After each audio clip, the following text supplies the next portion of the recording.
249. Plan had remained unaltered. Hanataz, in fact, had no clear idea of what purpose the mission could serve. He only felt that something had to happen on the Nile, that France must act and that negotiations would follow as a matter of course. To Marchand he simply said, "Go to Fashoda, let France fire her pistol." On June 25, 1896 Marchand left for Africa. On December 8, 1896 his credits were approved by 477 votes to 18. Even a number of socialists voted in favor. "Our vote is not political but national," Jean-Georges explained. Registered. The expedition. Marchand arrived in Longo on July 24, 1896. The expedition he was to lead was the largest France had ever mounted in Central Africa. It comprised 6 officers, including Marchand, 4 European non-commissioned officers, a doctor, an interpreter, a secretary, an administrative officer and a landscape painter. The last 3 were to turn back very quickly. In addition, there were some 150 native troops. The supplies were impressive. They included, in addition to arms, ammunition, and traveling equipment, provisions and bartering material with which to gain as many new friends as possible, hence the 70,000 linear meters of cloth and the 16,000 kilograms of Venetian beads. Marchand personally placed the orders for truffles, for foie gras and for trips à la mode de Cannes. Cognac, Pernod, champagne, and 1,300 liters of red Bordeaux were also carried.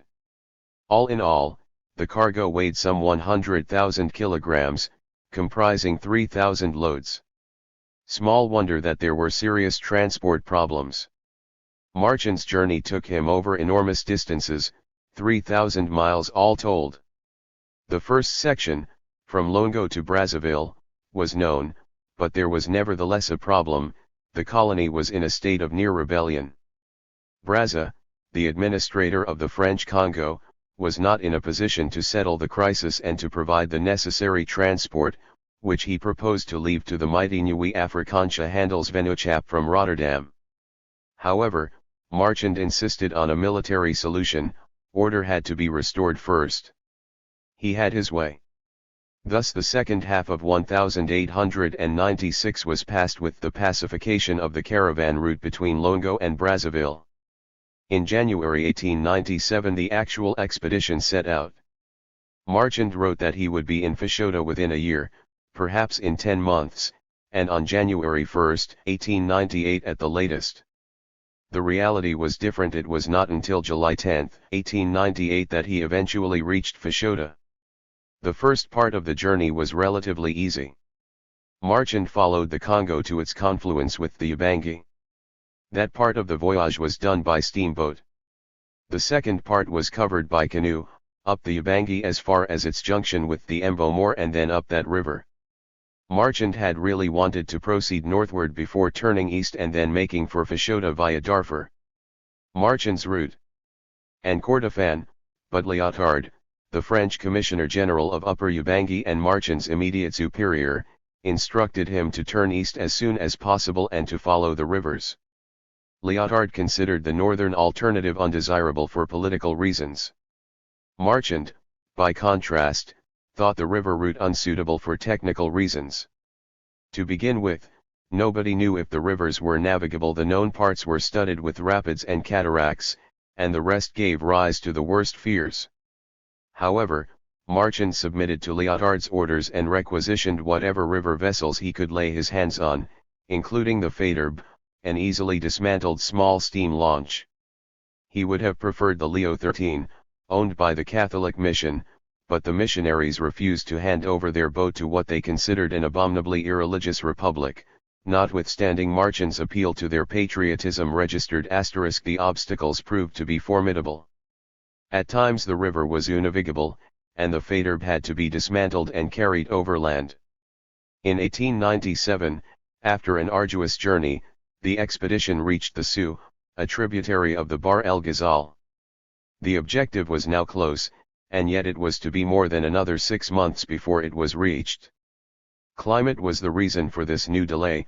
From November to May, the drought causes a drastic drop in the level of the watercourses and streams of the Bahr el Ghazal. In that season the Sioux consists mainly of sandbanks, and there could be no question of relaunching the THIRD or of traveling by water at all. This new delay and Marchand's caution led to tensions among members of the expedition. Even so, the last phase was begun on June 4, 1898. The 251 THIRD had to be abandoned, at least temporarily, and the journey continued by canoe. The first few weeks were desperate, the expedition becoming bogged down in the swamps.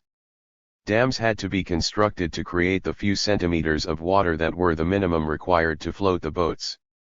On some days the expedition advanced no more than a few hundred yards.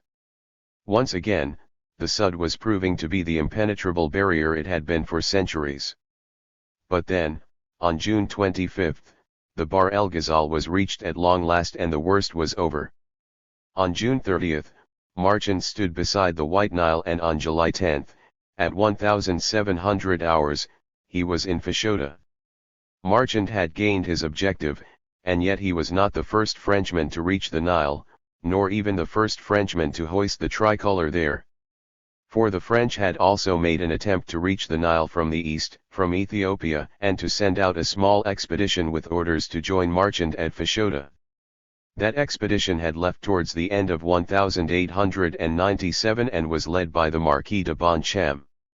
It had followed the Sobat, a river joining the Nile below Fashoda, and it had come to within 100 miles of Fashoda but had been forced back by hunger and exhaustion.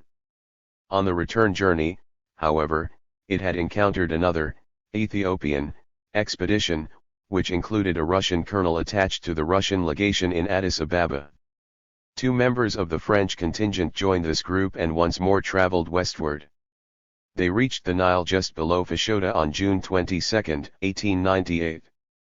As there was still no sign of the Marchand expedition, they prepared to leave again, but only after raising the French flag on an island in the Nile. Unfortunately, one of the Frenchmen was ill and the other could not swim, so that one of the Africans was deputed to carry the flag across, braving the crocodiles. The Russian colonel decided this would never do, leapt into the water himself, reached the island, and raised the tricolor. Thus the first French flag over the Nile was hoisted by a Russian registered on July 12, 1898. Marchand did it again, the tricolor was solemnly raised over the Mudiri of Fashoda. The solemn occasion did not, however, pass as serenely as it might have done because the halyard broke and the tricolor fluttered down, but despite this misadventure Marchand had taken possession of Fashoda on behalf of France. In France itself, no one knew anything about it. Marchand was completely cut off. The THIRD was still stuck fast in the Sud. News took 8 to 9 months to reach Paris, and the expedition was left wholly to its own resources. All too soon it would be put to the test. The Mahdaists refused to acknowledge the tricolor, and on August 25 they launched their first attack, opening fire from 2 armor-plated steamboats. Although Marchand commanded 1,000 troops, the exchanges of fire never went beyond an artillery duel. On August 29 the THIRD finally arrived in Fashoda. It was a moment of great emotion. "It's the THIRD. It's France," exclaimed one of those present. The Mahdaists withdrew. On September 3 Marchand concluded a treaty that established a French protectorate over the local shillaks. The day before, on September 2, 1898, Kitchener had won the decisive Battle of Omdurman. 5. Fashoda. Kitchener of Khartoum. Horatio Herbert Kitchener, 1850–1916, was probably the greatest and certainly the best-known British colonial general. This is of course due chiefly to his appointment as Secretary of State for War in 1914 and to his famous recruiting campaign. At the time, every young Briton was confronted with the face of the mustachioed Field Marshal staring at him from the well-known poster above the exhortation "Your country needs you." However, Kitchener had become a national figure long before that, during the Boer War. In the most difficult phase of this most difficult war in British history, he had been Commander-in-Chief of the British troops in South Africa. It was then that he had taken the title of Lord Kitchener of Khartoum, of Val, and of Aspal, but he was to remain famous as Kitchener of Khartoum, for he was remembered above all as the man who had avenged Gordon and who had recaptured Khartoum. His victory at Omdurman was and remained his greatest triumph. Kitchener was a controversial figure and a man of contrasts. He was a cool-headed leader and a great organizer, but also a man of strange outbursts and fits of rage. He posed as a model of indomitability, manfulness, and impassivity and liked to be shown looking like a conqueror. His mustache was always trimmed to perfection and his uniform spotless, but his office was in chaos. He was known as K of K after Khartoum, but in South Africa he became known as K of Chaos. Some of this paradox may have sprung from his singular upbringing. He was the son of a colonel who had taken early retirement on an Irish estate where he ruled over his family in military style. His wife had been given permission to take breakfast in bed but only on condition that the maid carried it in at 8 o'clock sharp, and what was more, on the first stroke of 8.7 * Kitchener Sr. had many other eccentric traits. He objected violently to blankets, which he considered unhealthy. The Kitcheners slept under newspapers alone and was a great advocate of strict corporal punishment. Kitchener Jr. himself was never to marry. Needless to say, he was cut out for a military career and, like Gordon, he joined the Royal Engineers. He served, inter alia, in Palestine and Cyprus, and in 1882 transferred to the Egyptian army. Egypt was that year occupied by Britain. 2 years later he took part in Wolseley's campaign in the Sudan to save Gordon, which came too late. Fashoda 253. Kitchener. In 1892, at the age of 42, he was made Sirdar, Commander-in-Chief of the Egyptian Army. In March 1896 Salisbury charged him with the reconquest of the Sudan and asked him to lead the Anglo-Egyptian army. Kitchener's first great victory was the recapture of Dongola from the Mahdyists on September 23, 1896. It was greeted with expressions of joy and enthusiasm in Cairo and London. Lord Cromer, the strongman of Egypt, now called for the immediate reconquest of the entire Sudan. The time seemed ripe for it. The problem, however, now as ever, was to persuade the Chancellor of the Exchequer to approve the necessary credits. Kitchener went to London, was given a hero's welcome, organized a powerful lobby, and was granted the credits. He could now realize his military design, to build a railroad straight through the Nubian desert from Wadi Halfa to Abu Hamd and then on toward Khartoum. Thus he arrived in Omdurman, a city on the White Nile, opposite Khartoum. On September 2, 1898, at the break of day, battle commenced. At 11:30 that morning Kitchener put away his binoculars and remarked that the enemy had been given a good dusting. This was well observed.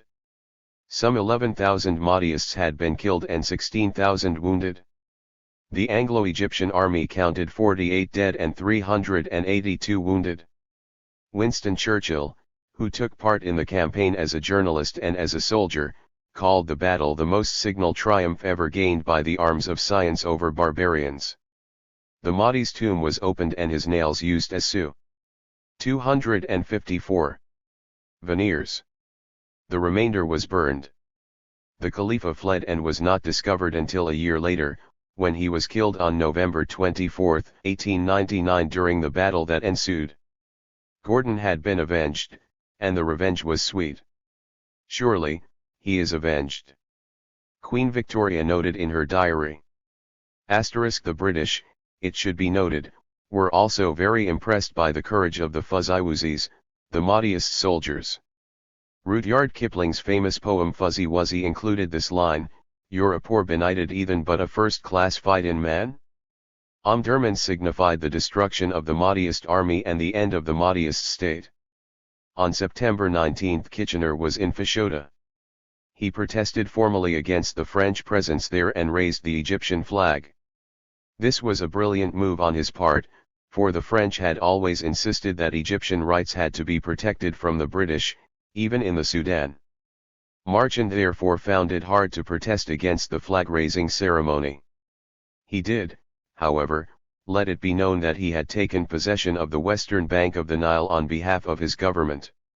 In his proclamation, Marchand used his new seal, Afrique Centrale Française Mission du Congo Nil, abandoning that of Commandant de Troupes, Otubangui. The new seal had been handed to him by the colonial ministry when he had left Paris 2 years earlier. Registered degree. His intervention was thus an act of government policy, and the resulting crisis would have to be solved at government level. The crisis.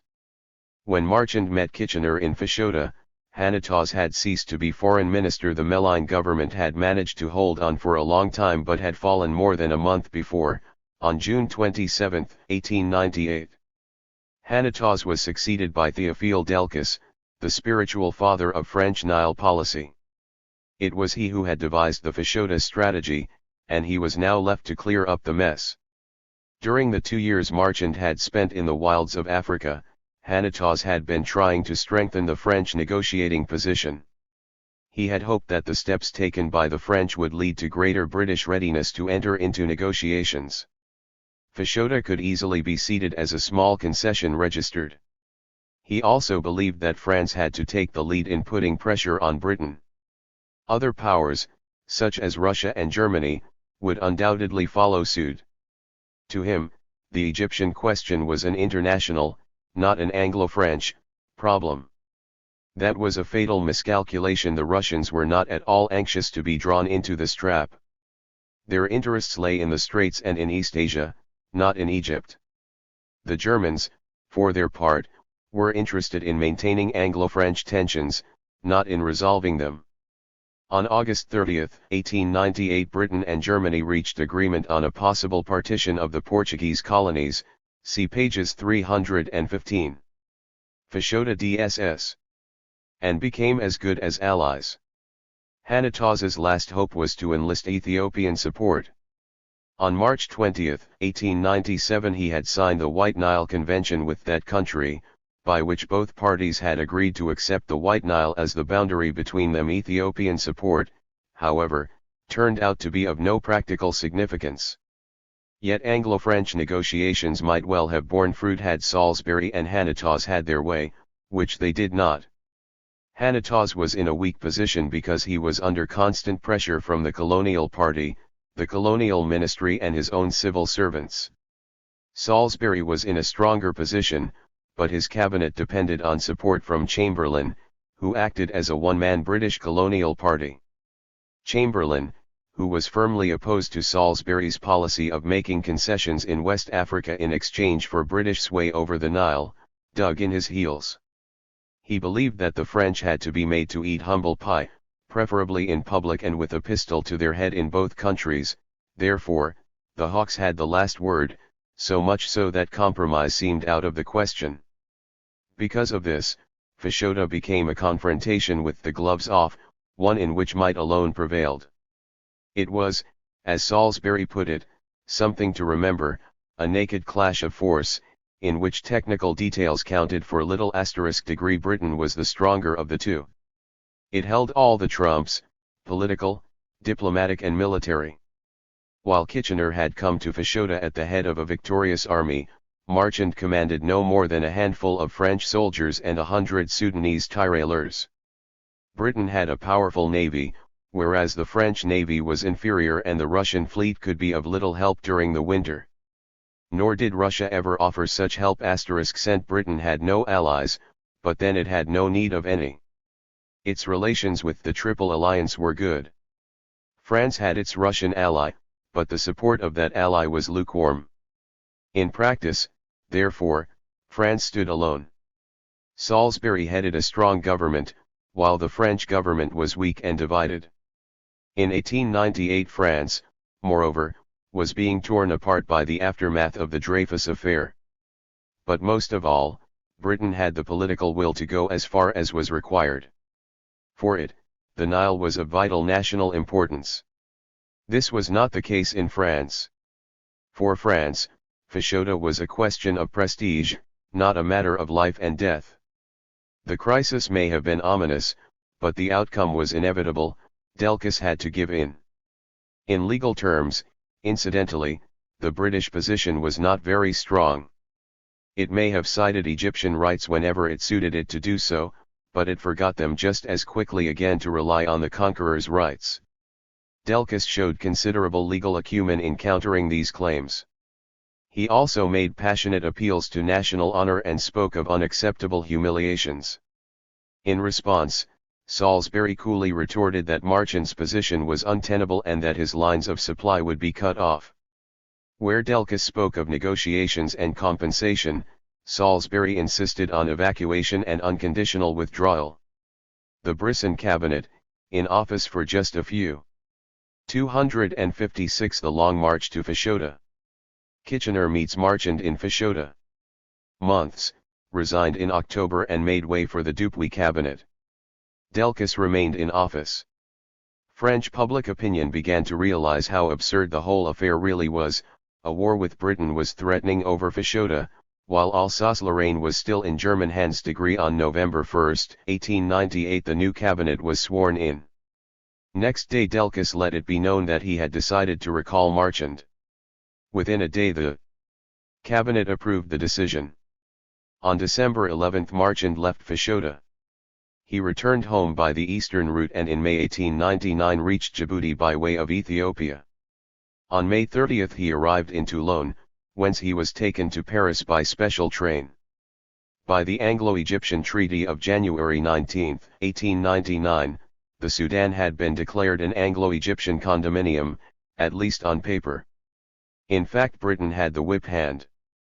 The boundaries with the French possessions were fixed by treaty on March 21, 1899, and formalized in an additional declaration to the Anglo-French Convention on West Africa of June 14, 1898, at the request of Delchis, who was anxious to avoid any form of overt recognition of the British position in Egypt. Registered *. The whole issue thus ended in a striking British victory, and a cheap one at that. The total costs of the reconquest of the Sudan, or, as people said, of Gordon's revenge, came to £800,000. British history, Winston Churchill wrote, knew no other example of so great a national satisfaction being more cheaply obtained. Registered. With the British victory at Omdurman and the French withdrawal from Fashoda, the Sudan-Nile question had been largely solved. Menelik's advance on the Nile had been halted. By his treaty with Britain on May 15, 1902 he dropped all claims to any territory bordering on the Nile. Instead, the entire Ethiopian plateau was united under his rule, thus laying the foundations for the modern and independent state of Ethiopia. Ethiopian expansion now became focused on the Red Sea. In 1897 an Anglo-Ethiopian agreement enabled Ethiopia to subject part of Somaliland. By the side of France, Britain, and Italy, there was now another foreign power in Somaliland, albeit an African one. Then Menelik was struck by symptoms of paralysis. In 1908 he named his grandson as his successor. The Italians now aimed their sights at Somaliland, where, like the British, they came up against a religious resistance movement, that of Mohammed Abdullah Hassan, nicknamed the Mad Mullah. He remained a formidable opponent and made things unpleasantly difficult for the British as well as for the Italians. In March 1905 an agreement was reached whereby he was given control of part of the Italian sphere of influence in Somaliland, which Italy had taken over from the Filonardi Company that same month. Britain and Italy fixed the borders between Italian Somaliland and British East Africa by the Treaty of July 15, 1911. The Mad Mullah, incidentally, continued to make his presence felt until 1920. In December of that year he died of influenza. 258. 6. Conclusion. The Fashoda crisis had a touch of the tragicomical about it. Two European countries, in many respects closely allied, went to the brink of war for the sake of a region Lord Salisbury had called a land of marsh and fever, and which Hannetause had described as a country inhabited by apes and by blacks who are worse than apes. How were things allowed to go so far? What was the underlying issue? Economic considerations were of little consequence. No one had many illusions on that front, even though the old myth of Sudanese gold did play a minor role. More important were the strategic interests. Once Britain had blundered into Egypt in 1882 and Salisbury decided in 1899 to stay on, the Nile and everything bound up with it assumed a new significance. Cairo replaced Constantinople as the central piece on the imperial chessboard of the political leaders. This led to the Sudanese strategy Britain introduced in the 1890s. The Sudan was to become a British sphere of influence. The logical conclusion was that the British position on the Nile must be defended as far as its source. In addition, there was the Great British Dream of the Cape to Cairo route. Although this was not official government policy, it nevertheless played a part. It began to live a life of its own and became the spectre of French colonialists, the evil and arrogant dream of an English cross over Africa, as Marchand called it. France did not accept the British position in Africa, any more than its policy in the Sudan, and certainly not the English cross over Africa. It made a stand against it, and so the conflict flared up. The solution to this sort of problem was simple in principle. The rules of the African partition game were plain enough: exchange and compensation.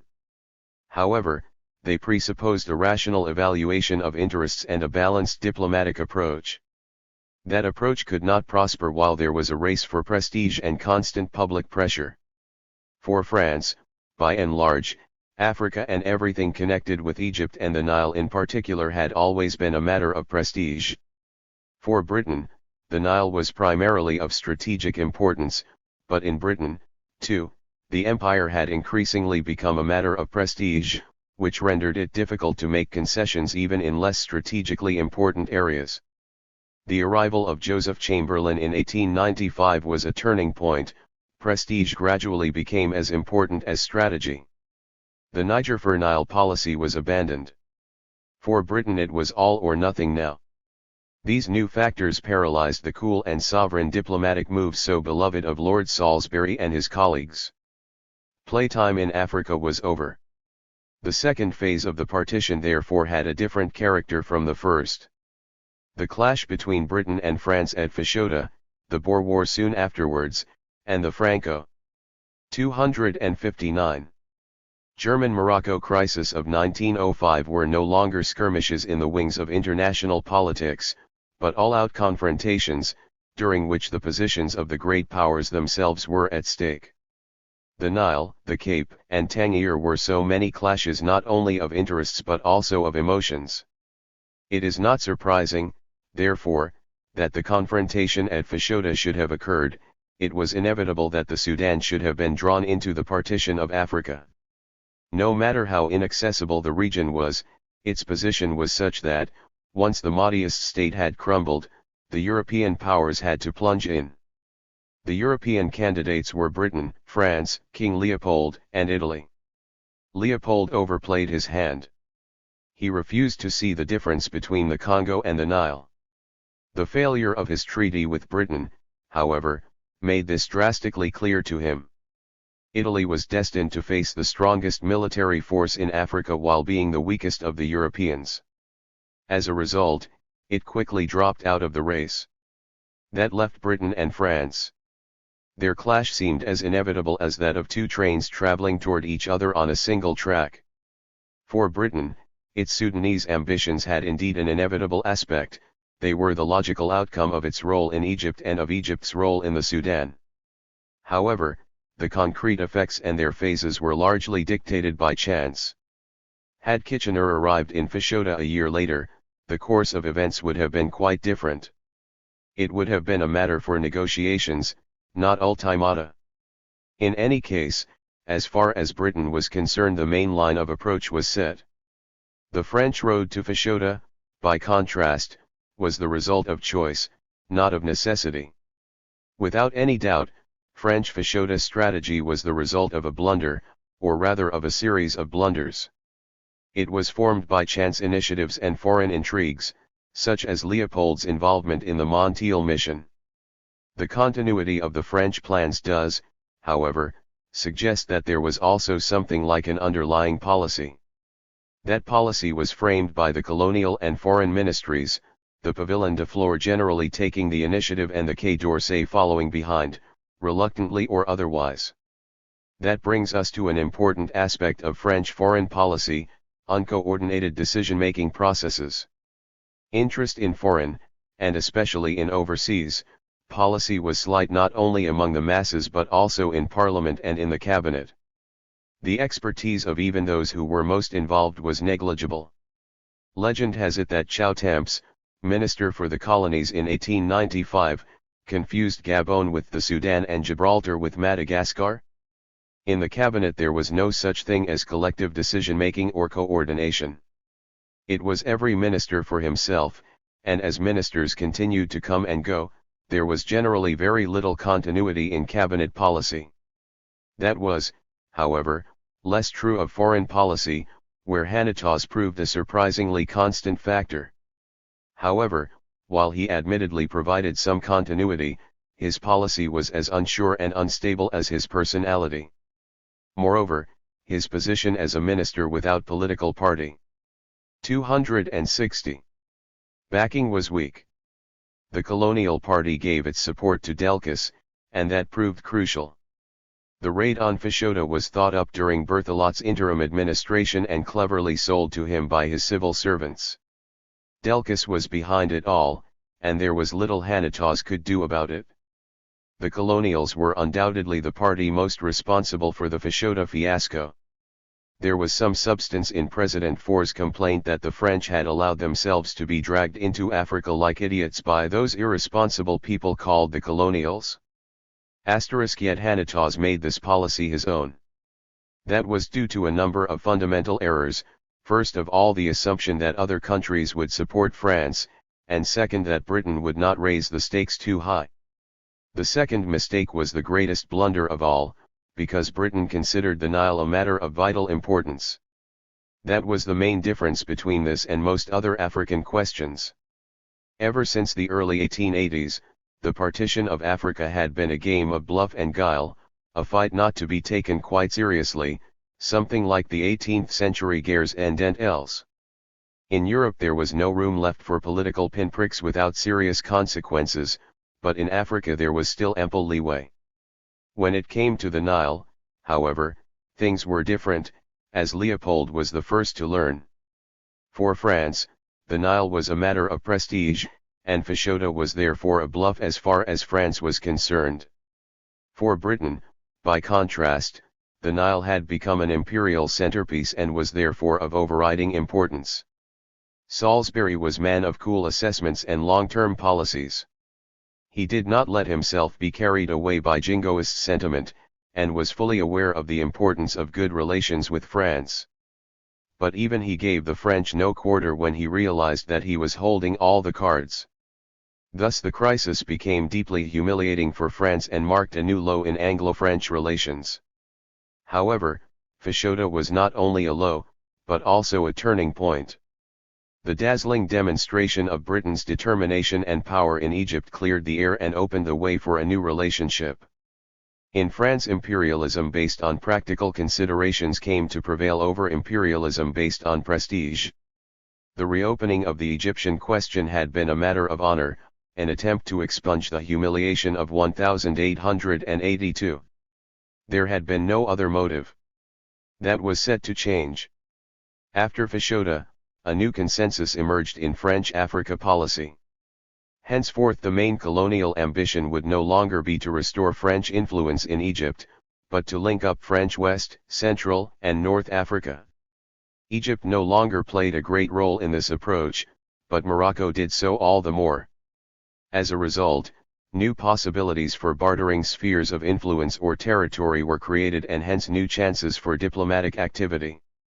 France was prepared to accept Britain's position in Egypt in exchange for a free hand in Morocco. Thus the Fashoda crisis ultimately produced the preconditions for the Anglo-French Entente Cordiale of 1904, and hence for an end to more than 20 years of colonial rivalry. 6. Boers and Britons. In South Africa, 1890 to 1902. What is now at stake is the position of Great Britain in South Africa. The contest for supremacy is between the Dutch and the English. Joseph Chamberlain. South Africa is a political concept. It is shorthand for a country, the Republic of South Africa, much as America is shorthand for the United States of America. In the past, South Africa was a geographical concept, comprising a territory far larger than that of the present-day republic. Today we refer to that region as Southern Africa, which consists, in addition to South Africa itself, of Lesotho, Swaziland, Namibia, Botswana, Zimbabwe and Mozambique. Some writers also include Angola, Zambia, and Malawi, and because the history of these latter territories is so closely linked with that of the former, we shall do likewise. South Africa's special distinction is that it is the only part of the continent in which the settlement of whites occurred on a large scale. We find this. South Africa. 264. Form of colonization, the only authentic kind, in America and Australia, but it is rare in, or absent from, Asia and Africa. It has put a special stamp on the history of Southern Africa. The settlement of white colonists started in the Cape, spreading from there to the rest of Southern Africa. As a result, white South Africa might therefore have been much larger, and according to such imperialists as Cecil Rhodes ought to have been much larger than it actually is. That it is not is due to a long and complicated historical process. Two dates in that process are of special importance: 1652, the year the first whites settled in the Cape, and 1886, the year gold was found on the Witwatersrand. The first event marked the beginning of the white colonization of Africa. Without it a white South Africa might never have emerged. The second marked the beginning of modern, industrialized South Africa. Without it white South Africa would have had no future. The discovery of gold also brought a shift in the South African center of power from the Cape Colony to the Transvaal and from Cape Town to Johannesburg.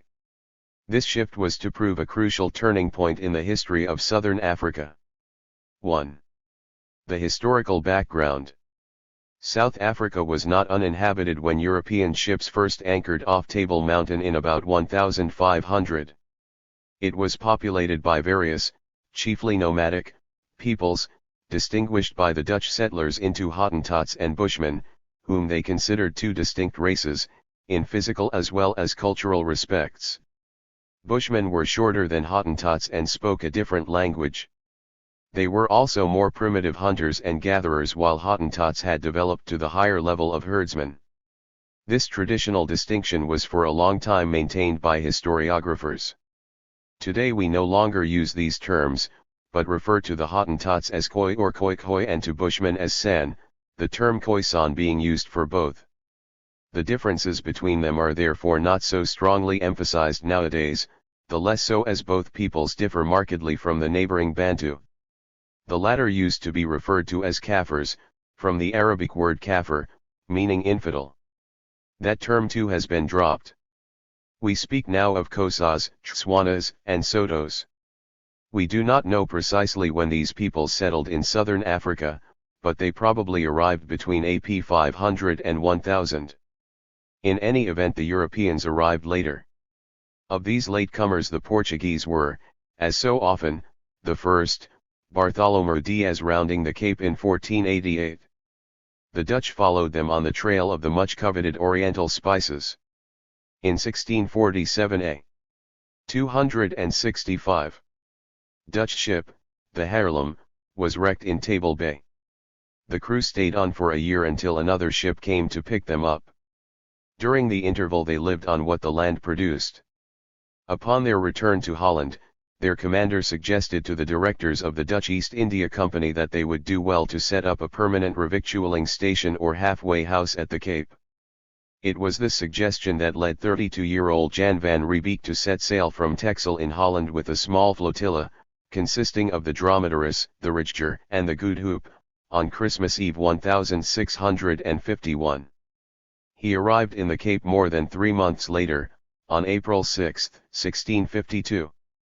The white presence in South Africa had begun. Van Riebeeck and his men were servants of the company, temporarily stationed at the Cape. Hence they were not true colonists, though soon afterwards permanent settlers were admitted as well. These were men not in the service of the company but free burghers who farmed the land on their own account, and it was with them that the process of white colonization in South Africa started. At about the same time slaves were first imported from East Africa, Madagascar, and India. The result was the emergence of a pluralistic society in the Cape. The Dutch East India Company was never very sure what to do with the newly acquired possession. A purely restrictive policy might have ensured that the settlement remained what it had originally been intended to be, namely, the company's revictualling station. For economic and strategic reasons, however, it was decided to admit immigrants, the result being a colony that the company did not really want. The Cape thus remained a languishing and rather unenterprising small settlement, with Cape Town as its commercial center and Stellenbosch as its agricultural center. Yet there was no complete lack of dynamism. The impetus came from the trek Boers, or traveling farmers who left the colony and set out in search of fresh pastures. They were the South African version of the North American pioneers, men who, axe and Bible in hand, lived a hard but pious life in their far-flung log cabins. They constituted a society of individuals, united by God's word and the common struggle against the blacks. In 1795, when French revolutionary forces overran the Netherlands, the Cape was occupied by Britain. At first this appeared to be a temporary arrangement, since by the Treaty of Amiens the colony was returned to the Batavian Republic in 1802, but soon afterwards hostilities broke out anew, and in 1806 the Cape was again occupied by British forces. This occupation was ratified by the Treaty of London in 1814, Britain having established its colonial and maritime supremacy during the Napoleonic Wars. Growing stronger still in the 19th century, it turned the Cape into the most important link in the great imperial chain joining Britain to the Far East. British rule opened a new phase in the history of South Africa. The white settlers in the Cape were of diverse origin.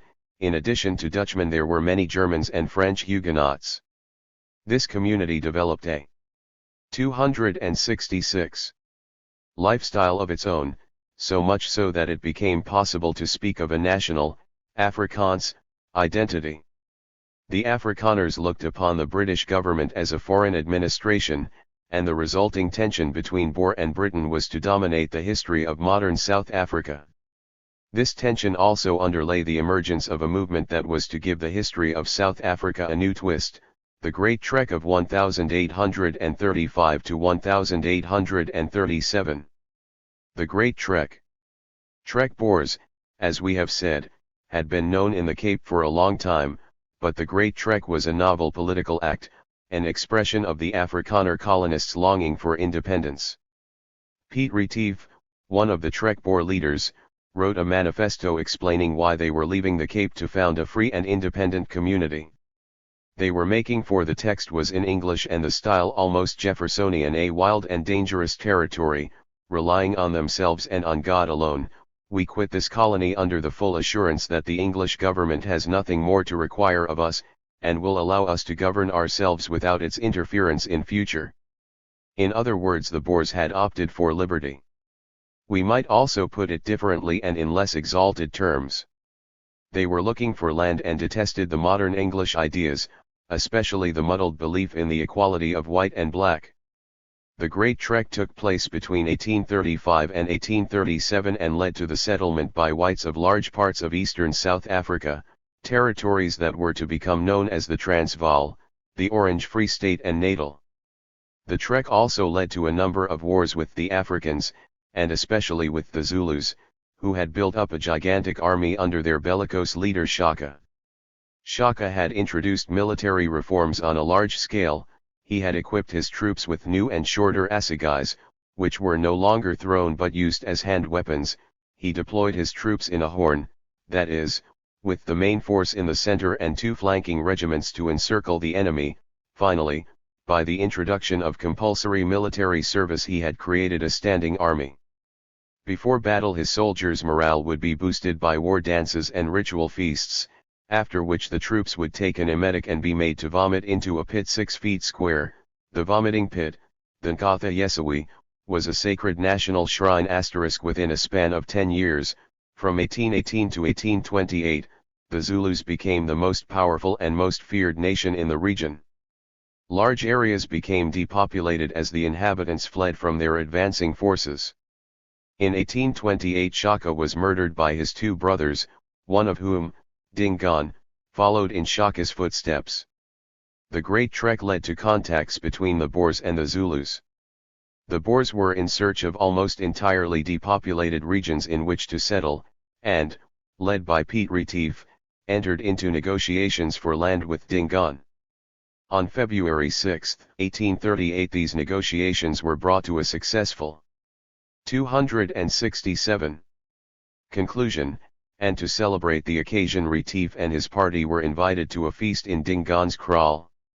During the Zulu war dance staged for the visitors, Dingaan leapt to his feet and shouted, "Death to the wizards," 3, whereupon the guests were massacred. Seeking retribution, the Boers went to war, and for the first few months suffered terrible losses. But before the year was out, Dingaan's treachery had been avenged. On December 16, 1838, the Boers scored a great victory at the Battle of Blood River. 1 year later, Dingaan's power was broken. The Boers proclaimed his half-brother, Band, king, and took possession of half of Zululand. They now had their own republic, Natal. The Transvaal and the Orange Free State followed. In Natal, however, the Boers were not to have much of a future. The territory was annexed by Britain in 1843, the strategic importance of this coastland being considered too great to be left in foreign hands. The Boer republics in the interior, the Transvaal and the Orange Free State, were of lesser strategic worth and were thus let off more lightly. True, they too were the subject of disputes, but Britain recognized their independence with the signing of the Sand River, 1852, and Bloemfontein, 1854, conventions. There were now 4 white political entities in South Africa, the Cape Colony and Natal under British rule, and the 2 Boer republics. The term republic was a rather grandiose description of what were in fact extremely small states. At the time the Transvaal numbered barely 25,000 white inhabitants and the Orange Free State roughly half that. Following the Bloemfontein Convention, the Free Staters immediately started to form an independent administration. Their constitution enfranchised all white males over the age of 18, who elected a Volksraad, the Legislative Assembly, and a state president. The South African Republic, as the Transvaal was officially called, was run along similar lines, except that in addition to the president there was also a powerful commandant general. The 2 republics, although similar in many respects, differed in a number of ways. Thus, while the Free State modeled its political organization on that of the Cape Colony and constituted a more settled society, the Transvaal remained a typical frontier state. The Cape Colony was not densely populated either. At the time, it had some 200,000 inhabitants, the majority of them non-white. The European population was made up of Britons and Dutchmen, and was dominated by the former. British policy in the white colonies was based on the 1893 Durham Report and aimed at the development of responsible government, that is, self-rule. The first step in that direction in the Cape was the election of a representative assembly in 1853, and by 1872 the Cape had become a self-governing colony with its own administration and a prime minister answerable to its own parliament. The position of the British governor was more or less that of a constitutional head of state, and he therefore had little say over foreign policy. However, he was also High 268 Commissioner for South Africa, and as such responsible for relations with all other peoples and states in South Africa. That rendered his office one of the utmost importance. The Governor-cum-High Commissioner and the Prime Minister of the Cape Colony became the leading political figures there, the first representing British imperial interests above all, and the second Cape colonial interests. The 2 sets of interests did not always coincide, and the conflict between them in the Cape was to play an important role in relations with the Boer republics. It was also responsible for the use of a peculiar and sometimes rather confusing terminology, colonialism being reserved for the policy of Cape Town and imperialism for the policy of London. In addition to the 2 Boer republics and the Cape Colony, there was another white colony in South Africa, Natal, which fell under British rule after the annexation of 1843. The road to self-government here took longer than in the Cape, and it was not until 1892 that Natal gained internal autonomy. Though the four territories differed markedly, they had one thing in common: their expansionism. Over the years they all extended their spheres of influence and came unavoidably into contact and conflict with the black population. Competition for land between white and black thus became a permanent theme in the history of South Africa. The most vigorous expansion was that of the Cape Colony. It was directed eastward. 9 so-called Kaffir Wars and the ultimate swallowing up of Kaffraria were the result. Thanks to its eastward expansion, the Cape Colony moved ever closer to Natal, with which it ultimately shared a border. Natal in its turn had continuous problems with the Zulus as it expanded toward the north. The Boer republics, too, tried more or less successfully to extend their respective spheres of influence.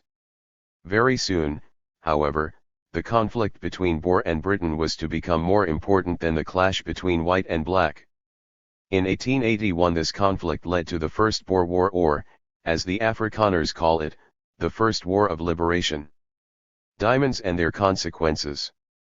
The Anglo-Boer War of 1881 was in a sense a clash between two different worlds, between the old and the new. It was the culmination of a protracted process of alienation and separation.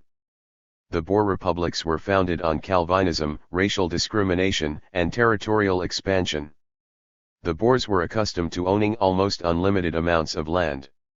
All Boers were entitled to their own plots, farmstead, and to 7,500 acres of ground, considered more or less as their natural right. As a result, their borders were continually being extended. To the British, Boer social organization seemed hopelessly old-fashioned. Britain was opposed to racial discrimination, largely on practical grounds. Moreover, it took a different view of South. 269. Africa's future. It wanted a strong but not very large settlement in the Cape to protect its shipping interests, and it wanted to acquire that as cheaply as possible. Its policy made no provision for land-hungry, racist, primitive and illiterate Boers who kept on annexing fresh territory. The British wanted nothing to do with any of that, but they also wanted no trouble, having already had quite enough, and having learned their lesson after the conflicts of the 1840s. The best thing was to leave the Boers alone as far as possible. As long as they did not try to expand toward the coast, they posed no threat to the strategic interests of the British Empire. Peaceful coexistence was therefore the order of the day and laissez-faire the password. In the 1870s, however, it was not in Britain alone that voices were being raised in favor of a more forceful imperialism and a more active colonial policy. In the Cape Colony, too, there were Britons to whom the backward Boers were a thorn in the side. Finally, there were new developments that had turned South Africa into a focus of international interest. These developments had followed the chance discovery in 1867 of a diamond in a settlement near the northern border of the Cape Colony with the highly appropriate name of Hopetown. When the stone arrived in Cape Town, a senior government official declared, "Gentlemen, this is the rock upon which the future success of South Africa will be built." Prophetic words indeed. Diamonds were to transform South Africa. Within 3 years its external trade had trebled. Millions were invested in an economy that had been stagnant until shortly before, and further millions eagerly lent to the Cape government to invest in railroad construction. The first diamond finds were made along both banks of the Vaal, roughly 60 miles above its junction with the Orange River. These finds were the so-called dry diggings, diamonds that could be dug out of the gravel and sand by individual prospectors using primitive equipment. The most important deposits were discovered at Colesberg Kopje, which would later be called Kimberley after the British colonial secretary. Many more diamonds lay buried in deeper strata, but to bring these up required mining operations, which meant investment, engineers, organization, in short, capitalism. Thus the search for diamonds created a new industry. Thousands of prospectors from the Transvaal and Natal, from the Orange Free State and the Cape, made for the diamond fields, and further thousands joined them from Europe, America, and Australia. The Great Trek had been as nothing by comparison. Within a few years, Kimberley had grown into South Africa's second most important town, ceding pride of place only to Cape Town. Anthony Trollope visited the area in 1877 on one of his great journeys and called Kimberley one of the most remarkable spots on the face of the earth. People worked there like ants in an ant heap, thousands burrowing all at once in the great hole from which the diamonds were extracted. The Africans were taught to work there for their 270 own benefit, according to Trollope, because work is the great civilizer of the world. Trollope went on to explain that by learning to work the Africans would in the long run also absorb civilization and Christianity, and he concluded that there was no other spot on earth where the work of civilizing a savage is being carried on with so signal a success. The inhabitants of this diggers' republic constituted, if not a cultured, then certainly a motley crew. Barnet Isaacs, better known as Barney Barnato, was one of the most prominent of these.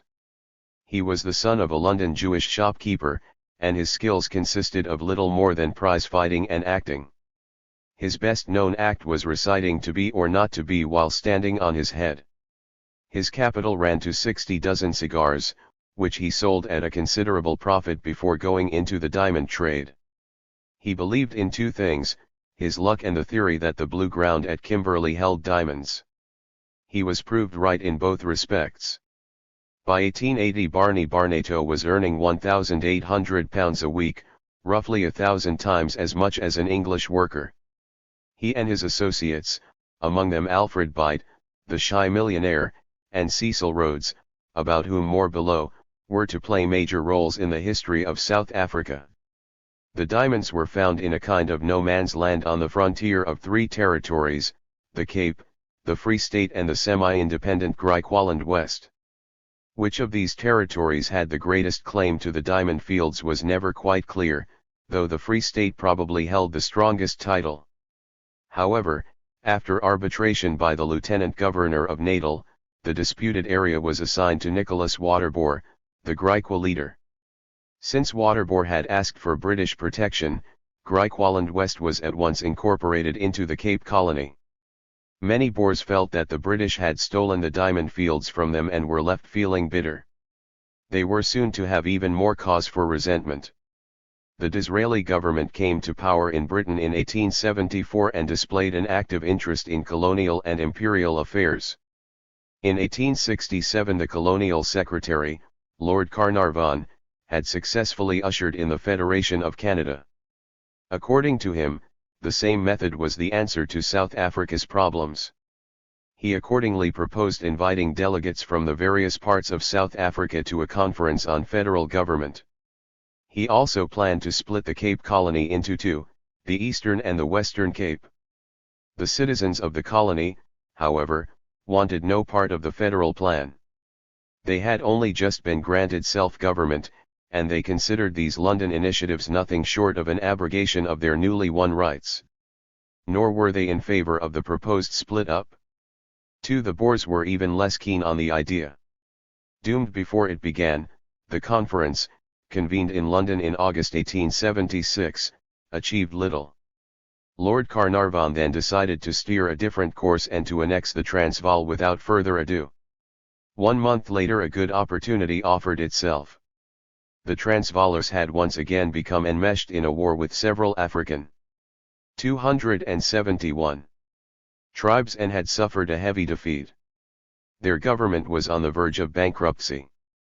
An attack by Zulu forces seemed imminent. The Transvaalers, Carnarvon reasoned, would probably be only too happy to be taken over by Britain. He decided to act accordingly and gave orders to Theophilus Shepstone, the Natal delegate to the London Conference, to proceed with the annexation. Shepstone, 1817–1893, the son of a Transkei missionary, held an important post in the government of Natal. He was Special Commissioner in Natal and as such in charge of relations with the Zulus, a people he knew well and whom he had even come to resemble a little, according to some. In any case, the famous novelist Sir Henry Rider Haggard called him a curious, silent man, who had acquired many of the characteristics of the natives amongst whom he lived. Sir Bartle Frere, the governor of the Cape Colony, called him an Afrikander Talleyrand, shrewd, observant, silent, self-contained, immobile. Shepstone believed in good government by good people and moral uplift through Christian education. He expected little good of the white colonists, who, he believed, thought only of themselves. Since salvation for the blacks had therefore to come from London, his aim was to impose British rule on all South Africa. On January 4, 1877 he rode into the Transvaal with 25 mounted natal policemen and made for Pretoria.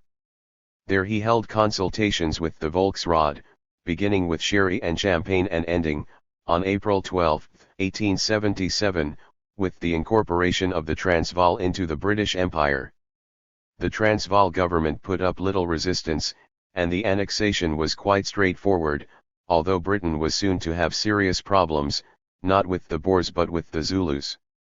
Lord Carnarvon, the architect of the British South Africa policy, sat in London, but the implementation of that policy was in the hands of the man on the spot, the British Governor-General of the Cape Colony and High Commissioner for South Africa, Sir Bartle Frere.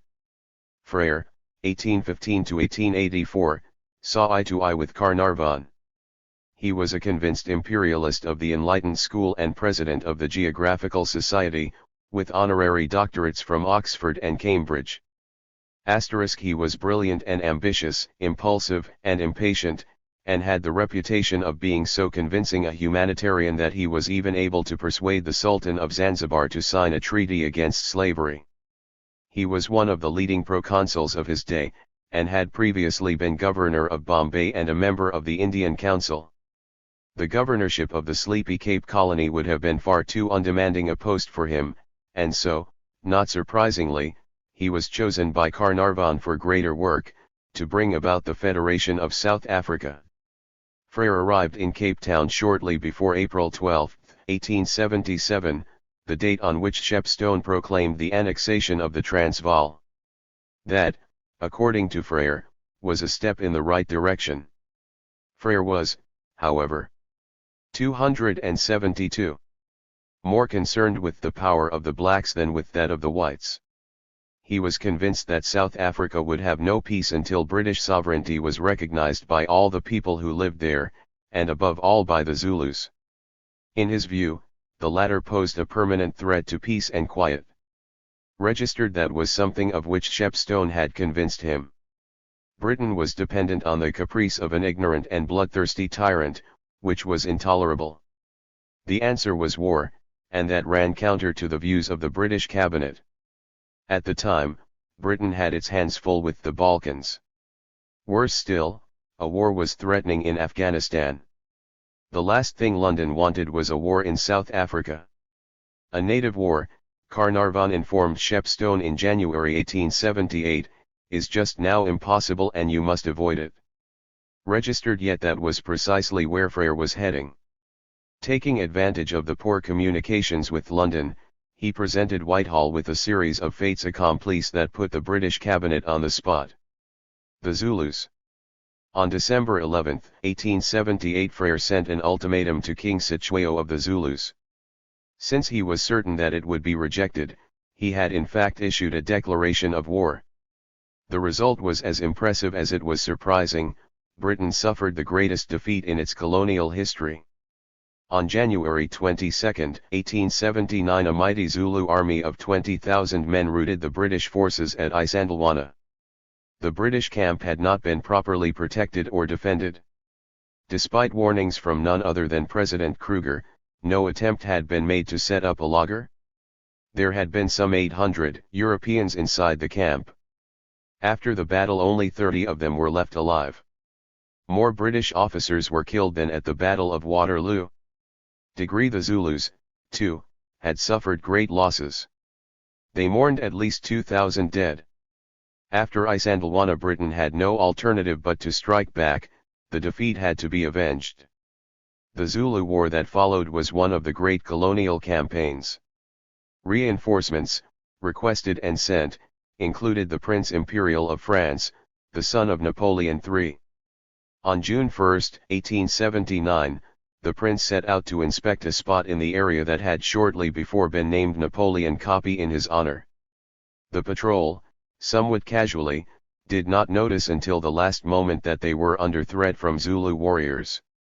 "Please hurry, Your Highness," cried one of the company, but it was too late.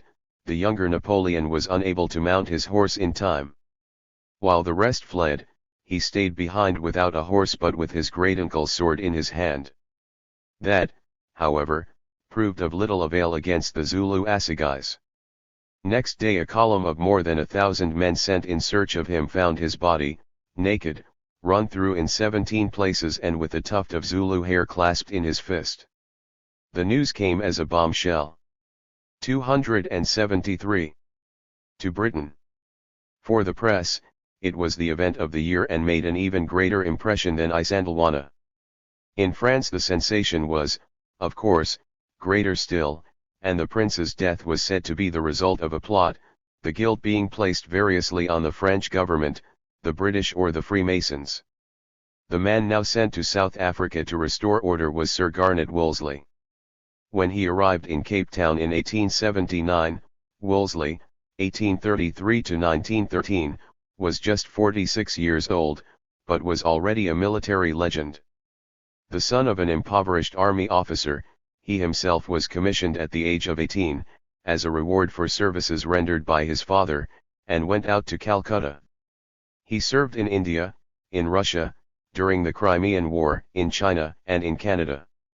He became known as a military reformer, and especially as the author of the Soldier's Pocket Book, a work that ran to 400 pages and was packed with practical advice for officers and men, and as president of the Society for the Prevention of Bad Language. His greatest hour came in the campaign against the Ashanti, which made him first, Britain's youngest, and later, its most famous general. He then returned to Britain and enriched the English language with the phrase "all Sir Garnet," a new, and at the time popular, term for all correct. After the Gold Coast came Natal, of which Wolseley was appointed governor in 1875, followed by a staff appointment in England and another stint in India. Wolseley had meanwhile become so famous that the British press called him our only general. He was a brilliant soldier but a social misfit, notoriously selfish, a social upstart and a show-off. Queen Victoria disliked him intensely and told Disraeli that he was a self-centered braggart. So was Nelson, ma'am, was Disraeli's laconic reply. 7. After Isandlwana, our only general, seemed the obvious man for the job. He left for South Africa in 1879 with every necessary authority, the rank of full general, the governorship of Natal and Transvaal, and the post of High Commissioner for Native and Foreign Affairs. Wolseley thus held all the reins, and the campaign he waged was most successful. Zulu military power collapsed with the capture of Sitshweo's royal kraal in Ulundi on July 4, 1879. Not long afterwards, Sitshweo himself was captured. Wolseley was refused permission to annex Zululand, and instead divided it into 13 small kingdoms, all at loggerheads with one another. Sitshweo's power was broken. At the end of his tether, he applied to the British government for help against his rivals, travelling to London in 1882. He was not dressed in his famous grass skirt on this occasion but in morning coat and top hat, although his feet were bare.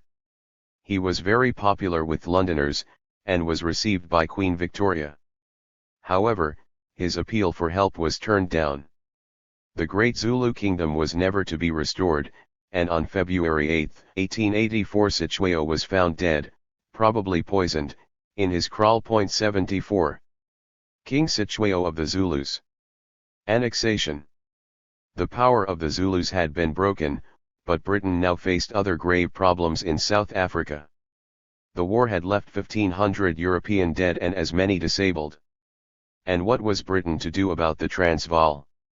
After the failure of his policy, Sir Bartle Frere was recalled from South Africa, and in April 1880 the Disraeli government made way for Gladstone's administration. Gladstone was not the man to favour annexations. During his famous Midlothian campaign he had rounded on his predecessor's Transvaal policy. We have chosen most unwisely, I am tempted to say insanely, to place ourselves in the strange predicament of the free subjects of a monarch going to coerce the free subjects of a republic, and to compel them to accept a citizenship which they decline and refuse. Small wonder, then, that the Transvaalers had high hopes for a new and independent future for their country. Things were not, however, to turn out that way. Following the British elections, rhetoric gave way to realism. On June 15, 1880, Gladstone informed the Transvaal government that the Queen's sovereignty had to be maintained come what may. Britain had obligations toward the natives and toward the loyalists in the Transvaal. The new cabinet thus continued the policy of the old Confederation. 275.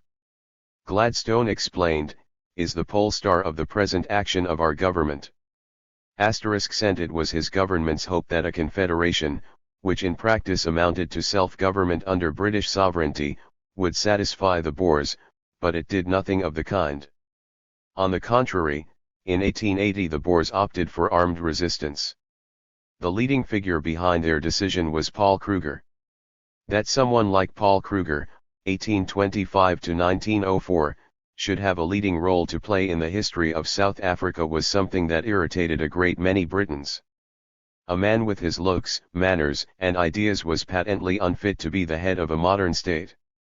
Yet it was because of these very qualities that Paul Kruger became the undisputed leader of his country. Kruger was avowedly not a man with modern views. He was a true blue Afrikaner.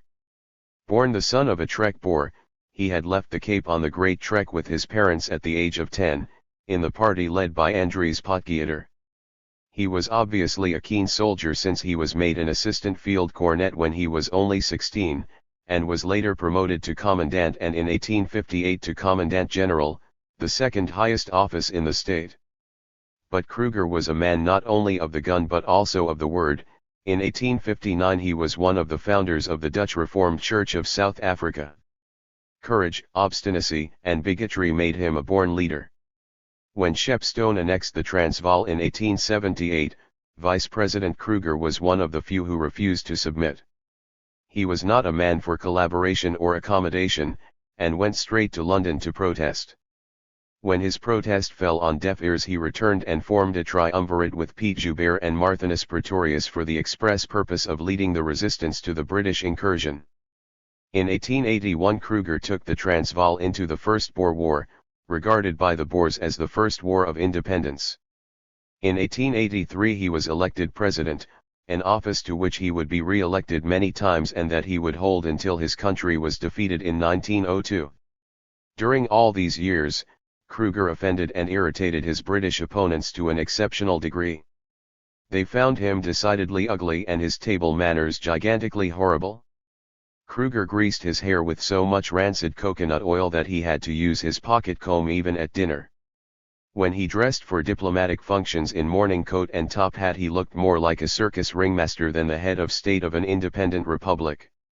Mrs. Lades, the wife of Willem Lades, Kruger's first minister or state secretary, was deeply concerned for her chair covers and table linen every time Paul, Uncle Paul, came to visit, because out of Paul's mouth came not only wise words but also the inevitable spittle. 28 Needless to say, all these idiosyncrasies gave further ammunition to Kruger's adversaries, the aristocratic officers and administrators from proud England, who thought they knew best how the world should be run.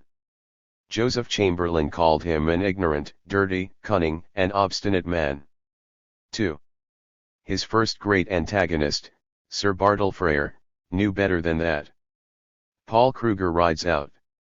However, Mr. Paul Kruger, he wrote, is a very shrewd fellow, who veils under an assumed clownish manner and affectation of ignorance considerable ability.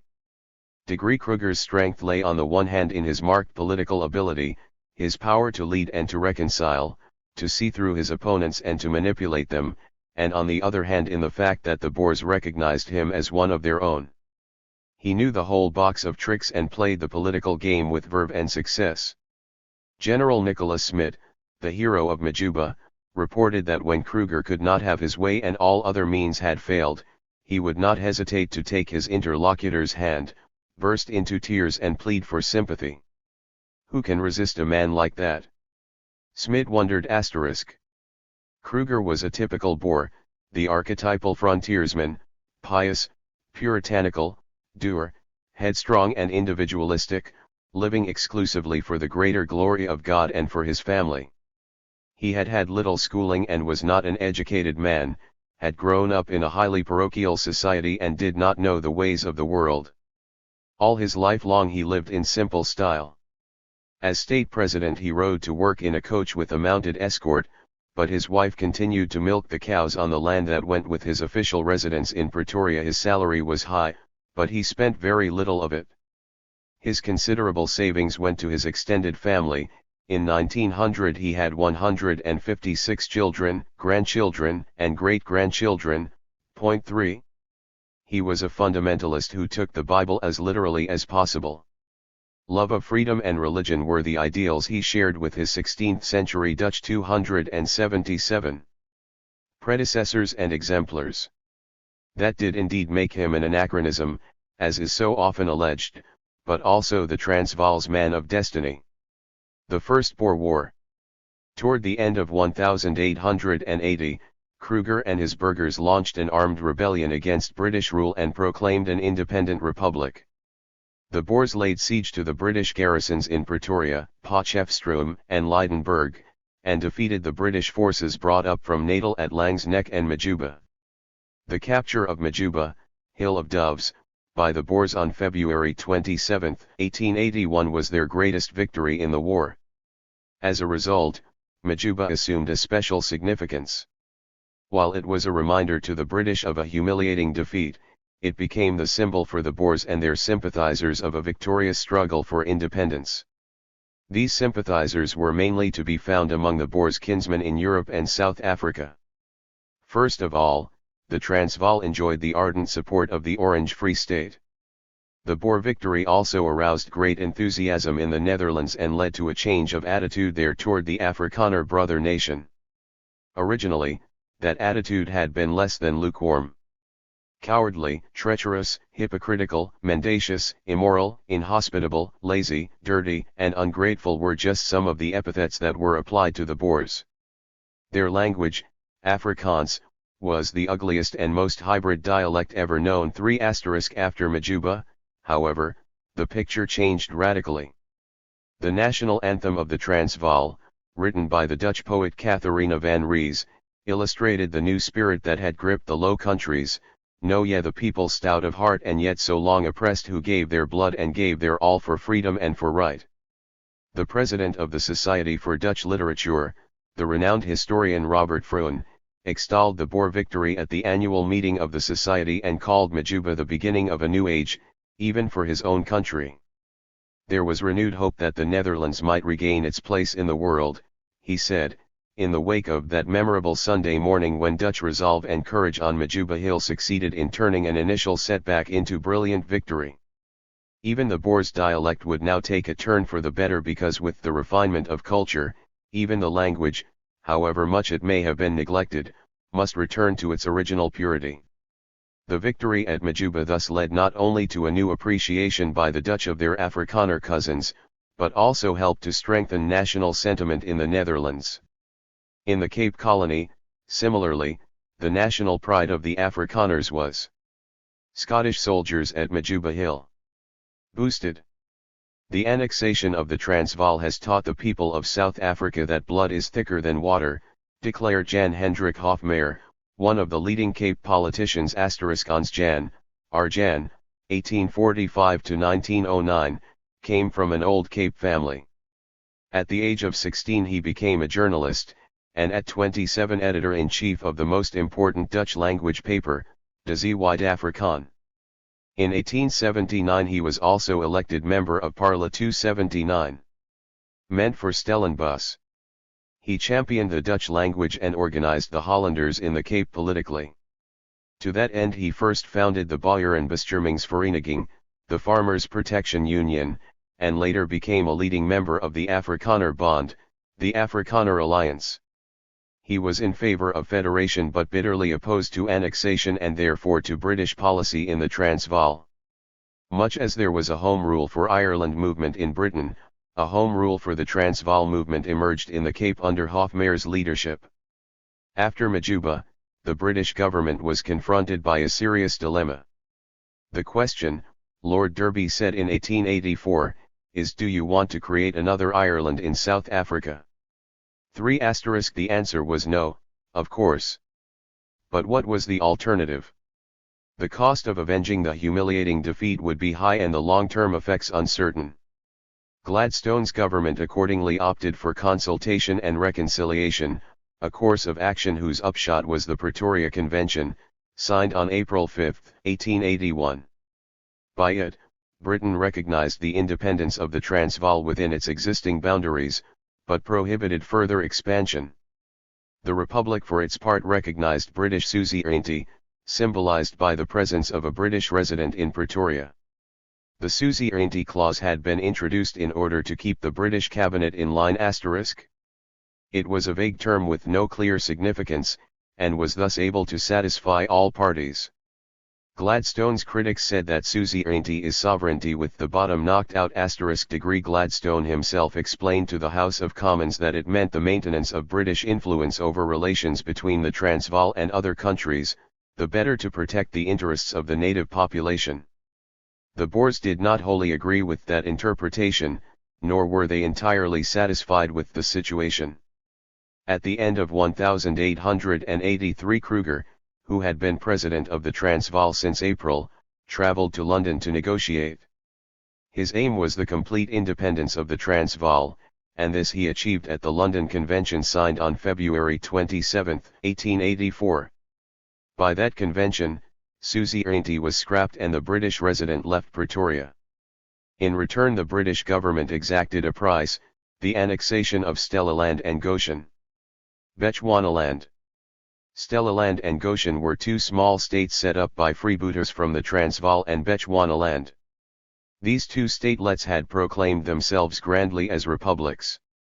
Neither was of any great importance except as part of what was to become known as the Road to the North and was to have an important bearing on the future of the Cape Colony. If that colony was to expand, it could only do so in a northerly direction, the sea lying to the south. However, the northern frontier was beset with problems. To the west stretched the Kalahari Desert, and to the east the Boer republics. 280 blocked the way. Only the region between them, Bechuanaland, still lay open. It was here, therefore, that the road to the north was to be found. It carried trade to and from the interior, and was also frequented by missionaries, whence its other name, the Missionaries' Road. But no matter what it was called, it had to be kept open, which made the determination of the western borders of the Transvaal a matter of some importance. The problem was a novel one, since the drawing of borders was an exceptional event in these parts. The Pretoria Convention, as we have said, had prohibited expansion by the Transvaal beyond the existing borders, but where exactly were they? The Boers had a cavalier attitude to such matters. They grabbed what land they could. Nor had the various conventions with Britain specified border demarcations in any great detail. When it came to the westward thrust of the Transvaal, however, this matter began to be of some practical importance. That, incidentally, was not primarily a concern of the British government. Lord Derby, Colonial Secretary since the end of 1882, declared, "Bechuanaland is of no value to us, for any imperial purposes. 3. It is of no consequence to us whether Boers or native chiefs are in possession. 4. But it did have a bearing on the future of the Cape Colony, and hence on British imperial collaboration in South Africa." Lord Knutsford, the later Colonial Secretary, was quite clear on that point. Bechuanaland was only taken on the understanding that the Cape would take it. That was why the London Convention fixed the western border of the Transvaal so as to leave the road to the Cape Colony open, and that was also why Britain, several months later, in May 1884, saw fit to sign protectorate treaties with chiefs in southern Bechuanaland, which was thus brought into the British sphere of influence. The Cape Colony was not, however, keen to meet the costs of administration, and so everything devolved for the time being upon the British taxpayer. The first deputy commissioner of the region to be appointed was John Mackenzie, a missionary and a fervent imperialist of the idealistic kind. It was his firm conviction that the British Empire had to bring the Africans under its protection so as to bring them peace, progress, and Christianity. London's duty was to defend them from the racist Boers and also from the exploiters in the Cape Colony. Mackenzie was thus an imperialist, but no colonialist. Sir Hercules Robinson, the British Governor-General and High Commissioner in South Africa, was not greatly enamored of so much idealistic fervor, and Mackenzie was not left at his post for long.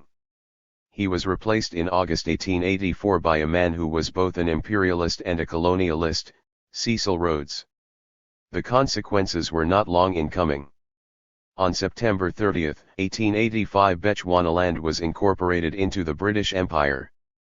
The southern section, between the Orange and the Malipo rivers, which was a British protectorate already, became a British Crown colony.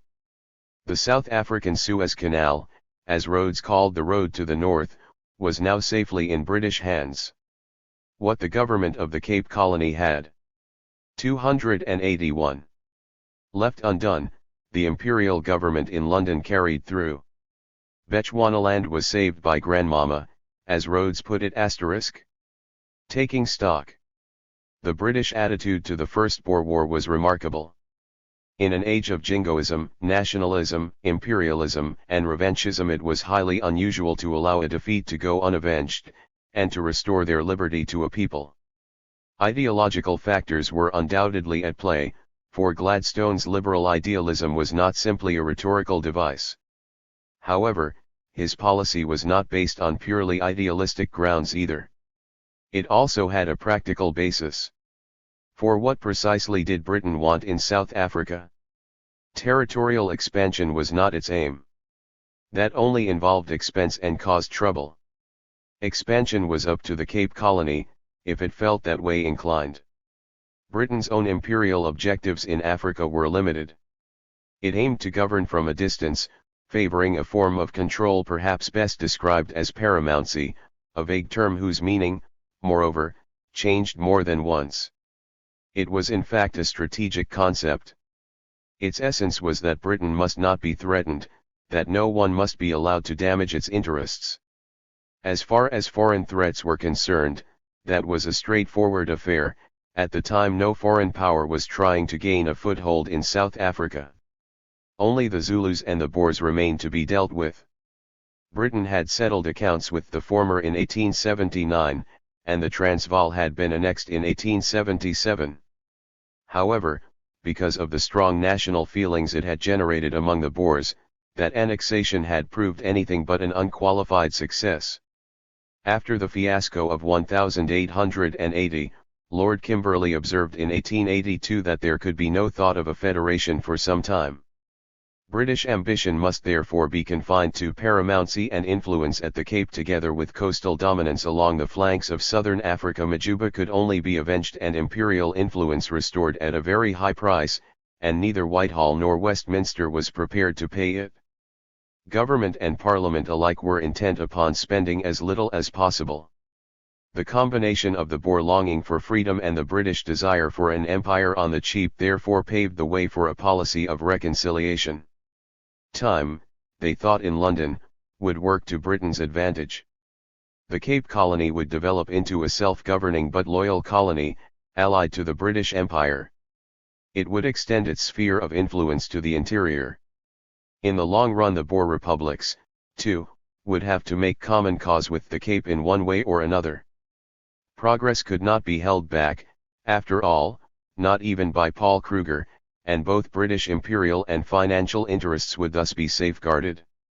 However, these developments presuppose two things: first, that the Cape Colony would retain its supremacy in South Africa, and second, that no foreign power would ever think of interfering in South Africa.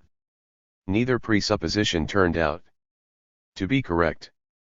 In 1884 Germany set out along the colonial path and began to show an intrusive interest in South Africa as well. 2 years later gold was discovered on the Witwatersrand. With that the center of power in South Africa shifted from the Cape to the Transvaal, and British imperial strategy collapsed like a house of cards. 2. Foreigners and gold strikes, 1884 to 1886. Germany and Southern Africa.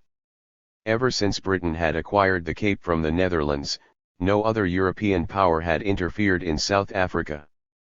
The Portuguese had laid claim to the coasts of Angola and Mozambique, but apart from the Boer republics, the whole of southern Africa had remained untouched by foreign influences.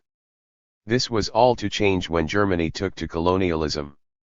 It began in southwest Africa, where German missionaries had long been at work. Their attempts to introduce civilization and Christianity were more than somewhat frustrated by the continual clashes between two nomadic peoples, the Hereros and the Hottentots. Trade played its part in stoking this conflict with the sale of arms and strong liquor. Neither the German nor the British government could or would guarantee their missionaries effective protection. Southwest Africa was considered a region not even fit for a penal colony. *5 The only commercial attraction was the presence of rich guano deposits on the offshore islands. In the 1840s there was a trading boom in this type of bird excrement.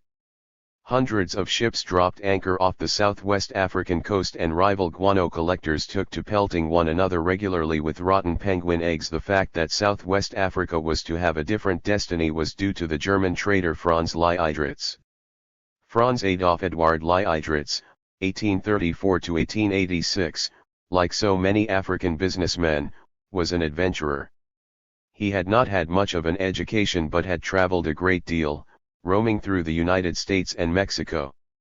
His father was a rich tobacco merchant in Bremen, and when he died in 1878 he left his son a considerable fortune. The son then met a young compatriot called Heinrich Vogelsang who had also inherited a tobacco fortune, albeit a more modest one, and who was equally bored.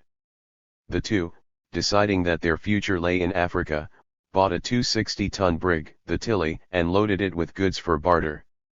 Before the Tilly sailed, Vogelsang had gone to South Africa to acquaint himself with the commercial prospects. The Tilly itself arrived in late March 1883, and Vogelsang then sailed in 283. It to Angro-Piquefie, having taken the precaution of giving the port authorities a false destination. He arrived in Angro-Piquefie in April, put up a prefabricated hut and named it Fort Vogelsang, for on May 1 he bought the Bay Agropigna and the adjacent land 5 miles in all directions from the Hottentot chief Joseph Fredericks, on behalf of the Liedritz Company. The price was 200 rand, approximately £100, and 200 rifles. On May 12 he hoisted the German flag over Fort Vogelsang and wired Liedritz. Land acquired from chief against single payment. That was just the beginning.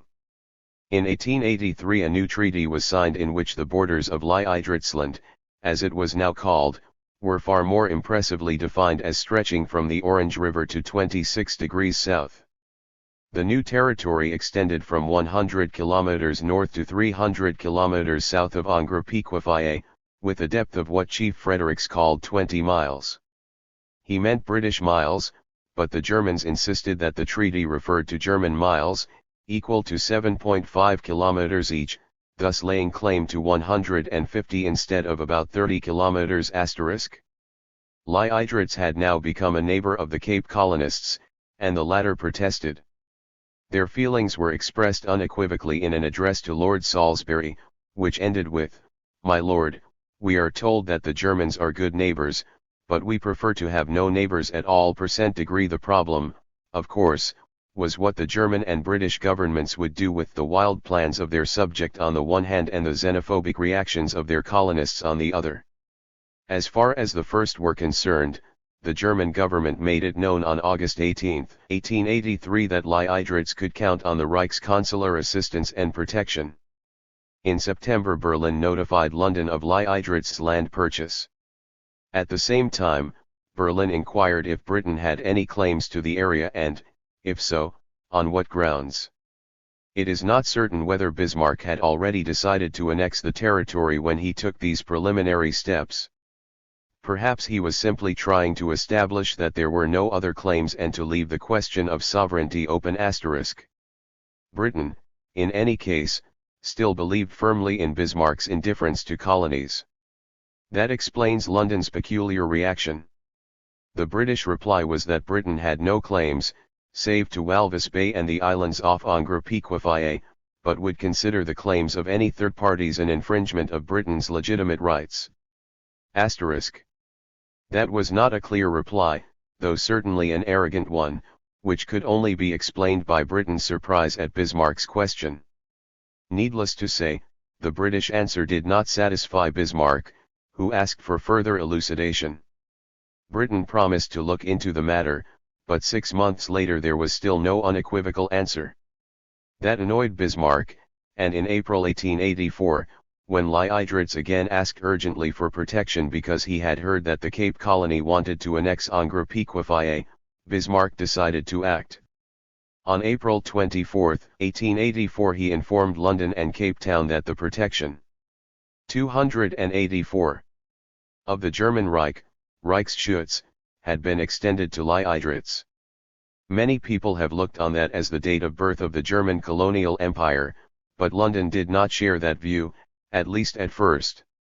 Instead, Britain considered the proclamation of the Reichsschutz as no more than a form of personal protection, which had been promised to Leidritz before, and not as the establishment of a protectorate. That was precisely Bismarck's intention, for he was not yet prepared to inform London of his conversion to colonialism, but hoped to be able to establish a few more claims before anyone realized what he was up to. The British government now found itself in a quandary. The territory itself was of no interest to London, but it would never do to leave the Cape Colony in the lurch by doing nothing about the latest German steps. However, the Cape government did not really know what it wanted, or rather it did know, but what it wanted was unacceptable: annexation without responsibility. It accordingly asked London to annex the entire coastal strip as far as Walvis Bay. The British government eventually agreed, but wanted to have the territory added to the Cape Colony, in which case the Cape government would be responsible for maintaining law and order in the area. That would mean that even the German traders would enjoy adequate protection and be able to pursue their business in peace. It had still not dawned on Britain that Germany was bent on annexation. However, the Cape government demurred, largely because of local political difficulties. They cried out like children for it, said a British official, and now that it is offered to them they hesitate to take it. For so time passed, as Bismarck approvingly watched his consul, Gustav Nachtigal, winning the treaty-signing race in West Africa with the British consul, Edward Hewitt. In June 1884 Bismarck sent his son Herbert to London for a long-overdue clarification of the issue. Germany did indeed want to establish a protectorate over Southwest Africa. To Bismarck's surprise, Lord Granville, the Foreign Secretary, who was only too glad to wash his hands of the whole business, raised no objection. Thus a long period of confusion drew to an end. On August 7, 1884 came the official declaration that the German Reich was annexing Angre-Piquefaya. Soon afterwards the annexation was extended to the entire coastal area between the Cape Colony and Portuguese Angola. 1,000 kilometers of Africa's coastland were now in German hands. The first governor of German Southwest Africa was Dr. Heinrich Goering, whose son, Hermann, was later to gain greater notoriety.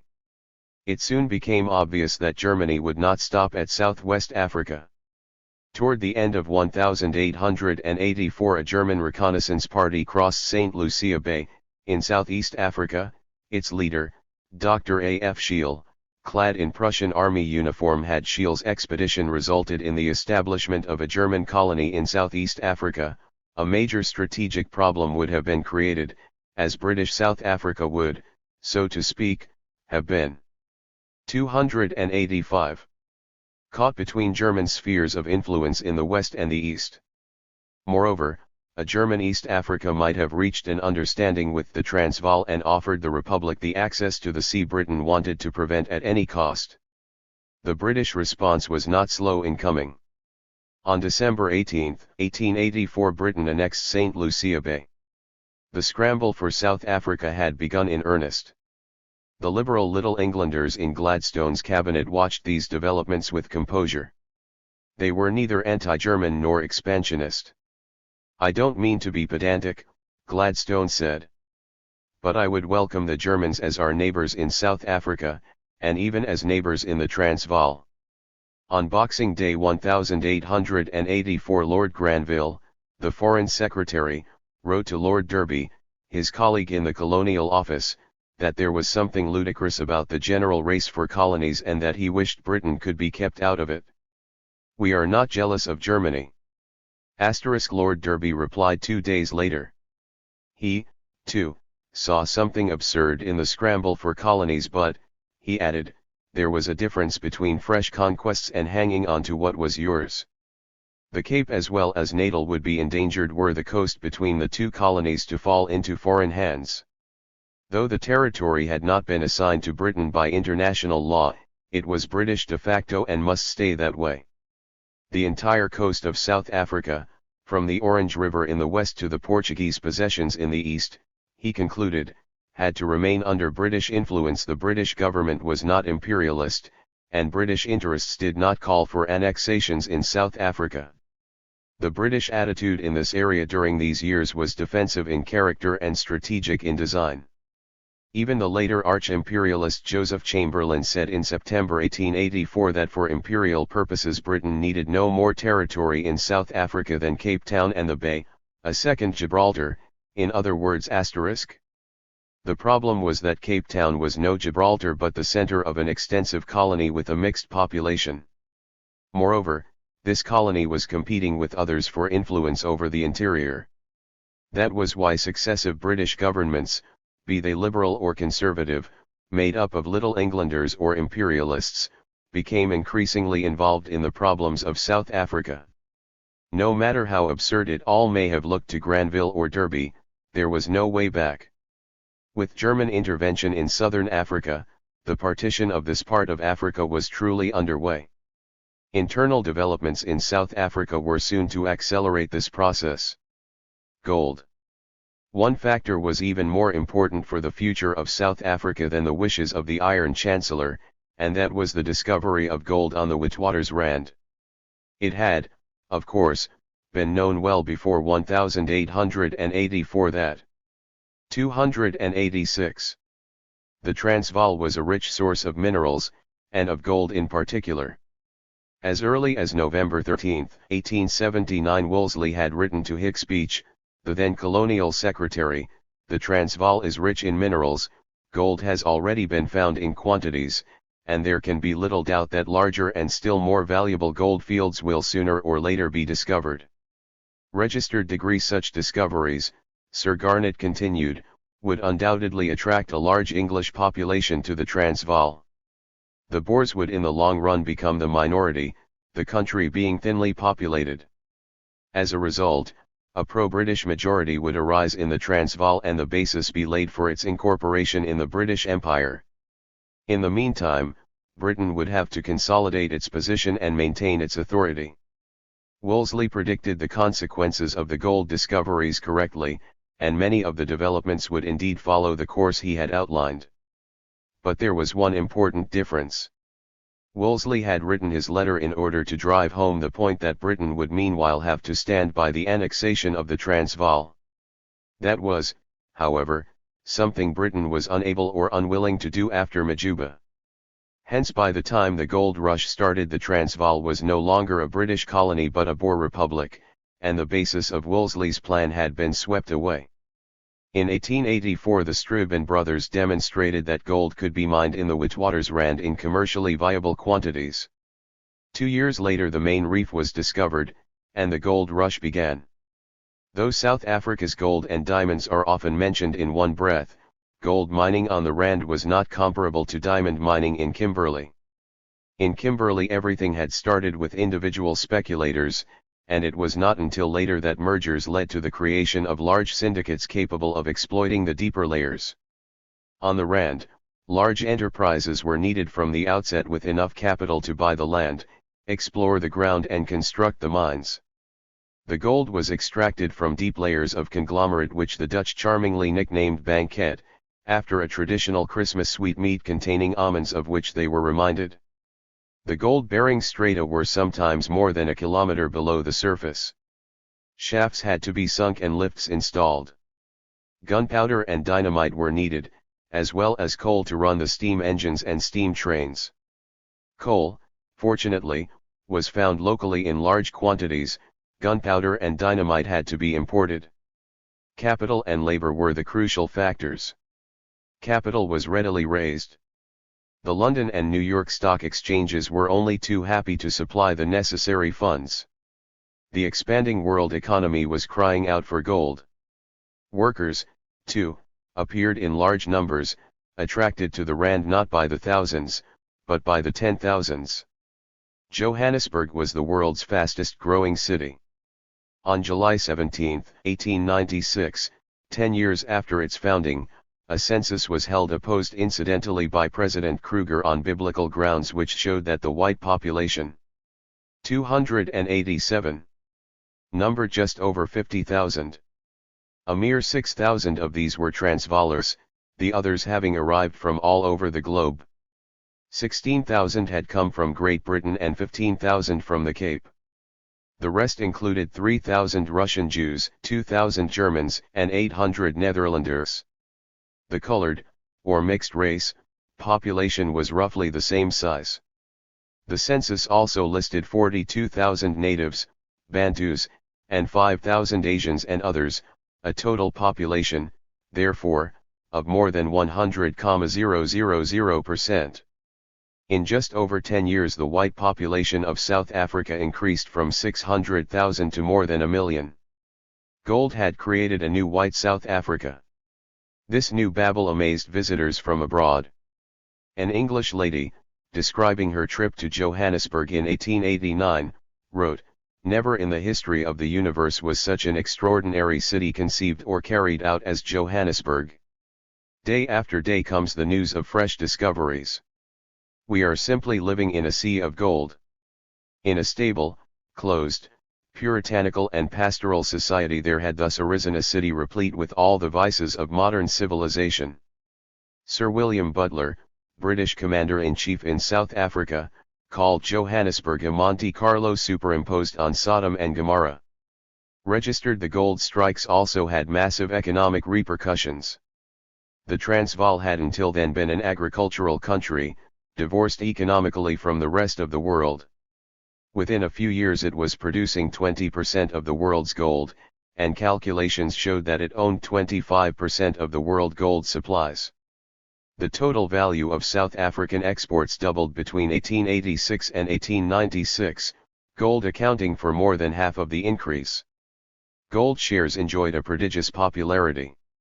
From 1888 to 1889 there was a real boom, and the London Stock Exchange was dominated by the Kaffir circus. Not only was there an explosion of Transvaal exports, but imports swelled as well. A large number of commodities had to be brought in from abroad to sustain the mining industry and to supply the growing population with food and the all-important alcohol. Mining and industry stimulated trade and transport. The Transvaal had become the economic heart of South Africa. The future of the Cape Colony would from then on depend upon its relations with the Transvaal, and hence Britain's imperial future in South Africa, too, became largely dependent on the policy of the Kruger government. Within a brief span of time the elements of the South African equation had been drastically transformed. The economic and political center had shifted from Cape Town to Johannesburg and Pretoria. Germany, Europe's strongest power, had established itself in Southwest Africa and shown interest in Southeast Africa. If the Transvaal was not prepared to accept British leadership, then Britain's entire future in South Africa would be jeopardized. In view of what had gone before, Britain could not count on a great deal of sympathy from the Transvaalers. The gold discoveries, however, had also introduced a factor favorable to Britain. Wolseley's pre. 288.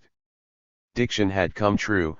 By virtue of the continuous influx of foreign immigrants, the Boers were indeed becoming a minority. The replacement of recalcitrant Boers with Anglophile newcomers would thus result, not from outside pressure but from inevitable developments inside the Transvaal. For the time being, Uitlanders, foreigners, admittedly did not have full citizens' rights in the Transvaal, but in the long run their political claims would prove irresistible. Now, once these foreign workers became full citizens, the political power of Kruger's Boers would be broken. In the view of many observers, time was thus working in Britain's favor and it was all just a question of being patient. However, there were also those without patience, for whom things were not moving nearly fast enough, and who, moreover, looked beyond South Africa. One of these was Cecil Rhodes. 3. Rhodes and Rhodesia, 1890–1893. Cecil Rhodes. Cecil John Rhodes did not live to a ripe old age. He was born on July 5, 1853 in Bishop's Stortford, Hertfordshire, not far north of London, and died on March 26, 1902 in Muizenberg, South Africa. He thus never made his half-century. Cecil was one of many children, the sixth to be precise, born to the vicar of Bishop's Stortford.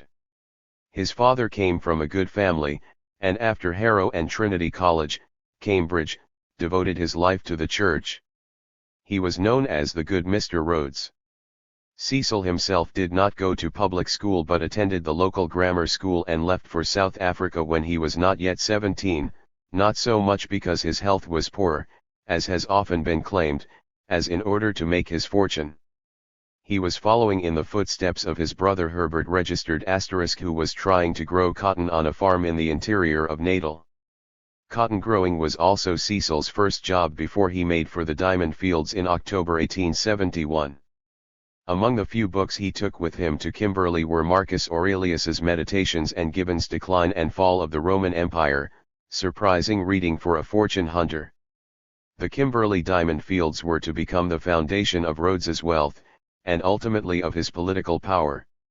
Here Rhodes met not only his later associate and collaborator Dr. Leander Starr Jameson, but also his fellow fortune-seeker, Charles Donnell Rudd.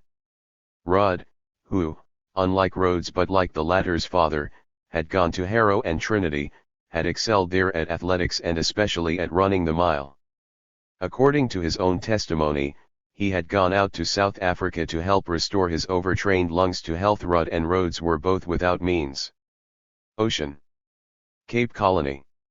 Southern Africa. What little money they had they invested in various enterprises, not all of which were connected with mining. Thus these two empire builders to be made their first profit from the sale of ices and cold drinks, in great demand during the hot months. Another venture was pumping water from flooded mines. Pumping and ice cream, together with diamonds, thus constituted the basis of their first fortune. By the time Rhodes returned home in 1873 to go to Oxford, he was already a rich man. He went to Oxford to improve his education, as befitted a man of his background, intellect, and ambition. But Oxford had social as well as intellectual attractions. There he could meet the caliber of man he would need and with whom he liked to associate.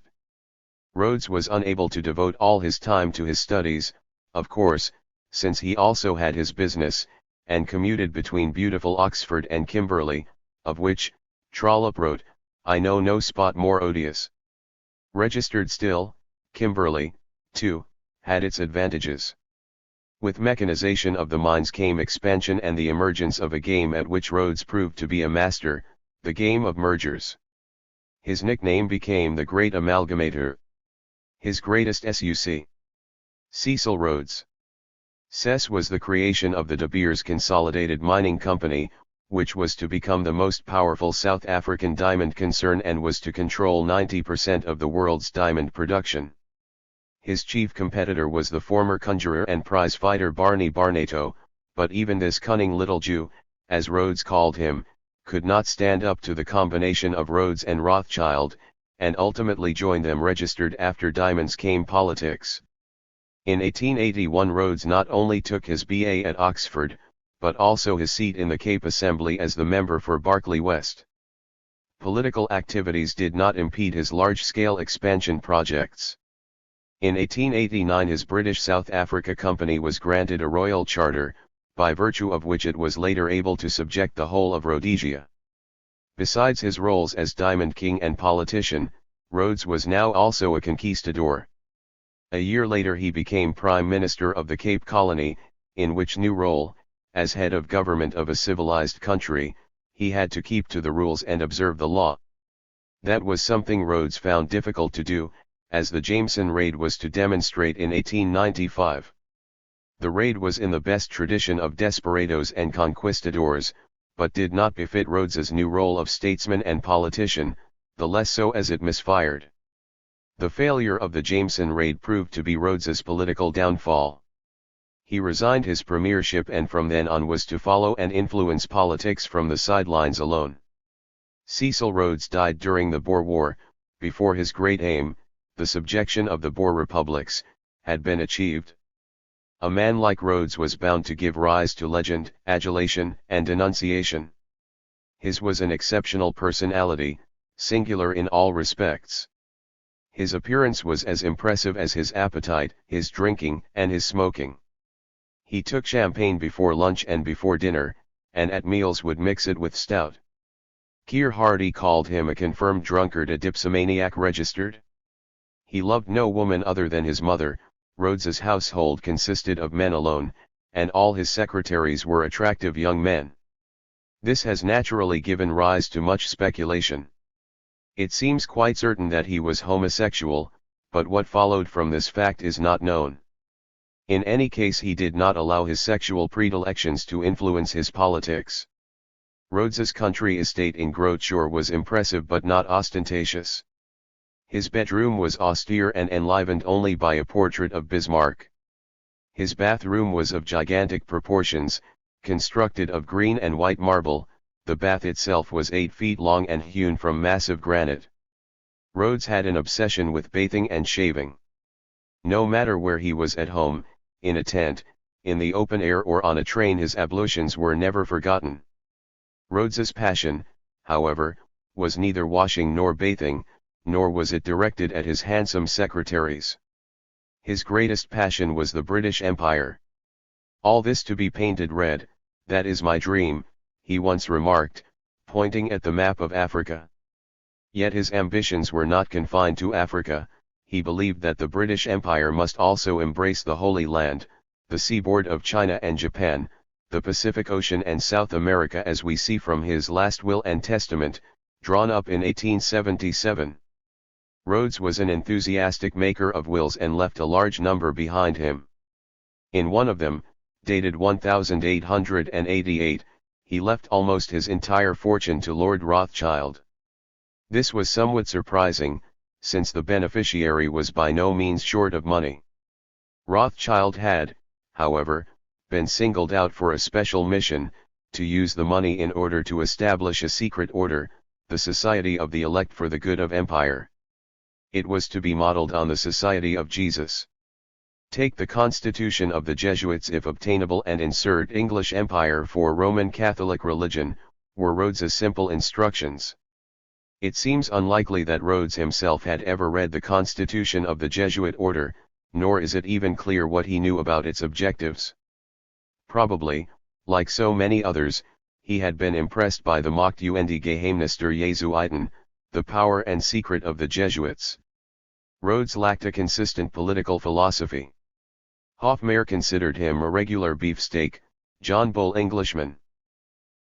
He was a social imperialist and considered the acquisition of new land and new markets an essential means of avoiding social tension and civil war. His ideas were shaped by Rhodes' monument in Cape Town, the classics, and also by the writings of Gibbon, Darwin, Ruskin, and Spencer. He was greatly impressed by Winwood Reade's The Martyrdom of Man, first published in 1872. Reade had previously written several unsuccessful novels, had made 3 great voyages to Africa without being acknowledged as an explorer, and had died in 1875 at the age of 37. The martyrdom of man was to earn him great fame, albeit posthumously. It was a sweeping cultural history of mankind, presented under the headings of war, religion, freedom, and intellect. Its most striking feature was its break with the Eurocentric historiography so characteristic of the time. 293. And the stress it laid on the importance of Africa. Rhodes was deeply impressed by its message. Rhodes's own theories were unclear, his daydreams utopian, and his fantasies grandiose. That was nothing very unusual. A great many dreams have been spun beneath the dreaming spires of Oxford, as well as in the tents of gold and diamond prospectors, certainly during that age of imperialism when no limits to growth had yet been set. The unusual thing about Rhodes is that he translated his dreams into plans and his plans into action. The greatest of these actions was undoubtedly the expansion toward the north. It culminated in the establishment of a colony measuring not far short of 400,000 square miles, larger than Spain, France, and Benelux put together. Rhodesia. The British annexation of Bechuanaland in 1885 had secured the road to the north. With it, a wedge had been driven between German Southwest Africa and the Transvaal. The British sphere of influence now extended as far as the Zambezi, and access to the Great Lakes had been kept open. At the same time it had also become possible to encircle the Transvaal by further British expansion toward the north. The northern frontier of the Transvaal was the Limpopo. Above it lay a territory vaguely referred to as North and South Zambezia, the boundary between these two being the Zambezi River. The southern region lay in the temperate zone and was deemed suitable for white colonization. Above it lay tropical Africa, unsuited to white inhabitation but nevertheless of importance because it provided access to British East Africa. Southern Zambezia comprised Matabeleland and Mashonaland, so named after their most important peoples, whose subjection was of strategic importance to Britain. The Matabele had previously lived in the Transvaal but had been driven out by the Trek Boers. They had then withdrawn beyond the Limpopo, and in about 1838 had made Bulawayo their capital. They controlled a large area, the frontiers of which were uncertain and moreover kept changing, but included almost the whole of what is now Zimbabwe, parts of northern Botswana and, across the Zambezi, stretched into western Zambia. Their empire had been built on conquest and was based on brutal tyranny over the people they had subjected. That, at least, was how observers described it at the time. In fact, the Matabele were not nearly as dominant as they seemed to be, their subject people continuing to pose a threat to them. These subject people included the Mashana. Their land, in the northeast of what is now Zimbabwe, was believed to be very rich in gold. A German traveler was convinced that it was the biblical Ophir, and Rider Haggard used it as the setting for King Solomon's mines. This, of course, rendered it highly attractive to many Europeans, and the weakness of the Matabele. 294. Empire could therefore be said to have lain in its alleged wealth. The king himself, however, dismissed all the theories about the rich gold deposits of his country as nonsense. Gold is not hidden away in rivers, he told an English visitor, gold is found in stones. The king, the visitor concluded, did not grasp the point of our geological arguments. This king was Lobengula, the formidable chief of the Matabele. He made a great impression on visitors. A very fine man, only very fat, is how Rhodes's emissary, described him, with a beautiful skin and well-proportioned 8. He measured 6 feet tall, was extremely corpulent and went about dressed in animal skins. He was in the habit of devouring huge quantities of half-cooked meat, washed down with Kaffir beer. Very much like a wild beast, Rudd went on to remark. He described the king's expression as partly apprehensive, partly happy, and partly cruel, but added that Lobengula had a very pleasant smile. An imposing figure, every inch a king, as another observer remarked. The particulars of Rhodes's plans for Matabeleland were first presented in the Times on November 11, 1885.8. Rhodes urged the British government to reach an agreement with Lobengula and to establish a British protectorate over Matabeleland. The British government, however, had other matters to consider. It did not even know who Rhodes was. Rather a pro-Boer MP in South Africa, I fancy, was all Lord Salisbury had to say about him. Lord Knutsford, the colonial secretary, thought he knew more. He wrote a detailed letter to Salisbury about Rhodes and his activities, but had later to confess somewhat sheepishly that he had confused Rhodes with a man by the name of Bower registered. Yet, while Rhodes may have been unknown in London, he had many influential friends in South Africa, among them Sir Hercules Robinson, the British Governor and High Commissioner, and Sir Sidney Shippard, Deputy Commissioner in Bechuanaland. Rhodes, moreover, had money, which for the British government was in short supply. Or rather, the government did not want to apply to Parliament for funds to go into Matabeleland. Once again the chartered company formula provided the answer.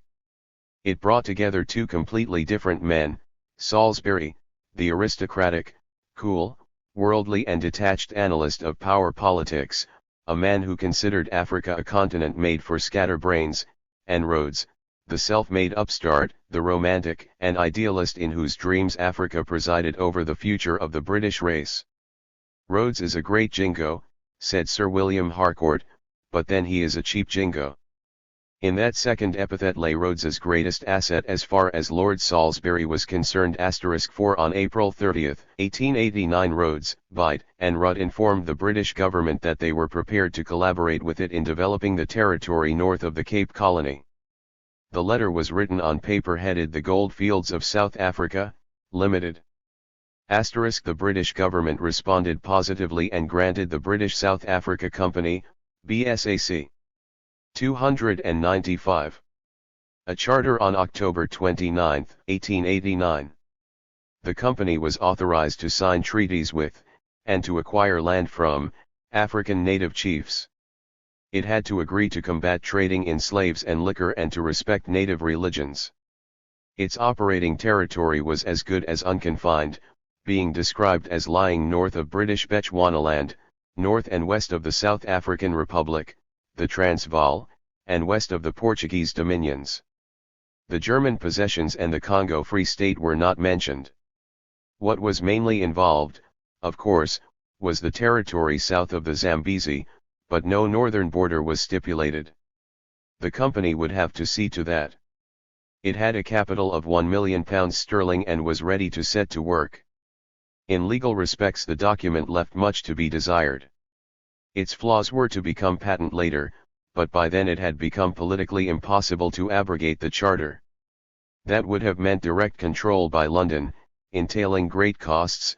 Besides, Harcourt remarked, are having to do all the slaughtering ourselves. *degree. The pioneers. The company did not have to start from scratch, the foundations had been laid previously. A year before the charter was granted, Charles Rudd, Rhodes's old friend and confidant, had visited Lobengula and had talked him into signing a treaty. By it, Lobengula received £100 per month, plus 1,000 Martini Henry rifles with 100,000 cartridges, and either a steamboat on the Zambezi or another £500. In exchange Rhodes and Rudd were granted what became known as the Rudd Concession, that is, the complete and exclusive charge over all metals and minerals situated and contained in my kingdom, principalities and dominions, together with full power to do all things that they may deem necessary to win and procure the same. No other party was to be granted similar rights and concessions. The treaty ended, this given under my hand this 30th day of October in the year of our Lord 1888 at my royal kraal, and was signed with Lobengula's mark. Understandably, Rhodes was very enthusiastic. Our concession is so gigantic, it is like giving a man the whole of Australia, he wrote to Rudd. For since Rudd had been given the full power to do all things necessary, no limit was set to the powers and efforts of the concessionaires. Lobengula took a different view. He claimed that all he had granted Rudd was the right to dig in one hole. Whether that was what he had really meant is open to question. Negotiations had been protracted, and the rifles he had received were of considerable value to him, but it seems quite certain that Lobengula had never intended to wind up his empire. Yet that was precisely what was about to happen. On July 1, 1890, a large column of pioneers crossed the Shushi River into Matabeleland. Rhodes had made sure that this column included many 296 BSAC pioneers on the way to Mashonaland. Young men from good families. If anything were to happen to them, their fate would not leave the British government unmoved. On September 12 the column reached its objective, a hill in Mashonaland. The order of the day read as follows: 1. It is notified for general information that the COL 297, having arrived at its destination, will halt. 2. The name of this place will be Fort Salisbury. Next morning the British flag was raised on a newly cut flagpole, and after a salute and prayers the country was solemnly incorporated into the British Empire. The ceremony ended with 3 cheers to Her Majesty. The foundations of Rhodesia had been laid. However, Rhodes's ambitions were not confined to Matabeleland and Mashonaland. His motto could be summed up, in a variation on the American saying, as go north, young man. And north was where Rhodes's young men went. His agents crossed Zambezia in impetuous haste, signing treaties right and left, then rushed on over the Zambezi toward Lake Nyasa. The charter had not, after all, specified any northern boundary. In legal terms these treaties left much to be desired, but they were no less effective for that. This tempestuous expansion inevitably brought Rhodes, and with him the British government, into conflict with Portugal, Britain's oldest ally. For Rhodes's implementation of the Cape to Cairo dream spelled the end of the Portuguese Contra Costa dream, the vision combining Angola and Mozambique into one vast Portuguese empire in southern Africa. Portugal and Rhodesia. The plans for a great Portuguese empire in southern Africa had, of course, been dealt a severe blow when British authority over Bechuanaland had been established in 1885. The second blow came in 1899 when the British government granted Rhodes's company a charter, thus paving the way for British expansion across the Zambezi. With this, the possibility of joining up Angola and Mozambique had as good as vanished, but Portugal naturally still hoped to make its colonial empire as large as possible. As far as Angola was concerned, the coastal boundaries were a matter for Portugal to settle with Germany in the south and with the Congo Free State in the north. The southern borders presented no difficulties, but in the north conflicts with Leopold continually arose. In 1891, however, the parties sat around a negotiating table and agreement was reached.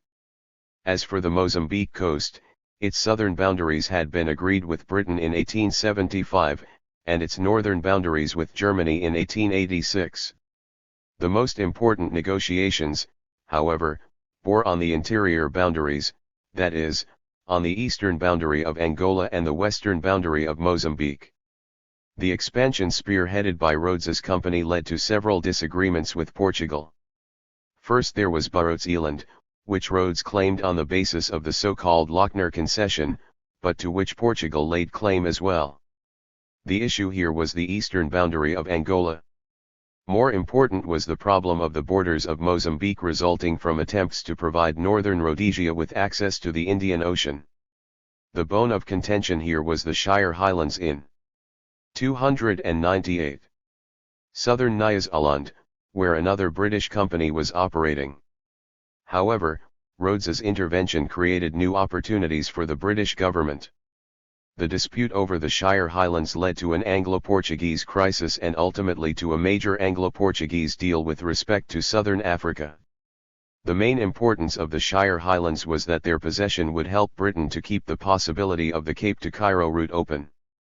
Salisbury, the British Prime Minister, was not at first particularly interested in their future. The Shire Highlands were not a region of any importance. The issue did, however, have a politically sensitive aspect. Scottish missionaries were active in the region, and the British public would take it amiss if these missionaries were allowed to fall under the jurisdiction of Catholic Portugal. The Portuguese appetite for expansion made this a real threat. Moreover, Salisbury considered the Portuguese claims to the highlands to be ludicrous. Lord Salisbury utterly rejects the archaeological arguments of the Portuguese, he wrote in a memorandum to the Queen. The picture changed even more, as far as Salisbury was concerned, when Cecil Rhodes seemed prepared to shoulder most of the administrative costs in the region. The British Trading Company operating there, the African Lakes Company, was in no position to take these on. According to Harry Johnston, it was no more than a miserable grocery business. Salisbury now dispatched the man who had uttered that phrase to the area with orders to sign treaties and to establish a British protectorate. Portugal had meanwhile drawn up a plan for an expedition of its own to the same destination, and was proud enough, but also unwise enough, to proceed with it even when Britain had made it known that it had already set up a protectorate. The British government reacted with an ultimatum: Portugal must recall the expedition without further ado. When Portugal did so, the two parties sat down to negotiate a partition treaty. On the British side the negotiations were conducted by Salisbury, on the Portuguese side by one of the most colourful figures in the diplomatic corps at the court of St. James, the Marquis de Sauverel. Sauverel had been an ambassador to London for what was even then considered a long time, during which he had made his way in London society, and in particular had formed a close friendship with the Prince of Wales. Sauverel's interest in women surpassed even that of this legendary Prince of Pleasure. Although his nickname, the Blue Monkey, which he owed to his ever-present dark stubble, does not suggest great physical attraction, his success with women was considerable. Sauverel was therefore, to put it conservatively, quite a different type from Lord Salisbury, but he, too, was indisputably a shrewd diplomat.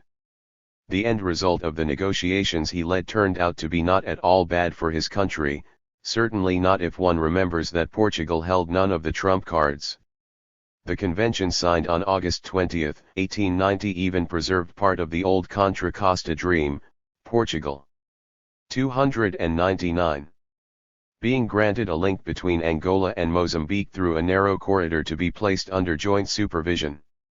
However, this concession did not satisfy the Portuguese.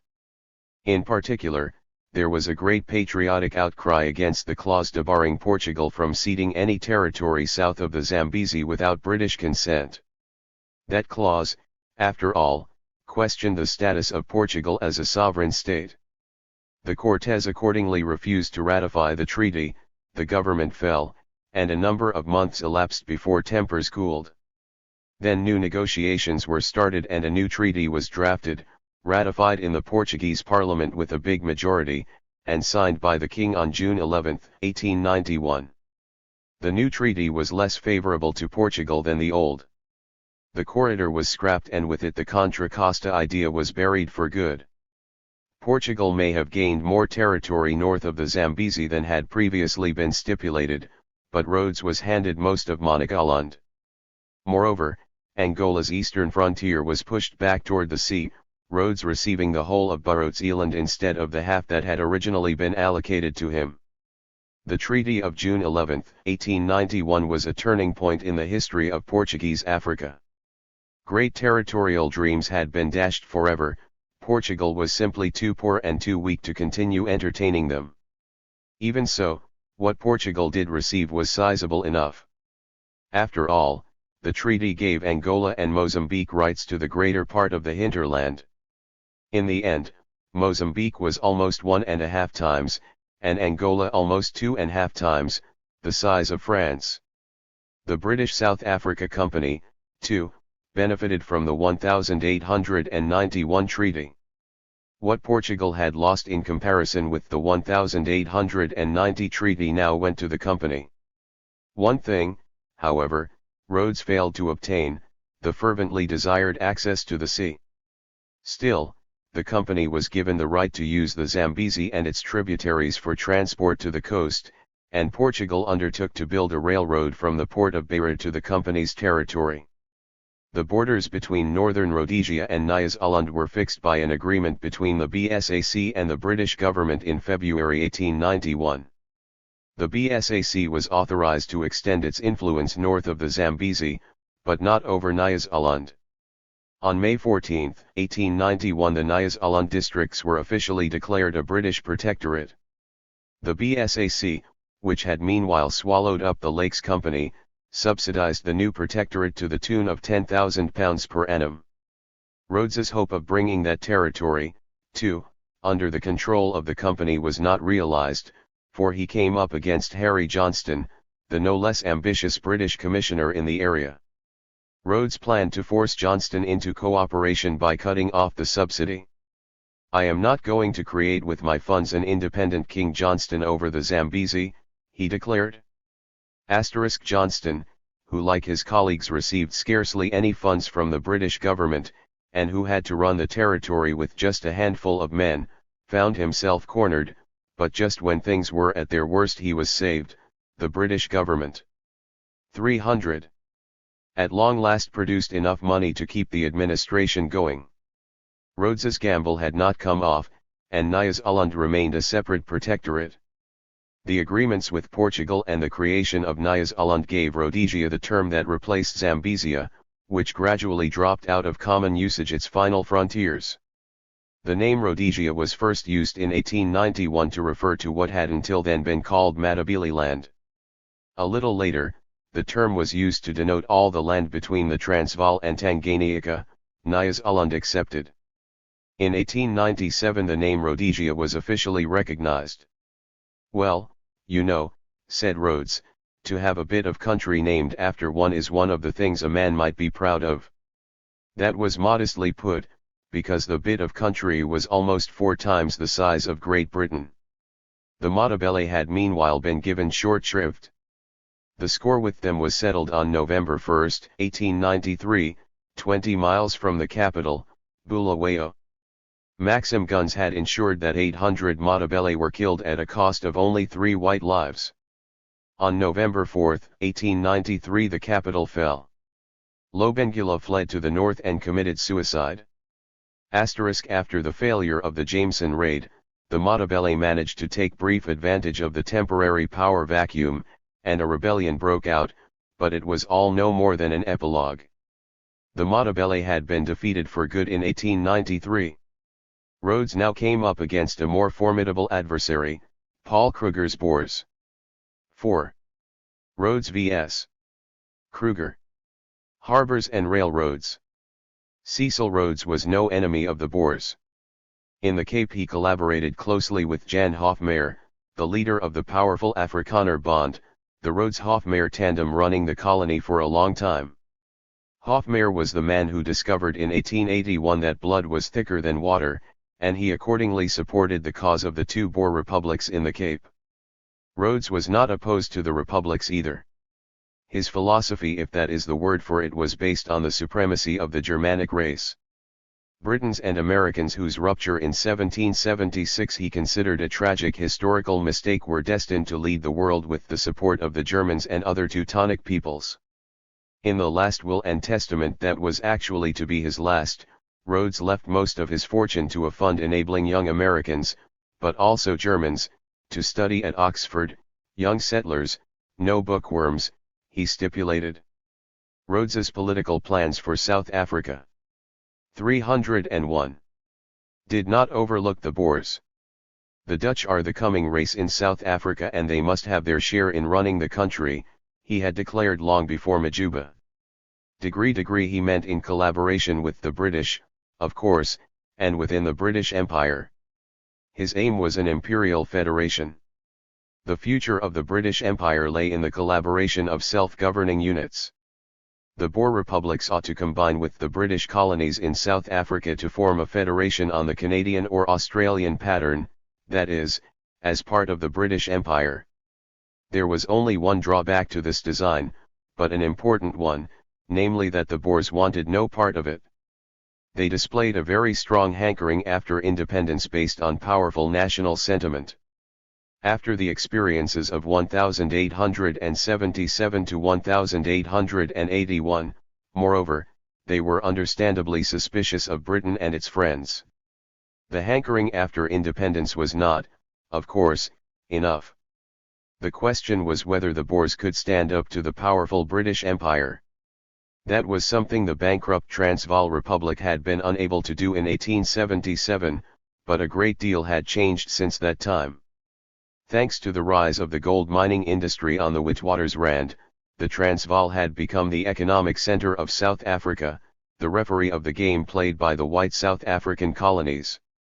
The rules of the game, however, were yet to be defined. If the Transvaal, locked into the interior of South Africa and having to rely on others for its imports and exports, were to align itself with the Cape Colony or Natal, then the economic future of these two colonies would be assured. If, however, the Transvaal were to acquire harbours of its own or gain access to other British ports, then a truly independent and potentially very prosperous and quickly growing white state would arise in South Africa, with a national character of its own and a historically fostered anti-British bias.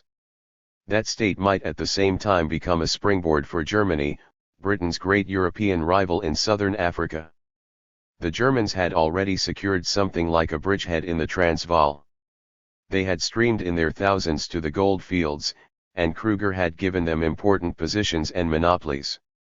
German exports had grown quickly, and German investments were considerable. Everything therefore hinged on harbors, coasts, and railroads. The Transvaal itself had no access to the sea and was moreover debarred from it. British policy had always been to gain control of all the coasts of southern Africa. That policy had been pursued with much diligence and had been crowned with almost total success. From the Orange River in the west to Delagoa Bay in the east, the entire coast, with the exception of Thongaland, was safely under British control. But having advanced into Swaziland in 1894, the Transvaal now seemed poised to break through to the coast. To avert that danger, Britain annexed Thongaland in June 1895. The last gap had thus been sealed, and it looked very much as if the Transvaal would never have a seaport of its own. The only hope it had left lay in Colabo. 302. Ration with Portugal, which owned Delagoa Bay, and with it the finest harbour in East Africa, Lourenço Marques. Delagoa Bay could even then look back on a long history. Over the years it had been claimed by a number of countries, including Portugal, Britain, and the Transvaal. The issue had been settled peacefully in 1875, following arbitration by the French president, Patrice de MacMahon, who had awarded the bay to Portugal. The distance from Johannesburg to Lourenço Marques was under 250 miles, less than to East London, the nearest harbour in the Cape Colony. A railroad to Delagoa Bay would render Kruger's republic economically independent. In 1886 the member for Berkeley West, Cecil Rhodes, observed in the Cape Parliament, if the Delagoa Bay Railway is carried out, the real union of South Africa will be indefinitely deferred. In January 1887 a start was made on the Portuguese section of the Delagoa Bay line. In June 1892 a national loan enabled the Transvaal Republic to add the final section. The loan was floated in London, and Rothschild presided over its success. Rothschild was of course Rhodes's friend, but business comes first. A railroad line was also being constructed from the Cape, and in September 1892 the first train from Cape Town steamed into Johannesburg. The Cape Railway had won the race. For a time it enjoyed a monopoly, but it was clear that it would only be of short duration and that Kruger held the fate of the Cape Colony in his hands. A boycott of the Cape Railway would spell not only the loss of the millions invested, but also jeopardize the economic future of the colony. There was thus an obvious conflict of interest between the Transvaal and the Cape Colony, and the Afrikaners in the Cape Colony had no option, for all their sympathy with their kinsmen, but to rally around Rhodes. It was a simple matter of economic survival. That was the background to what at first sight seemed to be the astonishing coalition of Britons and Afrikaners, of Rhodes and Hofmeyr, in the Cape Colony. It was also the background to the conflict between Kruger and Rhodes, which began on July 17, 1890 when Rhodes became Prime Minister of the Cape Colony. At the time Rhodes was just 37 years old. Paul Kruger was 64, and had been President of the South African Republic for 7 years. Until the fiasco of the Jameson raid put an end to his political career, Rhodes was Kruger's greatest antagonist. Thereafter that role would fall to Alfred Milner, the British governor of the Cape Colony. The first 5 years of Rhodes's premiership thus presented the peculiar picture of a political struggle between an elderly, uneducated, and frugal Trekboer and a self-made millionaire and Oxford graduate young enough to have been the old man's son. Small wonder that one of Rhodes's last biographers called it an Oedipal conflict. The Uitlander question. The Transvaal showed all the signs of a booming society. The population mushroomed as emigrants poured in from all over the world, drawn by the gold mines. The social consequences were almost as marked as the economic ones. From a sleepy, traditional, pastoral community with deep religious roots, the Transvaal became a multiracial, heathen society, moving to the hectic beat of modern life. There was little affinity between the two population groups, the old and the new. The first was made up of large, traditional, and pious families, the other of young adventurers. Boer society was agrarian and almost autarkic. The fate of the newcomers, called Uitlanders, foreigners, by the Boers, was bound up with the mines and their associated industries. Freedom of trade and transport and unimpeded imports and exports were what suited them best. Kruger's policy of monopolies and concessions governing the sale of alcohol, gunpowder, and dynamite was against their interests. The main problem, however, was political. The Uitlanders were migratory workers, not citizens of the Republic. Unlike the Cape Colony, where the franchise was color-blind, and the census, not color, determined admission to the polling booth, the Boers did not grant the vote to black people. The British thought that unfair, but were even more incensed by the fact that a large group of white people, including many of their kinsmen, should also have been disenfranchised. The actual demographic ratio of the two groups is unclear, nor can it be reconstructed for lack of reliable census data. Both Rhodes and Kruger exaggerated the number of Uitlanders, the former to demonstrate how scandalous it was to debar so large a group of people from political rights, the latter to show how stupid it would be to grant the franchise to so many outsiders, since by doing so the Republic would place its future in the hands of foreigners. In fact, there were probably more Boers than Uitlanders in the Transvaal, but when it came to adult males, the Uitlanders outnumbered the Boers, the migrant workers preferring to leave their families behind until such time as they were well and truly settled. Since the franchise was confined to white males, this last factor was of great electoral importance. At first, Uitlanders had to pay £25 annually for 5 years before they could become naturalized and obtain the vote. That was a fairly large sum of money at the time. Later, the franchise was limited even further. The qualification was extended from 5 to 14 years residence and the minimum age put at 40 years.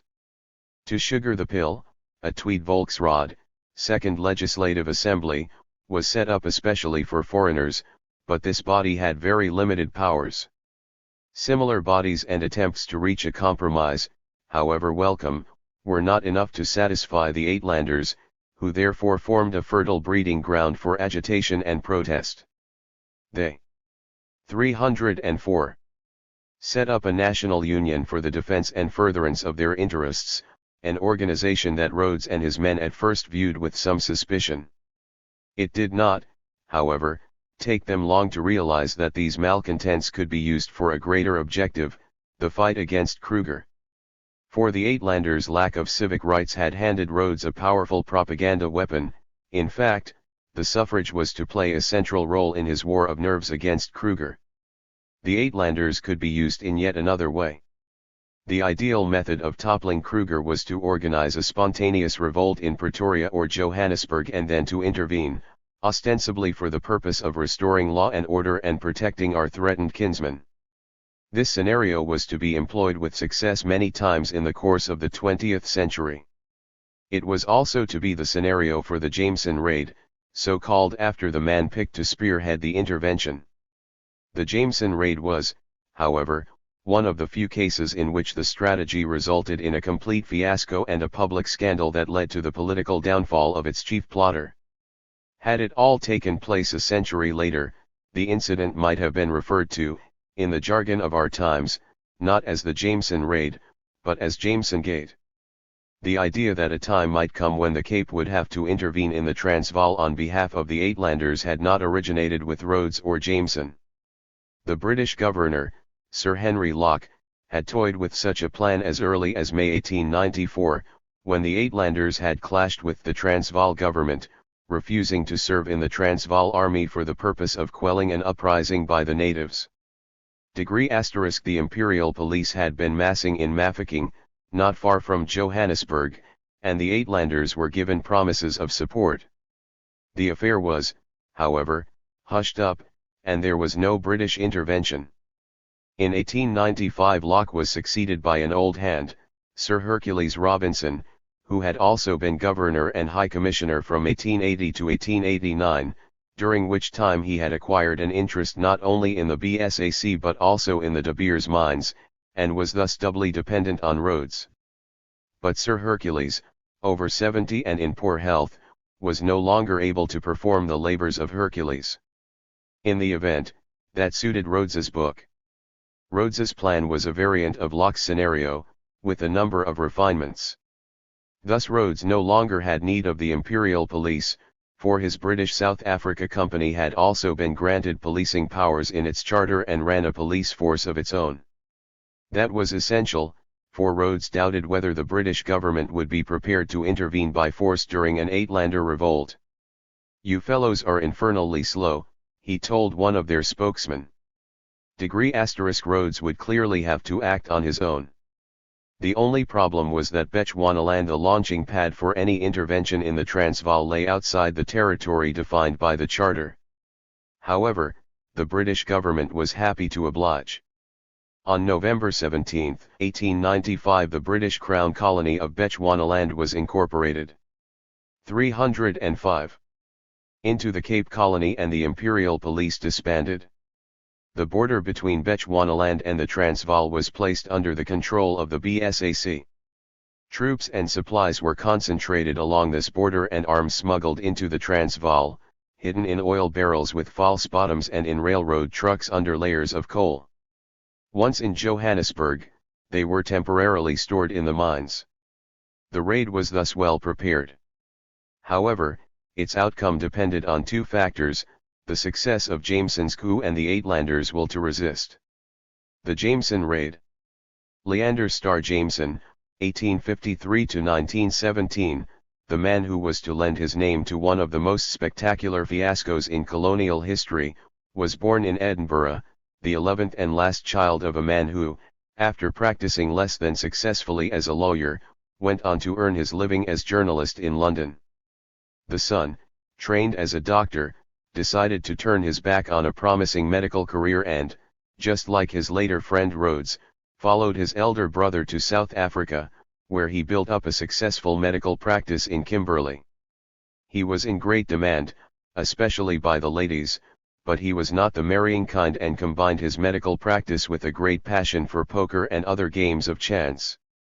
In 1878, shortly after his arrival in Kimberley, he met Rhodes and started a lifelong friendship with him. He became a shareholder in Rhodes's enterprises and entered his service. His medical knowledge stood him in good stead when, during a delicate mission to King Lobengula, he used morphine to relieve the king's gout. 1 degree. Subsequently he administered Matabeleland on Rhodes's behalf. In 1895 he became Rhodes's right-hand man in planning their greatest gamble, the Jameson Raid. The gist of the plan was that at a given signal the Uitlanders would start an uprising. Jameson would then invade the Transvaal with 1,500 men armed with machine guns and field pieces to be held in readiness close to the border. They would also be issued with 1,500 extra rifles for arming the Uitlanders. 3 Maxim machine guns and 5,000 rifles would be smuggled into Johannesburg. Together with the 1,000 rifles already in Uitlander hands, there would be enough weapons for 9,000 men. In addition, the Pretoria arsenal would have to be taken by storm, yielding another 10,000 rifles and a few field guns. That would be enough. The leaders of the Uitlanders meanwhile provided Jameson with a letter in which they begged him to rush to their aid to protect thousands of helpless and innocent men, women, and children from the Boers. All expenses were guaranteed, the petition concluded. Only the date was still missing, to be filled in by Jameson himself in due course. That date was provisionally set at December 29, 1895. Jameson was an adventurer, and in themselves his plans and actions were 306. Not very important. What mattered was the political background to the affair. The plan had been concocted by the Prime Minister of the Cape Colony. That the British government, too, was kept abreast of the plan has always been denied, as is only to be expected. As Rhodes put it to a young officer, you cannot expect a Prime Minister to write down that you are to seize ports etc. Joseph Chamberlain, the British Colonial Secretary, was only too well aware how helpful it was to be ignorant of things from time to time. I did not want to know too much, was his brief comment on the affair. 1. It is, however, difficult to imagine how he could not have been aware of the plan, and even more difficult to determine what objections he could have raised. The plan squared with Chamberlain's imperialist ideas and suited his impetuous temperament and his predilection for direct action. On Boxing Day 1895 Chamberlain wrote to Lord Salisbury, the Prime Minister, that all they could do now was to wait and see. If the rising is successful it ought to turn to our advantage. The leaders of the Uitlanders, however, lost their nerve and insisted that the raid must be postponed, in any case until after race week. Clearly, horse racing mattered more to them than the polo tournament, which was the code name for the raid. In the end, they made it known that they preferred to wash their hands of the whole rising cum invasion plan, and promised to come up with another one that dispensed with an invasion. Every stop was now pulled out to persuade Jameson to shelve the whole idea. However, the leaders of the Uitlanders were afraid that Jameson, the born gambler, might proceed with his plan all the same and thus force their hand. To be doubly safe they sent 2 messengers to his headquarters in Pitsani, one on horseback and the other by train. Rhodes's office in Cape Town, too, let Jameson know that the plan was off. The telegram, in code, but not particularly difficult to interpret, read, "Public will not subscribe 1 penny towards it even with you as director." That was on Saturday, December 28, 1895. There now followed a weekend of terrible confusion. In Pitsani Jameson grew increasingly determined. He sent word to Cape Town that he would go into action unless he was officially and explicitly ordered not to. No such direct order ever arrived. There has been much speculation as to why not. Did Jameson's telegram reach Rhodes too late? Rhodes gave the impression that that was not the case. When the report reached him that Jameson had set out even though Johannesburg had not risen up in revolt, he said, "Old Jameson has upset my apple cart." Poor old Jameson. 20 years we have been friends, and now he goes in and ruins me. 5. However, there is much to suggest that Rhodes did not wish to issue explicit instructions to Jameson to drop the whole business. Rhodes, too, was a gambler, and he may well have thought that, given luck, everything might still turn out for the best. However that may be, Jameson carried on and 307. Rhodes did nothing to stop him. On the night of Sunday, December 29, Jameson crossed into the Transvaal. The leaders of the Uitlanders heard about the invasion on the afternoon of Monday, December 30. The telegram they received read, "The veterinary surgeon has left for Johannesburg with some good horse flesh and backs himself for 700. Reactions were extremely confused. The rifles were brought out from their hiding places and armed units set up to preserve peace and order. One Uitlander organization, the Reform Committee, took control of Johannesburg, but proclaimed its loyalty to the Republic. Sir Hercules Robinson, the British High Commissioner, left Cape Town for the Transvaal to negotiate with the Kruger government. On hearing of this, Rhodes hoped that everything might still turn out well, the more so as rumors were trickling in that Jameson and his raiders had beaten the Boers. The rumors were mistaken. At news of the invasion, the Boer commandos had quickly sprung into action. Many of them were still wearing their kisklere, the Sunday best that Transvaalers donned for the new year. On January 1, 1896 they defeated Jameson near Krugersdorp and surrounded his troops near Doornkoop. Next day, one of the raiders borrowed the white apron of a servant girl at the farm where they had barricaded themselves in and hung it out of the window. The raiders had surrendered. Jameson and his men were taken to Pretoria and put into prison. The raid was over. Repercussions following these events varied widely. Rhodes's political position in the Cape was destroyed. He had no alternative but to resign his premiership. However, there was also a great deal of enthusiastic support for Jameson's heroic action, especially in Britain. The Times, for instance, paid as much as £25 to the recently appointed poet laureate, Alfred Austin, for his moving poem, Jameson's Ride, which appeared on January 11, 1896. The following lines undoubtedly affected many readers. There are girls in the Gold Reef City. There are mothers and children, too. And they cry, hurry up, for pity. So what can a brave man do? Madame Tussaud at once cleared a space in her waxworks museum for a tableau entitled Dr. Jameson Hoisting the British Flag in Bechuanaland, and Queen Victoria called him an excellent and able man. The Boers sick, by contrast, struck her as being horrid, cruel, and overbearing. 8. The German Kaiser took a different view. Some witnesses declared that upon hearing the news he became hysterical, had a row with his ministers, and spoke of declaring war on Great Britain, proclaiming a German protectorate over the Transvaal, sending German troops, mobilizing the German fleet and several other options. The outcome was somewhat calmer. Jameson held prisoner by the Boers, and took the form of a telegram. That too, however, caused a sensation. It was sent to Kruger on January 3, 1896 and read as follows: I express my sincere congratulations that without calling on the aid of friendly powers you and your people, by your own energy against the armed bands which have broken into your country as disturbers of the peace, have succeeded in re-establishing peace, and defending the independence of the country against attack from without. This was the first of Wilhelm's many diplomatic blunders. British reactions were violent. What Britain objected to most was the phrase the aid of friendly powers. The implications were clear: Germany was ready to provide such aid if called upon to do so. The Times called the telegram distinctly unfriendly, and the Daily Telegraph spoke of an insult. The Saturday Review pointed out that Britain was not seeking war, not even with Germany, but that enough was enough. Lord Salisbury should now tell Germany and her allies to mind their own business. 2 degrees, but that was not the end of the story. Dockers in London clashed with German merchant sailors, the windows of German shops were broken and German businesses boycotted.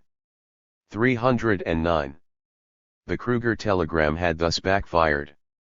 Instead of causing division and disappointment at the failure of the raid, it united Britain in a wave of patriotism.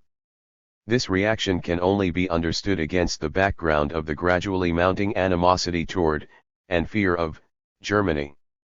Britain had, it is true, more concrete disputes with France and Russia, but Germany was increasingly seen as the real danger, the true rival, the one who was gnawing away at Britain's industrial and commercial supremacy. Asterisk. The upshot of it all was that Rhodes's blunder was offset by the Kaiser's, and that Chamberlain's position was strengthened rather than weakened. The political fallout of the raid thus remained confined to Cape Town, and London was left unscathed. Meanwhile Kruger sent Jameson and his accomplices to London for trial. The hearings turned into a major social event, with fierce competition for tickets to the public gallery. The accused in the end were found guilty, and Jameson and his second-in-command, Sir John Willoughby, were sentenced to 15 months' imprisonment, with shorter sentences for the other main defendants. Jameson was released after 10 months on health grounds. Unlike Rhodes, he had not reached the end of his political career, far from it. The raid had been a disaster, but it had gained him a heroic reputation. He was elected to the Cape Parliament in 1900, became the leader of the Progressive Party in 1903, and was Prime Minister of the Cape Colony from 1904 to 1908. An inquiry was also held into the involvement of Cecil Rhodes, Sir Hercules Robinson, and even of Chamberlain, the colonial secretary. A parliamentary committee of inquiry, known officially as the South Africa Committee but quickly nicknamed the Committee of No Inquiry, was set up.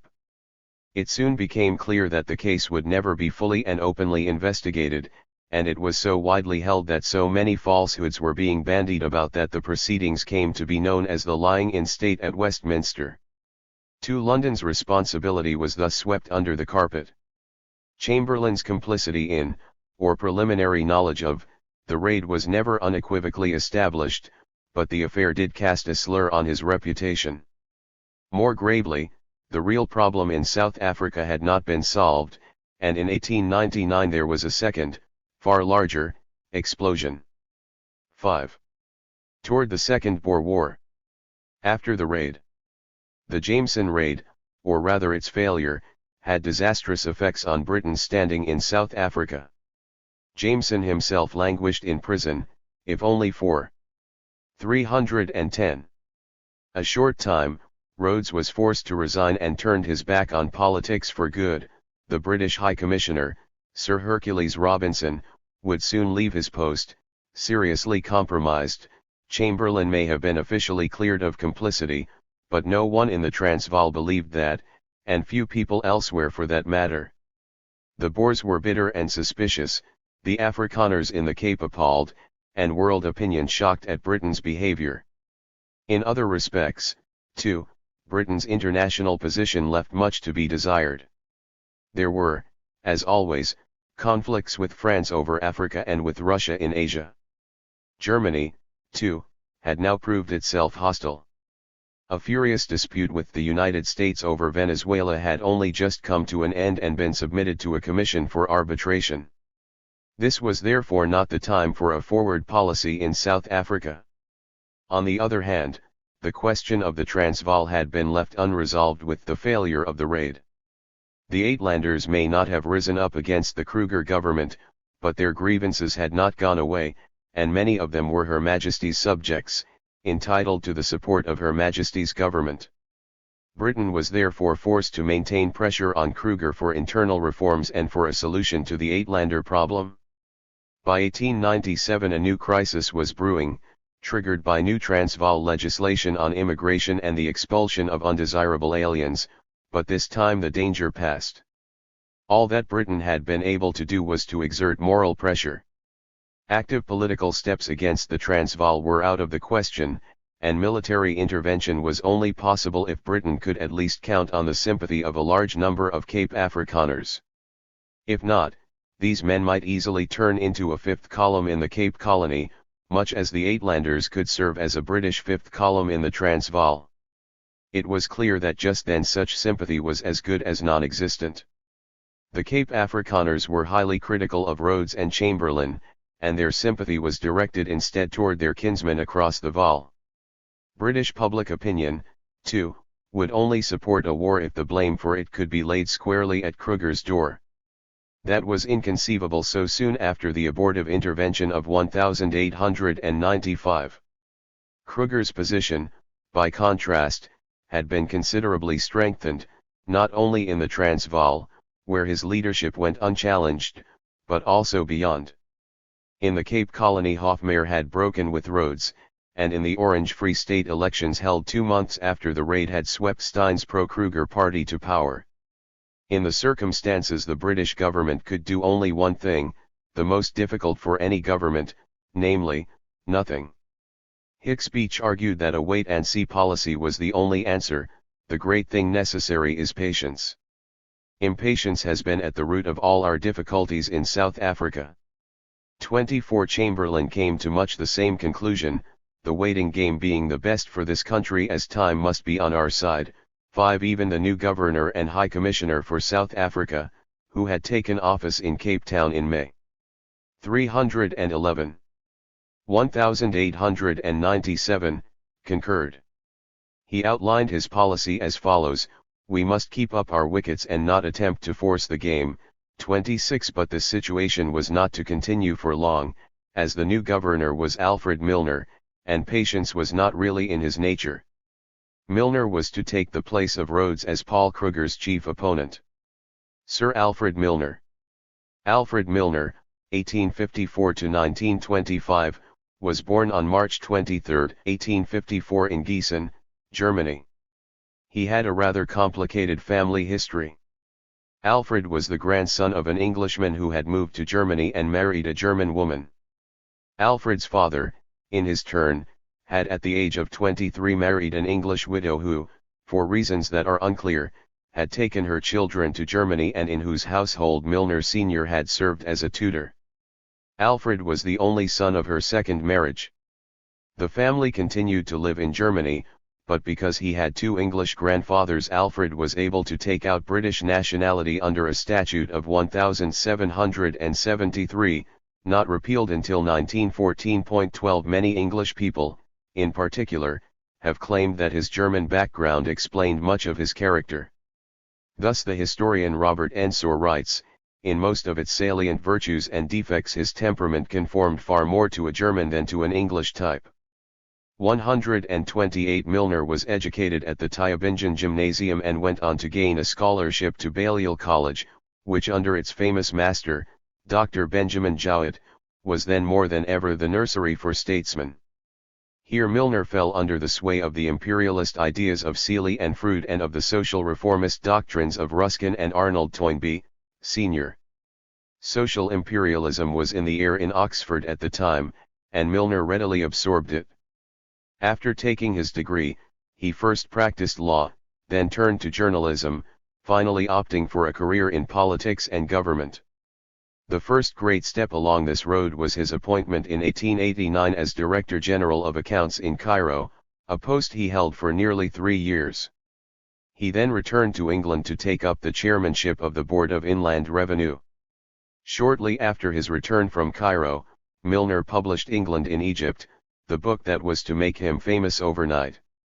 This paean of praise to the British administration in Egypt is one of the highlights of British imperialist writing, comparable with Kipling's The White Man's Burden and Seeley's Expansion of England.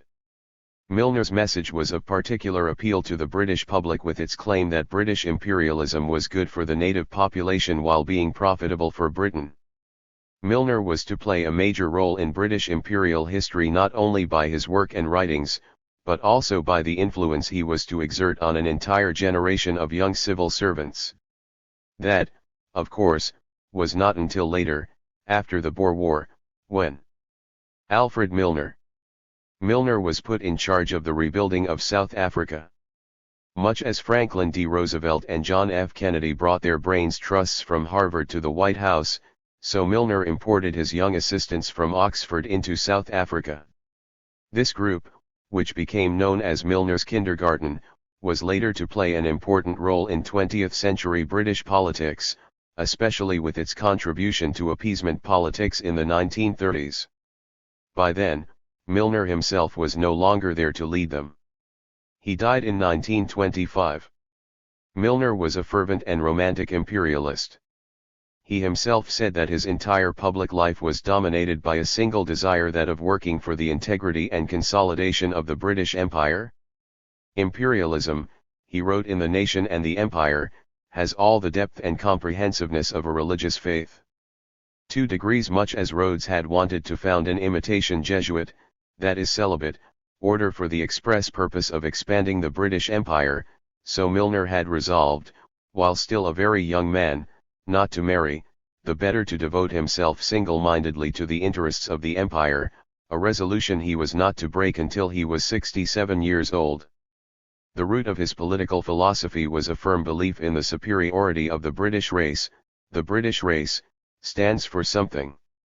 313. Distinctive and priceless in the onward march of humanity, he declared 3 more important than any material reward is the bond of common blood, a common language, common history and traditions, 32 The British race thus comprised all the people of the United Kingdom and those of their descendants overseas who lived under the British flag.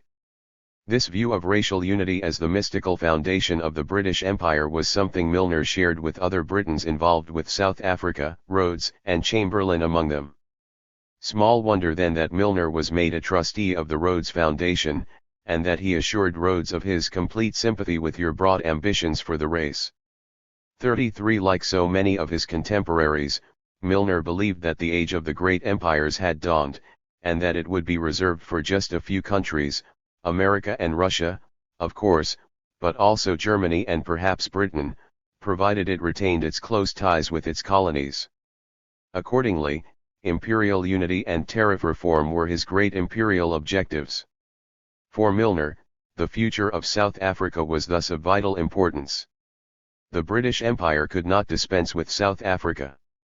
The colony would have to be expanded into a giant federation, something like Canada or Australia. However, South Africa's future looked uncertain. There were two alternatives. South Africa could either develop into a British dominion, or become a hostile power, dominated by the Boers. The key to this problem lay in the Transvaal. Kruger would have to be forced to rally to Britain's side. There were no solutions to the political troubles of Africa except reform in the Transvaal or war. 3 Milner did not believe that reform would come about by itself, and thought it best to work up to a crisis. 135 After having studied the situation, he informed Chamberlain of this conclusion in a long letter dated February 23, 1898, adding, however, that it was only the local side of the matter. Everything would of course hinge on an analysis of the world political situation. It depends on the imperial outlook as a whole. 3 degrees and that was Chamberlain's province. Chamberlain, too, had come to the conclusion that South Africa was at a crossroads, it would become either a new Canada or else a second United States. Chamberlain thought that the Canadian course seemed the more likely of the two. True, there was a centrifugal tendency in the white colonies, a tendency to break free from the empire, but Australia and Canada proved that this course was not a law of nature. Centripetal forces were at work as well. In South Africa he distinguished 3 of these. In the first place, German interference was likely to underline the need for protection by London. Next, there was the internal conflict between the Dutch and the English. The two races do not amalgamate, Chamberlain noted to his surprise. He could only come up with one explanation: a lot of Celtic and Norman blood must be infused in us. This conflict might force the empire to exert a restraining influence. And third, there were the material and emotional benefits provided by the empire. 314. All in all, therefore, Chamberlain considered the emergence of a new Canada the more likely outcome, but only if the 4 white colonies found some modus vivendi. Another outcome was possible: the English territories might become self-governing colonies within the British Empire, while the Transvaal and the Orange Free State would remain independent republics outside. In that case a United States of South Africa would inevitably emerge. The key to the future thus lay in the Transvaal, the natural heartland of South Africa, the richest spot on earth, from which all the other territories took their lead. It was essential to strengthen the British hold on the Transvaal and to thrust the latter into one form of federation with the British colonies or another. The classical instrument for exerting British influence in the Transvaal was well known, namely, pressure by the Uitlanders. Kruger had to be forced to grant them political rights, whereupon Transvaal policy would automatically fall into the British mold. While Milner believed that time was working against Britain, Chamberlain took the opposite standpoint: the natural demographic trend favored a British South Africa. This, however, was just one view of the matter. For even a British-dominated Transvaal was not the complete solution, it would still have to remain under direct control from London. The American settlers, too, had been of British origin, but that had not stopped them from seceding. Control of the Uitlanders was as important as control of the Boers and perhaps just as difficult. In their game with the Transvaal the British held one trump card, and that had not changed: their hold on the coast. Here there was just one weak link, and that too was still the same, Delagoa Bay. Thus this lovely bay on the east coast of Africa remained of vital importance to the British Empire. Percent. In 1898 Britain had one last chance of securing the bay and thus safeguarding its future. The partition of the Portuguese colonies. In the 1890s Portugal was in an extremely awkward financial position, and no longer able to pay the interest on its state loans. Foreign creditors were naturally unhappy. They demanded their money and appealed to their own governments for support. The latter then applied pressure on Lisbon by means of protests and threats, although generally to no avail. Portugal's financial tribulations were too great and too long-standing. The solution seemed obvious and lay in Portugal's colonial possessions. It would have to divest itself of the most desirable of these, or at least pledge the revenue from them as security. The need to acquire securities is second nature to all bankers. In this case it was shared by several governments. In its financial predicament Portugal turned first to its traditional ally, Great Britain. When Britain and Portugal began negotiations, the Germans grew edgy, put pressure on Portugal. The German ambassador called on. 315. The King of Portugal dressed in military uniform to lodge a protest and asked Great Britain for clarification. The German government then tried to organize a joint protest by all the great powers against British intervention, but without success. "All this leaves me completely cold," the Russian foreign minister declared. *degree France was equally indifferent and washed its hands of the affair in the wake of a cabinet crisis. Britain nevertheless remained prepared to talk to Germany. After much deliberation and negotiation they reached an agreement on August 30, 1898, enshrined in 3 conventions. The first convention concerned a possible loan to Portugal. If necessary, Britain and Germany would provide it jointly and accept the customs duties of Angola, Mozambique, and Portuguese Timor as collateral. The British share would consist of the duties collected in Mozambique south of the Zambezi, that is, inclusive of Delagoa Bay and central Angola. The Germans would receive the rest. It was clear that what this all amounted to was a demarcation of spheres of influence. This was even more obvious from the second, confidential, convention, which mentions the partition of the territory of the Portuguese colonies in a similar manner should it unfortunately prove impossible to preserve their integrity. The third document, a secret note, laid down that neither party would meanwhile accept further concessions from Portugal unless the other received an equivalent recompense. To make doubly sure, not only this but all the negotiations were kept secret. The entire set of remarkable documents was signed on August 30, 1898 by Paul von Hatzfeldt, the German ambassador, and by Arthur Balfour, deputizing for Salisbury, who was recuperating from illness in the south of France. For Britain these conventions represented a considerable success.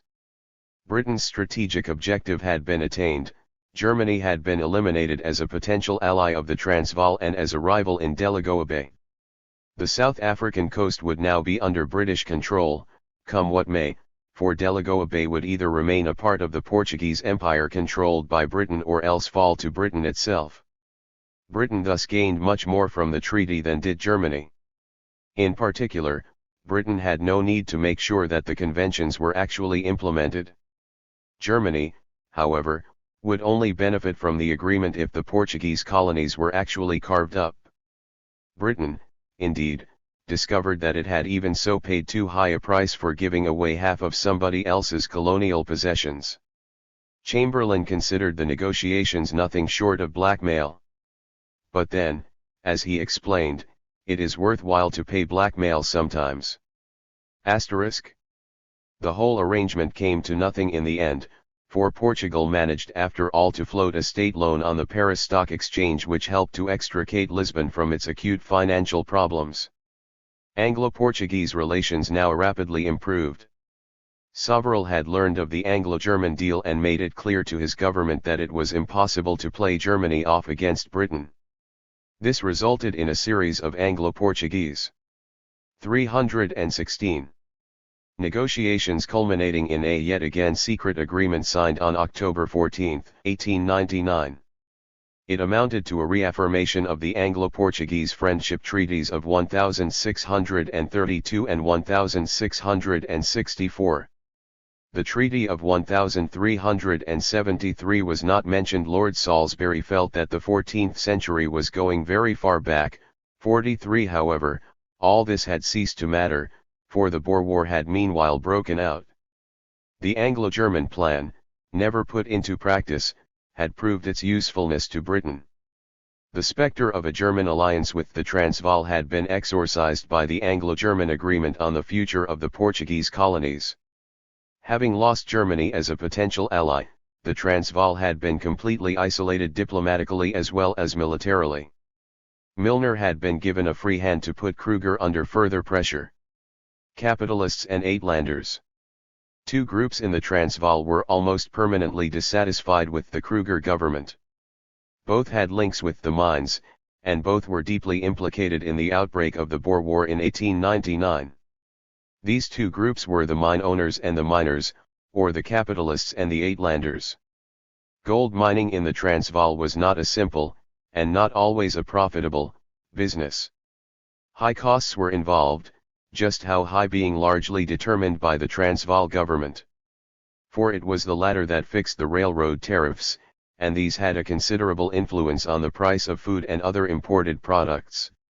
The mine owners were loud in their complaints about the high transport charges. For the government, by contrast, the railroads were of political rather than economic importance. They did not want the Transvaal to become dependent on the Cape Colony and accordingly opted for sharing the cargo between the railroad lines from the Cape, Natal and Lourengo Marcus. The Cape's reply was to cut its tariff, whereupon Pretoria hit back with higher charges on the last section of the line in the Transvaal. The Cape responded with another weapon. Goods were henceforth to be transported over the last section by ox cart. Kruger reacted by closing the drifts, the negotiable fords. That was going too far, and the resulting sharp protest from Chamberlain did not miss its mark. The ox carts were given free passage again, but lost the unequal struggle with the railroads. This drifts crisis took place in 1895.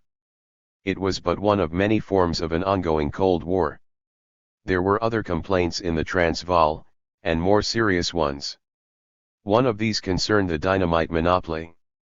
Explosives were an important cost factor in the mining industry, representing 10% of the overall operating costs. For small though it was, the Transvaal used more explosives than any other country on earth. As a result, the dynamite monopoly was a kind of gold mine itself, bringing in a guaranteed £2 million a year. A part of the capital for the Nobel Prizes was thus acquired in the 317 Transvaal mines. The main financial beneficiaries were a few companies, but the political benefits accrued to the government. They provided the Transvaal with an important military trump, a gunpowder industry of its own. The capitalists' greatest grievance was the government's labor policy. Labor accounted for over 50% of the production costs, 20% going to white labor, and 35% to native labor. 45 The industrialists complained bitterly about lack of government collaboration in this field. In particular, the common incidence of drunkenness led to high accident figures. The government, they claimed, ought to apply the laws against drunkenness at work more stringently, and still more important, encourage the flow of workers to the mines instead of impeding it. If this were done, then wages would fall. Lower wages for the black workers in particular were considered the most effective way of rendering mining more profitable. On this point, however, industry and the government were at loggerheads. The government was more interested in genuine Transvaalers than in Uitlanders and looked upon all immigration, of whites as well as of blacks, as a threat to the peace and traditional character of the state. That the landlords were displeased is beyond any doubt. That they were out to settle accounts with Kruger has also been frequently alleged. The idea that the Boer War was a war fought for the sake of capitalists is as old as the Boer War itself. J. A. Hobson, the founder of the theory of modern imperialism, was one of many to hold this view. Hobson, a radical writer and politician, published his famous Imperialism, a study in 1902, the year in which the Boer War ended. In it he presented imperialism as an economic phenomenon. Overproduction and underconsumption in Europe, he argued, had led to the end of the export of capital to overseas countries and to South Africa in particular. Hobson had published another book on this subject as early as 1900. It was entitled The War in South Africa, Its Causes and Effects, and alleged that South Africa had ceased to be British and had fallen into the hands of foreigners, Rhodes and Rudd being the exception. Power rested largely in the hands of a small group of international financiers, chiefly German in origin and Jewish in race. Before he himself had been to South Africa, he had occasionally heard of such men as Beit, Eckstein, and Barneto, but he had no conception of their number or their power. Once on the Rand, Hobson had seen the light. I thus discovered that not Hamburg, not Vienna, not Frankfurt, but Johannesburg is the New Jerusalem. Jewish financial interests, according to him, were at the root of the conflict, so painful and tragic for Britain. Hobson, too, looked upon labor policy as the crux of the clash between the capitalists and Kruger. He concluded, put in concise form, it may be said that this war is being waged in order to secure for the mines a cheap and adequate supply of labor. The theory of a Jewish capitalist conspiracy which Hobson, incidentally, was later to recant found a great deal of 318 support in left-wing circles.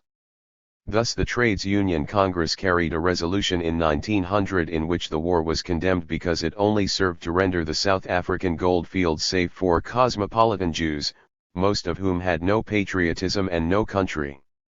Though the existence of capitalist grievances against Kruger was undeniable, the issue was less simple than Hobson made out. There was indeed an informal alliance between the mine owners and Milner, registered, but it is far from clear whether the former favored war or annexation. In particular, the mine owners could not be sure that they would be better off under Britain, a country full of philanthropic committees for the protection of black people.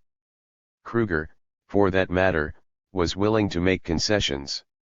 In fact, his great deal of 1,899 amounted to an offer that gave the mine owners considerable satisfaction. Most British statesmen, by contrast, looked down on them. Selborne, Salisbury's son-in-law, and colonial secretary under Chamberlain, found them worthless and contemptible. Chamberlain, his chief, described them as a lot of cowardly selfish blatant speculators. Degree the gentlemen knew best, of course, he said, whether or not they wanted to come to terms with Kruger, that was their business, but they ought to consider what the great British public would think of such an agreement, namely, that the financiers had sold their cause and their compatriots, and sold them cheap. The South African conflict had more than financial dimensions. Powerful though Beit, Barneto, and Rhodes may have been, a war for their sakes was not something the British public would condone. Such a war needed simpler but deeper passions, and these were not evoked by German Jewish financiers. The plight of the Uitlanders was a different matter. The situation in South Africa was complicated, indeed paradoxical. The Cape was a British colony, but the majority of the white population was Afrikaans, or Dutch, as the British called them. The Transvaal, by contrast, was a Boer republic, but the proportion of Boers in the population was steadily decreasing. The dominant population group was determined to cling to power, an understandable resolve, for the very character of their state and society was at stake. The Kruger government in the Transvaal accordingly withheld political rights from the Uitlanders. In the Orange Free State, by contrast, all whites enjoyed political rights, but then there were no mines and hence no Uitlanders there. The question of political rights for Uitlanders was to dominate the last phase of the struggle against Kruger, not unexpectedly, since the issue was a sensitive one, hinging on discrimination and equality. Its impact should not, however, be exaggerated. Many of the Uitlanders were not British. Nor were all of them interested in the franchise, let alone prepared to forfeit their earlier nationality. It was nevertheless an issue that offered British imperialism immense opportunities precisely because it appealed to the emotions and patriotic sentiment. Cecil Rhodes found the slogan with 319, which the Transvaal government could be effectively harried, equal rights for all civilized men south of the Zambezi. 5. That slogan helped to mobilize British public opinion, something that was more important than the support of the mining magnates, since without it the British government would do nothing, and without the British government, Milner could do nothing. Negotiations. In February 1898 Kruger was elected president of the Transvaal for the fourth time. The chances of voting in a liberal government and a more conciliatory president were thus put off for at least another 5 years. The British hope that Kruger would be defeated at the polls had proved vain. His government was more firmly in the saddle than before. Milner informed Chamberlain that at present the chances of reform in the Transvaal are worse than ever *. Since he believed that the alternatives were reform or war, the conclusion was obvious. Chamberlain was at one with him, but neither his cabinet colleagues nor British public opinion favoured the remaining alternative, at least not for the time being. War could only be considered if the Uitlander issue became so acute as to whip up a frenzy of protest among the British public, and that was unlikely to happen in response to so abstract a question as the conditions under which the franchise could be acquired. Something more provocative was needed. That provocation came in December 1898 with the death of Tom Edgar. Tom Edgar was an English boilermaker who had knocked down another Englishman during a drunken brawl. The Johannesburg police, not known for their mild manners even then, had shot him in his own home while trying to arrest him. An unfortunate incident, the Transvaal government and the judicial authorities declared. Murder, screamed the Uitlander press and various other pressure groups. Lengthy petitions were forwarded to Queen Victoria. Emotions ran high in Britain as well. The Colonial Office asked Milner to let them have his version of the affair for inclusion in a blue book to be published by the British government. Milner now saw his chance. The result was the notorious Helots telegram, in which he likened the British in the Transvaal to Helots, serfs who were a class in ancient Sparta intermediate in status between slaves and citizens. That was a comparison that hit home in an age when every educated man knew his classics. The case for intervention is overwhelming, wrote Milner. And he added, the spectacle of thousands of British subjects kept permanently in the position of helots, calling vainly to Her Majesty's government for redress, does steadily undermine the influence and reputation of Great Britain and the respect for the British government within its own dominions. Milner went on to speak of a ceaseless stream of malignant lies and of mischievous propaganda. Telling proof of Britain's will and a bill. 320. To maintain its position in South Africa was needed. That could best be obtained by demanding a fair share for Uitlanders in the running of a country that owed everything to their exertions. This is tremendously stiff, was Chamberlain's view of Milner's text, and he was right of course. Degree 5 The word helots did not miss its mark. British public opinion was duly aroused. Meanwhile negotiations had been started on the subject of the franchise. President Stein of the Orange Free State had offered to mediate, and on May 31, 1899 Milner and Kruger met at the Bloemfontein Conference. This abortive meeting has often been called a clash of personalities. The confrontation between the young, brilliant British imperialist and the obstinate old Boer, one of the last survivors of the Great Trek, was, not surprisingly, both dramatic and picturesque. Milner's attitude has often been condemned. According to many critics he used quite the wrong approach. Langer's opinion was that he bombarded the old president with dialectical artillery, as though he were a polished European diplomat. One Milner's clear super-civilized mind lost patience with the tedious and devious obstinacy of the Arcadian president, writes Ensor. Degree The crux of the matter, in any case, was that the conference failed because Milner did not want it to succeed. His aim was not to obtain concessions and reach a compromise, he wanted a showdown. He himself summed up his role as follows.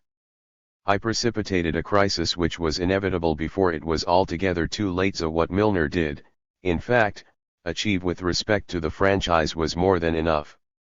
I congratulate you on great victory, Chamberlain telegraphed Milner when he heard the result. In a statement to the Times he declared that the crisis was over. Milner was alarmed. That had certainly not been his intention. On June 4 he informed Chamberlain that there were still many outstanding problems and that the conference would probably end in failure. Even before he received Chamberlain's conciliatory reply, "Keep calm, carry on, Boers do not understand quick decisions," he had broken off the negotiations. Degree. After the failure of the Bloemfontein conference it was to be another 4 months before matters came to a head. Chamberlain and Milner saw eye to eye, but public opinion was not yet ready for an ultimatum. Tension had to be raised further. In 1899 Joseph Chamberlain used the same tactics with Kruger that Hitler was to use 40 years later in Munich when dealing with Joseph's son Neville, the making of increasingly steep demands. In order to allay fears about the possible consequences, Milner for his part assured the British government that the Boers were sure to climb down. "I think one good slap in the face may dissipate them."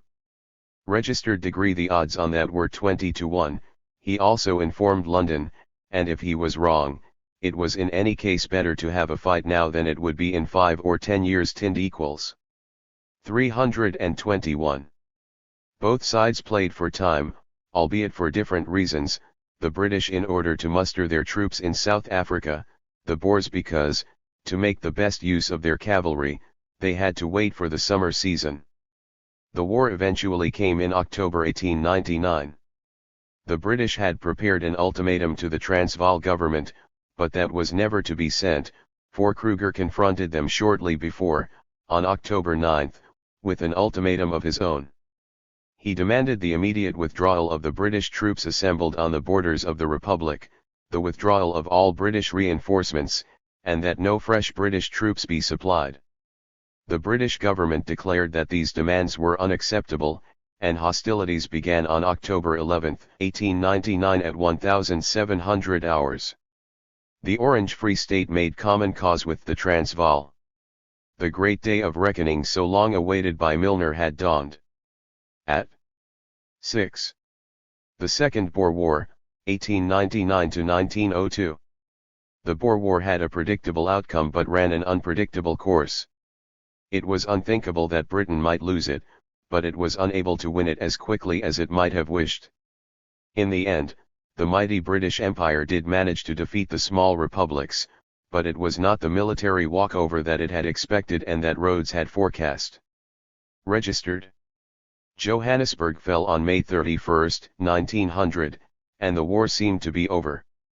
Yet that only served to signal the outbreak of a bitter guerrilla war in which both sides were to suffer losses on a grievous scale. Offensive and counter-offensive. On paper the struggle looked very one-sided. Great Britain was making war on two small republics whose combined population was less than 250,000. The struggle was indeed very one-sided, although less so than appeared at first sight. The British military machine was anything but impressive. Those were the years of major cuts in government expenditure. Every penny was turned over at least 3 times. Moreover, in Britain the Navy, not the Army, was the darling of the nation. The Army budget in 1898 came to just £20 million. The High Command was not up to its task and not prepared for modern war. British officers looked upon war as a kind of large-scale polo match, not as a matter of life and death. Amateurism reigned supreme, especially among the aristocratic elite, and that caused offence to men of humbler descent such as Kitchener and Wolseley. The logistic provisions were exceptionally poor, it seemed impossible to arm the troops properly or even to clothe them adequately. Stand-by units were almost non-existent, there being no more than a small British garrison in South Africa. The 10,000 men Milner had demanded were scraped together with difficulty and brought in from all over the world. The King's Royal Rifles came from Bombay and the Royal Marines from Alexandria. Other regiments and brigades arrived from Malta, Crete, and any other part of the British Empire that could spare a man or two.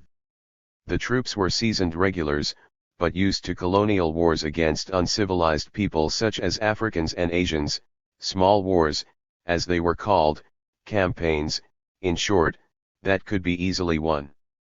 At Omdurman, in the battle against the Mahdaists, a few machine guns had proved capable of destroying an army of thousands of dervishes. The Boers, however, were an altogether different kettle of fish. "Civilized war is awful," complained one British officer after one of the first battles of the Boer War. Degree at the beginning the Boers enjoyed numerical superiority. The Free State and the Transvaal together put over 50,000 men into the field, or more precisely into the saddle, for every Boer soldier had a mount as well as a gun. In other words, the Boers were, in fact, mounted infantrymen, which proved a great advantage to them. Military wisdom at the time had it that one mounted soldier on the veldt was worth 3 or 4 soldiers on foot. They may not have been professional soldiers, but they were highly experienced in fighting natives and shooting wild animals. The average Boer was a good shot. Moreover, the Boer army had excellent Mauser rifles and field pieces made by Krupp and Creusot and bought by the Kruger government from the proceeds of the monopolies and concessions. The Boers were familiar with the terrain, enjoyed the support of the population, and were highly motivated. Their organization seemed chaotic, they had no uniforms, and the officers were hard to tell from the men. Discipline was based not on subordination, the very essence of military order, but on equality. If the situation called for it, the commanding officer would sit on the ground and an older soldier in his chair. In that respect at least the Boers were modern. They were truly a nation at arms, a nation army in keeping with the ideas of the French Revolution. The Boers were in the end able to muster close to 100,000 men, given the support of volunteers and rebels from the Cape, although no more than half that number was ever out fighting on the veldt at one and the same time because the land had to be tilled even while battle proceeded. British forces eventually outnumbered the Boers by more than 5 to 1, deploying nearly 500,000 men. That was not, however, the case at the beginning of the war.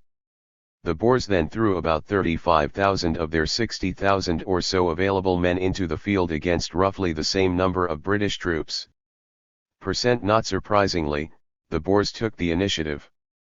They crossed the border and invaded the British colonies, Natal in the south and the Cape Colony in the west. At first their successes were striking. They besieged the British. 323. At Ladysmith in Natal, Mafeking in Bechuanaland, and Kimberley in the Cape Colony. It has often been said with regret that they did not exploit these successes, made no major raid on the Cape Colony, tried no breakthrough to the port of Durban. Their tactics were therefore called weak and hesitant. However, they were not so much concerned with tactics as with strategy, and in strategic terms their approach was defensive. With their offensive, they were merely trying to stave off the threat of a British attack and meanwhile to occupy what towns might prove of military importance during the inevitable British counter-offensive. That would place them in an advantageous position and, as they hoped, help to bring about another Majuba.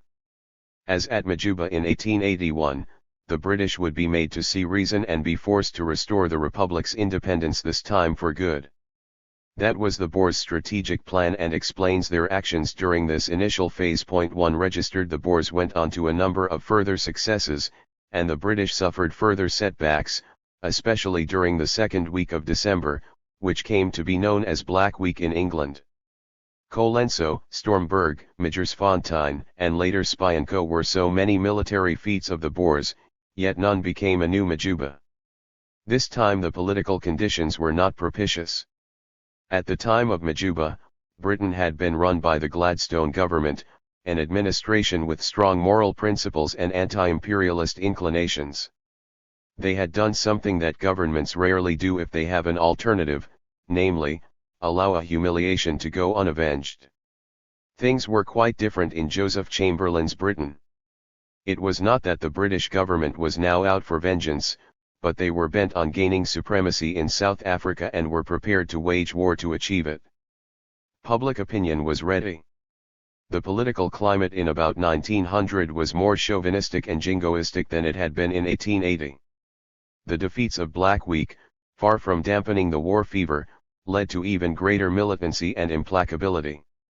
Queen Victoria addressed Balfour with the words that Margaret Thatcher quoted during the Falklands crisis: "We are not interested in the possibilities of defeat, they do not exist." Registered. The British had been made to sit up and take notice, and now threw themselves with relish into the fray. Later there was, of course, opposition to the war and especially to its excesses and cruelties. The critics were once again the Liberals, and they did not mince their words. Campbell Bannerman spoke of methods of barbarism. Degree Lloyd George achieved fame with his anti-war rhetoric. They were called pro-Boer, though they did not in fact want the Boers to win. They simply considered the war unnecessary, since its objectives could have been attained by negotiation, yet they too were in favor of British supremacy in South Africa. Intellectual socialists such as the Fabians, by contrast, welcomed the war. It might not be just, but it was in the interest of civilization. Gold mines were too important to be left in the hands of small. 324. Groups of irresponsible frontiersmen. 7. The war is wholly unjust but wholly necessary, declared Sidney Webb. That was also the view of George Bernard Shaw, who, incidentally, was later to applaud Mussolini's conquest of Ethiopia.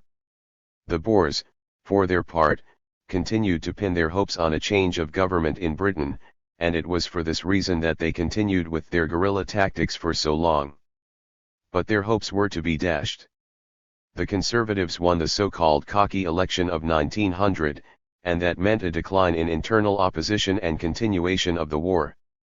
Another factor that might have persuaded the British government to think again would have been the threat of foreign intervention, but that did not arise even though all Europe sympathized with the Boers. Propaganda committees and action groups sprang up everywhere, and pro-Boer journals were launched. These included Der Burenfreund in Germany, Lecri du Transvaal in Belgium and Op. Voor Transvaal and Voor de Beuren in the Netherlands, to mention just a few. 7. However, their effect was negligible. There was much talk of a continental league consisting of France, Germany, and Russia as a counter to British imperialism, but the differences between the prospective members were too great. Russia had no interest in Africa, France had been taught a humiliating lesson at Fashota 1 year before, and Germany had been bought off by Britain with a plan to partition the Portuguese colonies. Moreover, the war was being fought many thousands of miles from Europe. European land forces did not come into the picture, all that mattered was naval power, and in that sphere British superiority was unassailable. Britain could therefore settle scores with the two republics at its leisure, and that is what it did. To begin with, it put its own house in order. General Sir Redvers Buller, following the many defeats, better known as Reverse Buller, was replaced by Field Marshal Lord Roberts, who came back out of retirement for the purpose. Bobbs himself may have been old, but he was assisted by a younger man who had already won his spurs in Africa, Kitchener. The new campaign planned by Roberts and Kitchener wagered everything on a single card, an advance from Cape Town along the railroad line to Kimberley and Mafeking, in order to threaten Bloemfontein and Pretoria.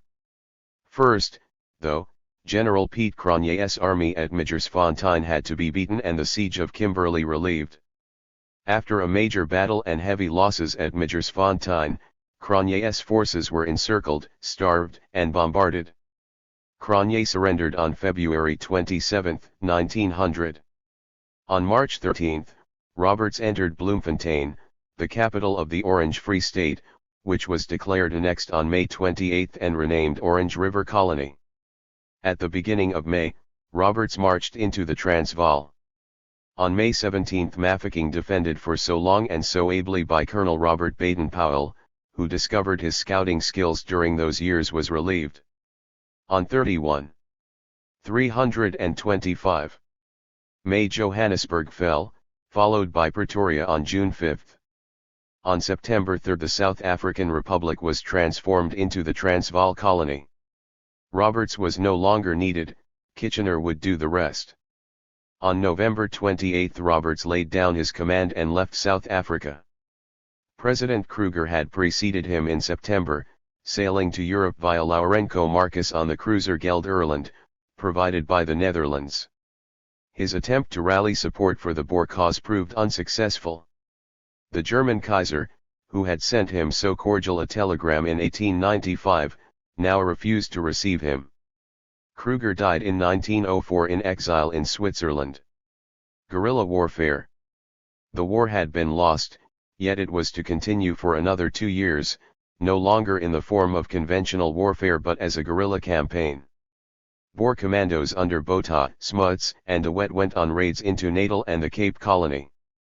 They even advanced to within a few dozen miles of Cape Town and inflicted heavy losses on the British.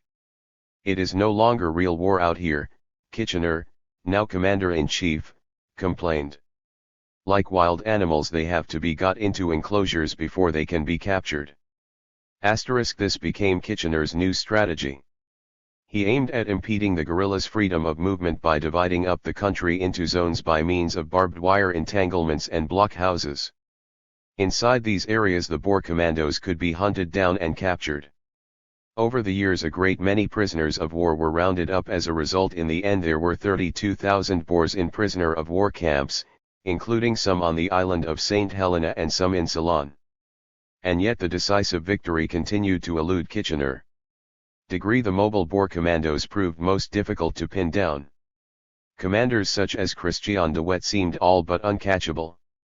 Like so many before and after him, Kitchener turned to terror as a last resort. Farms were burned, cattle and possessions carried off. These were the very tactics C.E. Caldwell had advocated for use with uncivilized nations in his small wars. "Take their cattle and burn their villages," had been his advice, "hit them wherever you can." Caldwell admitted that this sort of warfare may shock the humanitarian. And so it did. Humanitarians were shocked above all by the camps Kitchener had set up. The Boers were a nation in arms, and Mao Zedong's dictum applied to them even then: guerrillas swim like fish in the water. They rely on the support of the population, in the Boers' case that of their women, children, and servants. These people thus had to be removed, and that is why Kitchener interned them in concentration camps, a term that was to acquire the most grisly overtones a few decades later.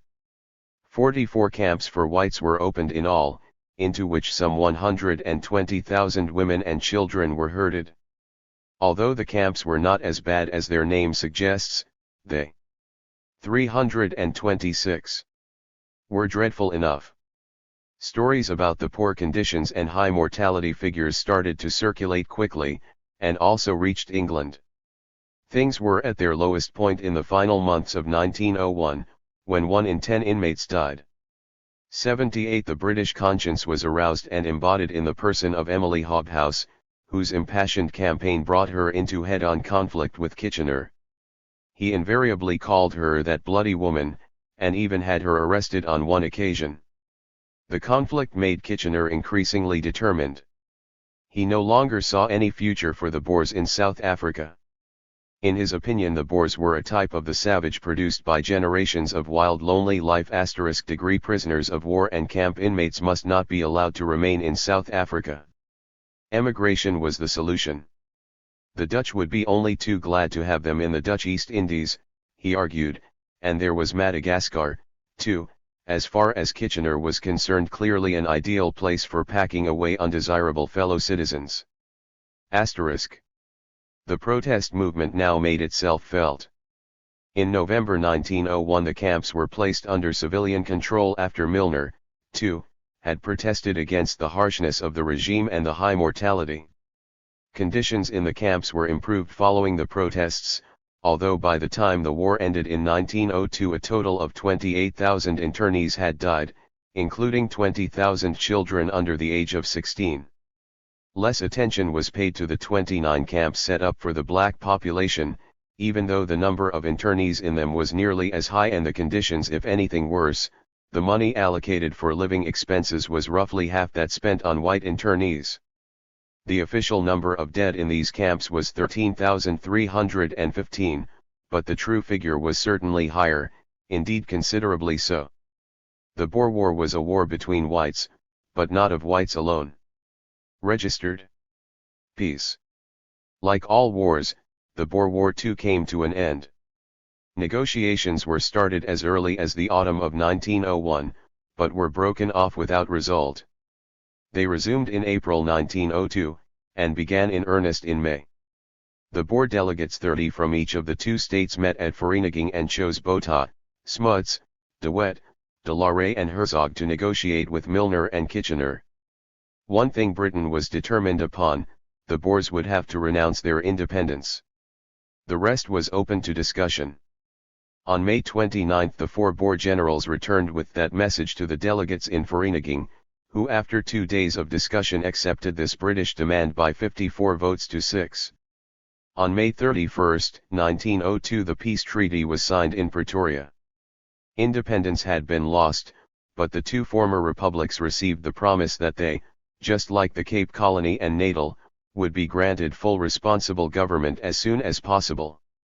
Dutch and English were 327. Both recognized as the official languages. Britain was to provide financial support for restoration and reconstruction. Kitchener viewed the result with satisfaction. He now took a much more favorable view of the Boers. Judged as a whole, he said in an address in Johannesburg, "I maintain that they are a virile race, and an asset of considerable importance to the British Empire." He himself was voted a £50,000 victory grant by Parliament, half as much, incidentally, as Roberts, and was created a Viscount, less exalted again than Roberts, who was made an Earl. Kitchener was, of course, younger than Roberts, and for him the title of Viscount Kitchener of Khartoum, and of Vaal in the colony of the Transvaal, and of Aspal in the county of Suffolk was good enough for the time being. What is more, he brought back home with him the statues of Kruger, Stein, and other Boer leaders, which he had removed from the squares in Pretoria and Bloemfontein with the intention of erecting them in the grounds of his home, there to taste the sweet fruits of victory after his retirement. Alfred Milner, for his part, became Viscount Milner of St. James and Cape Town. To the victors the spoils. Summary. The Boer War was the greatest of all colonial wars fought in the modern imperialist era. It lasted over 2.5 years, October 11, 1899 to May 31, 1902. Britain contributed approximately 500,000 soldiers, of whom 22,000 found their grave in South Africa. The total number of British casualties killed, wounded, and missing was more than 100,000.1%. The Boers themselves mustered almost 100,000 men. They lost more than 7,000 combatants and nearly 30,000 people in the camps. An unspecified number of Africans fought on either side. Their losses were not recorded but probably ran into the tens of thousands. The British War Office estimated further that 400,346 horses, mules, and donkeys were lost during the war. In addition, millions of heads of cattle owned by the Boers were slaughtered.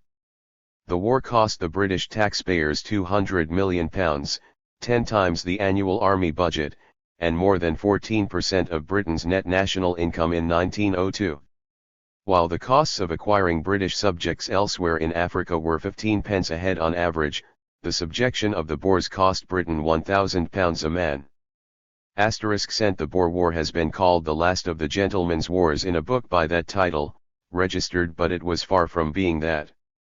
It was in fact the first modern war. The Russo-Japanese War shortly afterwards was to be the second. The Boer War was studied and analyzed by many foreign observers. The lessons of the war, the title of another book, were hotly debated. They were, however, poorly understood and quickly forgotten. The only lesson this war taught was that defenders have the advantage over attackers. Yet that lesson appeared not to have been learned during the 328th First World War, when the doctrine of the offensive ruled. Even generals with South African experience, French and Haig among them, subscribed to it. The horrendous consequences became clear at Passchendaele and on the Yser. The Boer War was a catastrophe for both sides, a catastrophe, moreover, that could easily have been avoided. That at least is how it seems on the face of it. The apparent bone of contention was not really of any importance. Kruger's last offer to the Uitlanders was the franchise after a qualifying period of 5 years, against a number of concessions. Chamberlain, too, was in favor of 5 years, but without conditions. If need be, he was prepared to accept 7 years, but coupled in that case to British participation in the organization of the franchise. Registered. The question was so complicated and yet so trivial that it could not possibly be construed by any country as a casus belli. The British government was in fact adopting a most peculiar attitude. It was fighting to enable British subjects to get rid of their citizenship.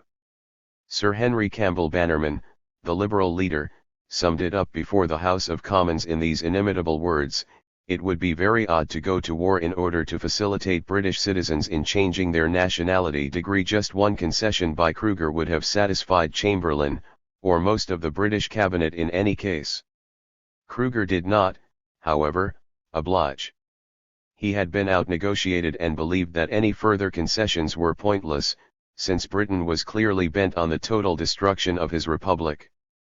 As far as Milner, his interlocutor in Bloemfontein, was concerned, Kruger was quite right, but not when it came to Chamberlain, and certainly not to Salisbury, Balfour, and other members of the cabinet. And that was what mattered, for it was up to neither Milner nor even to Chamberlain, but to the British cabinet to declare war.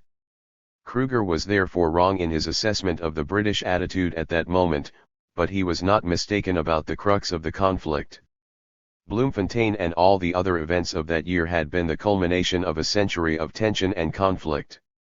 In Kruger's eyes it had been a century of deceit, coercion, intimidation, and banditry, with the Jameson raid in 1895 as the final straw.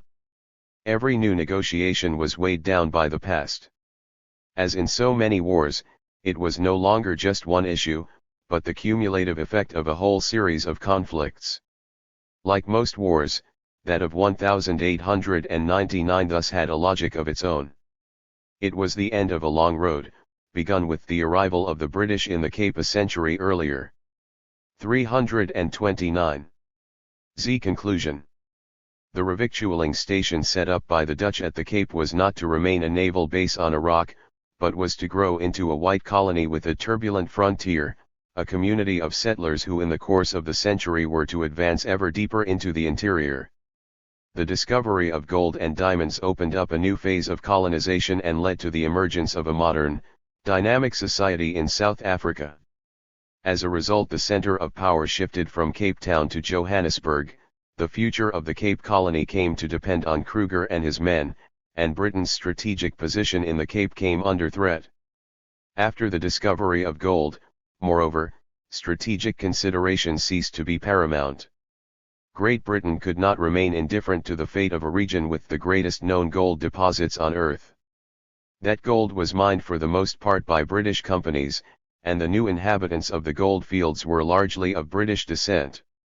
Britain thus had major and very real economic interests in the area and was determined to retain its influence over South Africa in one form or another. And so British policy came into conflict with the Boers' love of independence and their commitment to the preservation of their own way of life. In that sense the Boer War was indeed a clash between the new and the old, between the 19th and the 16th centuries, as Theodore Mommsen asserted as early as 1900. The Boers with the Irish became the biggest thorns in the side of the British Empire. Britain was well aware that it would not be easy to bring them to heel. However, the alternative, letting things drift, was unacceptable. The War of 1899 was thus the culmination of a long process, outlined by the Times with remarkable lucidity as early as 1853, once embarked on the fatal policy of establishing a frontier in South Africa and defending the frontier by force. There seems to be neither rest nor peace for us till we follow our flying enemies and plant the British standard on the walls of Timbuktu. Asterisk. The war was therefore logical, but not inevitable. It was the result of a choice made by Britain. The Boer republics would, in one way or another, sooner or later, willingly or otherwise, have to be incorporated into the British Empire. Joseph Chamberlain spoke not without cause of a contest for supremacy between Boer and Britain. If that contest entailed war, so be it. War was the ultima ratio of British policy, not an attractive, but also not an inconceivable, solution. The paradox was that both parties considered war a genuine option. War or reform, said Milner, war or ruin, said Kruger, but that both insisted it would not come to war. One good slap in the face was enough, Milner claimed. The Boers for their part believed that Britain would climb down. Perhaps each 330 side genuinely thought that the other was bluffing, but even those Britons or Boers who did not insisted that they did, to reassure the waverers and the worriers. The fact that both parties said there would be no war helped to bring the war nearer. It proved to be a self-denying, not a self-fulfilling, prophecy. Britain was thus left with an unattractive alternative, so fittingly described by Lord Salisbury: I see before us the necessity for considerable military effort, and all for people whom we despise, and for territory which will bring no power and no profit to England. That was in fact what it amounted to, for while the war did bring England victory, it was a victory that would bring it little joy. As early as 1910 South Africa became a union dominated by the Boers. In 1961 it opted to become a republic and left the Commonwealth. As a result of all this, the history of the partition of South Africa has a character all its own. It is dominated by a conflict not found elsewhere, the struggle between two white groups, between Boer and Britain. Subsequent developments in southern Africa all derive from this issue. The British annexation of what are today Botswana, Zambia, Zimbabwe, and Malawi was a consequence of the expansionist policy of the Cape Colony, a policy directed toward keeping the road to the north open, isolating the German and Portuguese colonies and encircling the Transvaal. That policy was largely successful. German Southwest Africa was hemmed in by Britain and Portugal and remained what it was, a rather unattractive stretch of desert. Portugal's dream of a link between its possessions in West and East Africa was frustrated by Rhodes's Great Leap Forward, although it did acquire two large but isolated colonies, Angola and Mozambique. Southern Africa thus became a region dominated by Great Britain. South Africa is, except for Algeria, the only part of the Black Continent that has attracted white settlers on a large scale and that has witnessed the establishment and growth of white settlements. It was also the part of the continent most suited to white colonization, a fact to which it owes its special history. That history differs markedly from those of North, East, and West Africa. However, South Africa was never to become the second Canada or Australia of which Rhodes and other apostles of the British Empire had dreamt. It did not become a new world. In North America, Australia, and New Zealand the native population was almost entirely exterminated by white settlers. As a result, these emerging white societies became New Europes transplanted overseas. In South Africa that did not happen. Here whites remained a small island in a Black Sea. The result was the unique situation in which that country finds itself to this day. Vil. Epilogue. The Partition of Morocco, 1905 to 1912. Agadir became the symbol of a decisive turning point in Franco-German relations. The post-war period had reached its end, the pre-war period was upon them. J. C. Cairns.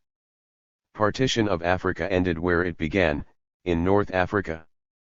30 years after the Treaty of the Bardo had helped to establish a French protectorate over Tunisia, the Treaty of Fez put an end to Moroccan independence. The western flank of Algeria was thus also secured, and the entire Maghreb was in French hands. The problem of Morocco, now resolved, had dominated European politics for years and had played a most important role in the history of international relations. In the history of the partition of Africa, however, it was a mere epilogue, that partition having by and large been concluded 10 years earlier. The major partition treaties signed in the 1890s had fixed the European spheres of influence in West, Central, and East Africa. In 1898 heavy-handed intervention at Fashoda had ensured British control of the Sudan and the Nile. Britain's even more heavy-handed action during the Boer War, which broke out a year later, had cemented British supremacy in South Africa. The partition of Africa had therefore been completed 20 years after it had started. One problem only had been left unresolved, a not insignificant one: the future of the Sharifian Empire. Morocco was by no means the most trifling prize to be gained in the great European race for African possessions. On the contrary, the country was of political, strategic, and economic importance, more so in any case than many other parts of Africa. Morocco had been of interest to Europeans for centuries. The oldest European settlements in Africa, and also the only ones to exist to this day, namely, the Spanish presidios of Ceuta and Melilla, were conquered as early as the 15th century. And small wonder that they were. Morocco is after all the part of Africa closest to Europe, the distance between the two continents being less than 9 miles across the Strait of Gibraltar at its narrowest point. Yet Morocco was the last part of Africa to be partitioned, though the actual partition had been preceded by a lengthy process of increasing European involvement in its internal affairs. This began with unofficial penetration but quickly took the form of political and diplomatic competition. The unusual feature of that process was that it was based not, 1912, on Anglo-French rivalry, the normal pattern in the partition of Africa, but on Franco-German dissension. Britain sided with France in the matter on that occasion and in the resulting trial of strength with Germany. In Morocco there was therefore a reversal, if not of alliances then of the old antagonisms. This development was the result of the diplomatic revolution of 1904 known as the Entente Cordiale. It ensured that the Moroccan question differed from the other conflicts surrounding the partition of Africa, and was bound up with the central conflict in Europe, that between France and Germany. It introduced a special dimension and rendered the problem highly explosive. The Moroccan question was the last chapter in the history of the partition of Africa, but more important perhaps, the first chapter in the history of the events leading up to the First World War. It is thus primarily a part of European, not of colonial, history. 1. Morocco and Europe. The Sharifian Empire. That the Moroccan problem arose so late in the day was a consequence of diplomatic relationships within Europe no less than of the peculiar position of the Sharifian Empire. Much of Morocco's history has been shaped by its 335. Geographical situation. The country is naturally isolated, an island, as it were. Its western border is the Atlantic Ocean, its northern frontier the Mediterranean. To the south and east it is virtually cut off by the towering Atlas Mountains. Beyond them lies the desert, which, like the sea, constitutes not only a barrier but also a link with the outside world. Since time immemorial ships of the desert have crossed the Sahara, joining Morocco to the east and also to its natural hinterland, Black Africa, to which it was linked long before maritime contacts with Europe were established.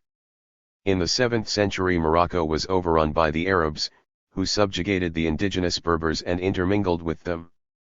Morocco thus became part of the Arab world and once even held pride of place in it, Fez being a noted center of Arabian culture. Morocco was never conquered by the Turks and thus never became part of the Ottoman Empire, which had extended as far as Algeria ever since the 16th century.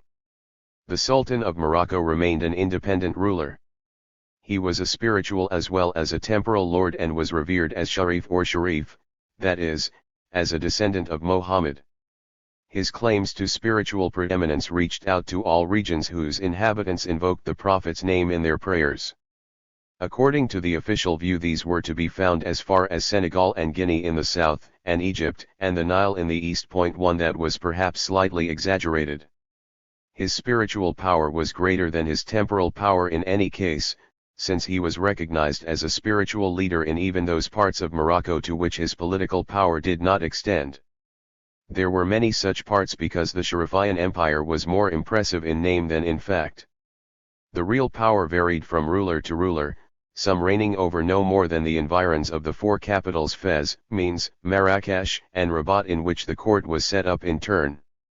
Others were able to subjugate large parts of the country. In every case, however, the area over which a sultan held sway. The Bled el Makhzen existed side by side with the Bled es Siba, the territory not under his control.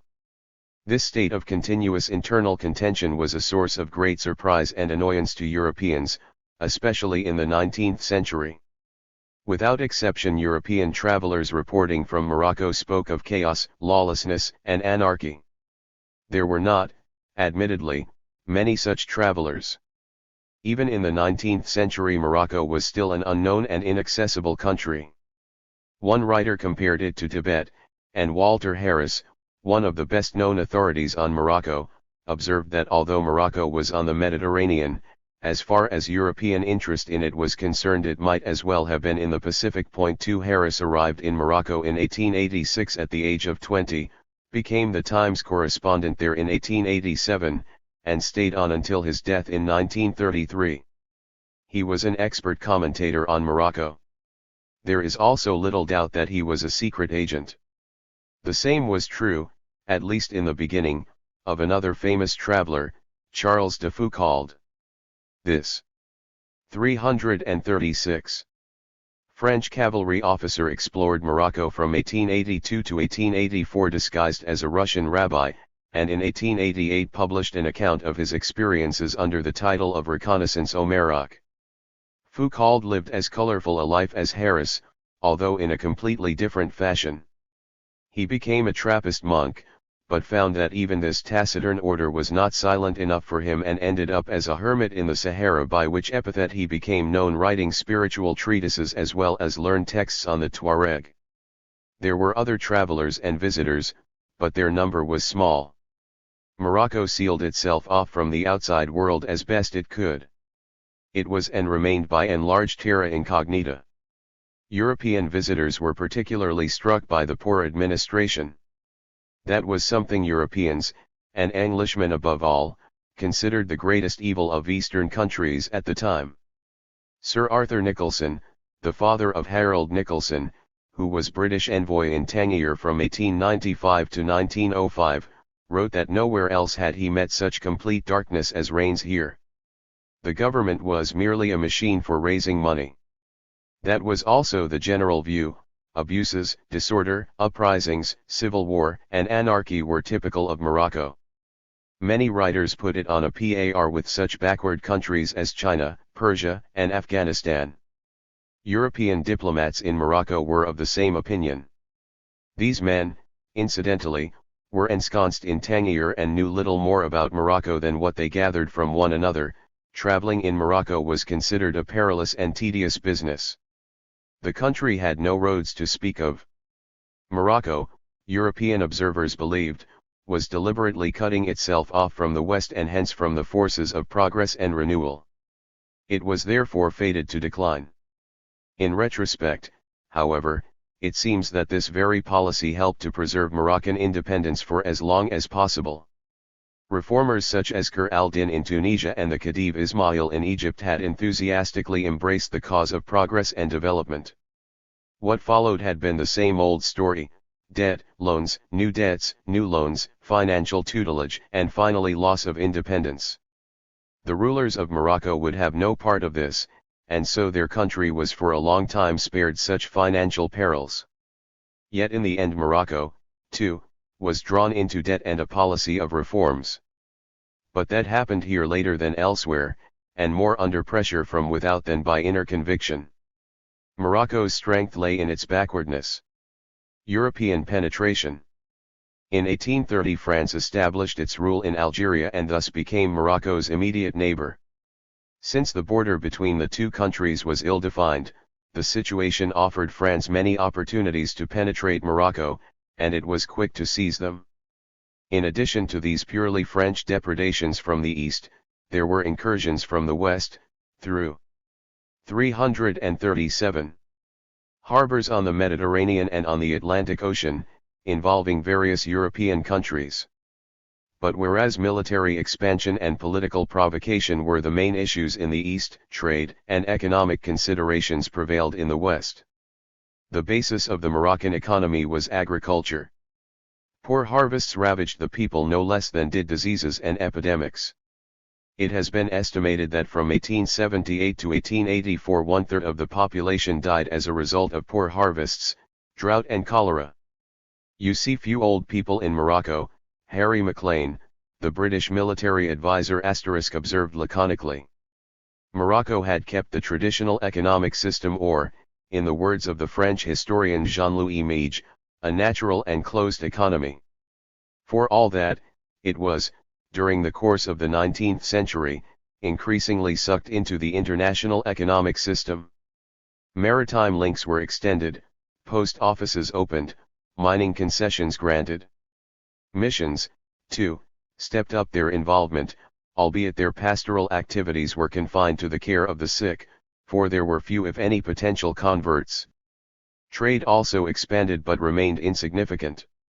The overall value of overseas trade rose during the half-century from 1850 to 1900 from £2 to £3 million, Britain accounting for approximately half that figure. Yet neither for Britain nor for any other country was commerce with Morocco of any importance. Such traditional Moroccan exports as wool, skins and grain could, with the growth of world trade, increasingly be procured in other parts of the world such as Australia, India, and America, and Moroccan exports continued to fall. Imports, by contrast, grew, with the result that Morocco was left with an unfavorable balance of trade. In commercial terms Morocco was therefore of little account, but this situation was not irremediable. It has often been stressed that Morocco was once the granary of the Roman Empire, a role, incidentally, it had had to share with many other countries, for that kind of hyperbole was in great vogue. In addition, Morocco had considerable mining potential, which held still greater appeal to the imagination, Morocco even being referred to as an El Dorado, another honor it had to share with many other parts of Africa. Far more crucial, though, was its political and strategic dimension. Morocco's location at the entrance to the Mediterranean was and is of immense importance, and Spain and Britain, the other two countries commanding this entrance, were not indifferent to this fact. Other Mediterranean countries were of course also interested, among them France and particularly Italy, which since her unification in 1870 felt destined to play a leading role in the area. Germany, finally, looked upon Morocco as one of the last regions in which it could claim a place under the sun. Growing economic penetration accordingly went hand in hand with increased diplomatic pressure.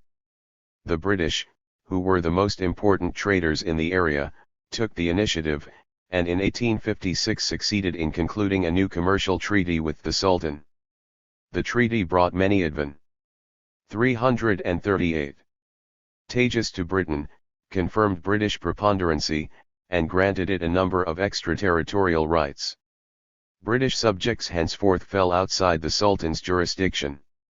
This treaty was what the 1842 Treaty of Nanking had been for China, a clear violation of national sovereignty. Spain and France reacted promptly to the British challenge. Spain declared war on the Moors in 1859, occupied Tetuan, and was able to retain it at the peace it signed with Morocco in 1860. France followed suit in 1863 with a new treaty that granted it new rights as well. These years 1856 to 1863 may be considered the prelude to a period of growing European incursion, at first in the form of what was euphemistically called peaceful penetration. European influence expanded, and Moroccan independence shrank correspondingly. The most spectacular, and for Morocco the most infuriating, form in which that could be seen was protection.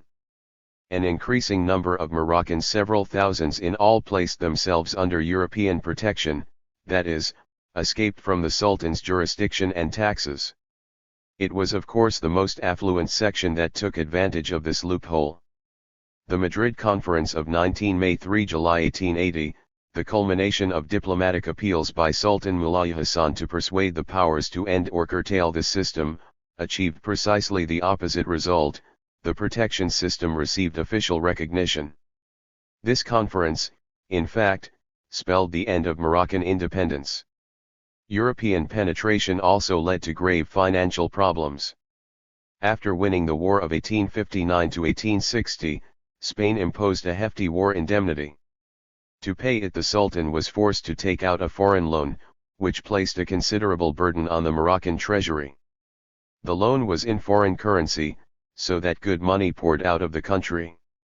Mullah Hassan, Sultan from 1873 to 1894, tried to prevent further European penetration by a series of reforms. He reorganized the administration, strengthened the army, and bought artillery and rifles abroad. French, British, Italian, and Spanish military missions streamed into Morocco. The Sultan even dreamed of having a modern fleet. In 1882 the steam gunship Hassani, built in Liverpool, was put into service. The reforms failed, due mainly to the absence of a proper administrative apparatus and to resistance by the traditional elite copyright. Moreover, they proved very costly. Inflation grew apace, and attempts at monetary reform came to nothing. The choice was clear: spending less or borrowing more. The Makhzen, the central organ of the Sultan's government, opted for the second alternative and hence for the path taken by Tunisia and Egypt. This did not take place under Mullah Hassan, but under his son and successor, Mullah Abdelaziz, who was just 14 years old when he ascended the throne. Under him decline turned into crisis. In fact, he found himself in a dilemma. Resisting European influence demanded financial resources he did not possess, while bowing to European influence made him appear a plaything of the Europeans, a tool and a pawn of foreigners, in the eyes of his 339 compatriots. The young Sultan opted for the modern style and hence for the second solution. He installed electric lights in his palace in Fez and built a railroad track in the palace grounds. He introduced bicycles, cameras, cigarette lighters, lawn mowers, corsets, ostrich feathers and many other blessings of modern culture and Parisian fashion at his court. His concubines held bicycle races in the palace gardens, to the great delight of the spectators. In short, he accumulated debts, and to pay them he had to farm out his customs duties, state monopolies, and other revenues to foreigners. The ruling class watched all this with repugnance, and when Mullah Abdelaziz's brother, Mullah Hafid, viceroy in the south, was proclaimed rival sultan in Marrakesh in 1907, he gained widespread support. From that time onward there were therefore two rulers in Morocco, and the dissolution of the Moroccan state was complete. Europe stepped in. European policy and Morocco. Several European countries were involved in the final act of the Moroccan drama: France, Germany, Great Britain, Italy, and Spain. All of them had special interests in Morocco, but they all had more general and overriding political objectives as well.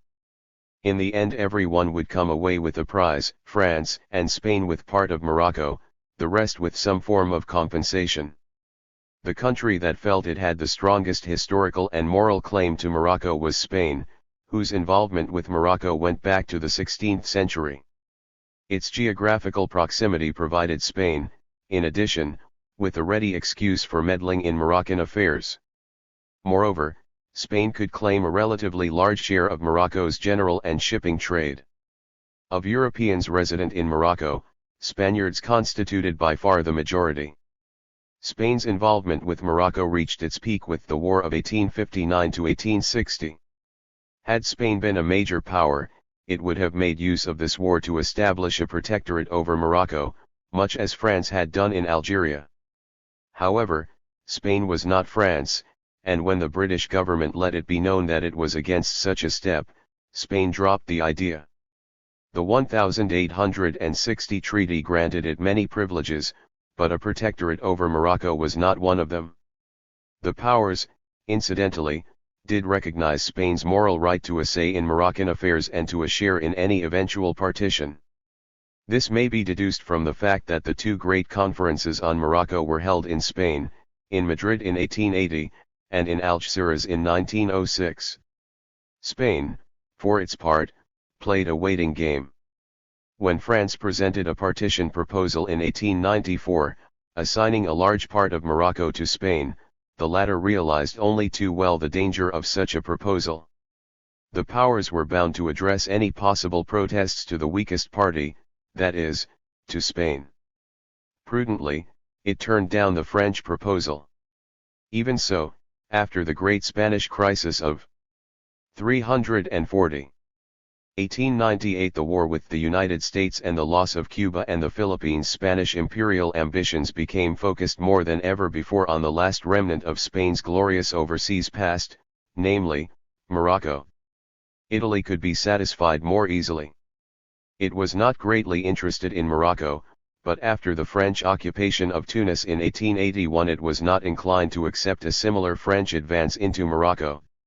However, its defeat at the hands of the Ethiopians at Adwa in 1896 led it to rethink its African policy. Italy's last chance of continuing to play a part there lay in Libya, but French approval had to be obtained first. The most obvious answer was a straight deal.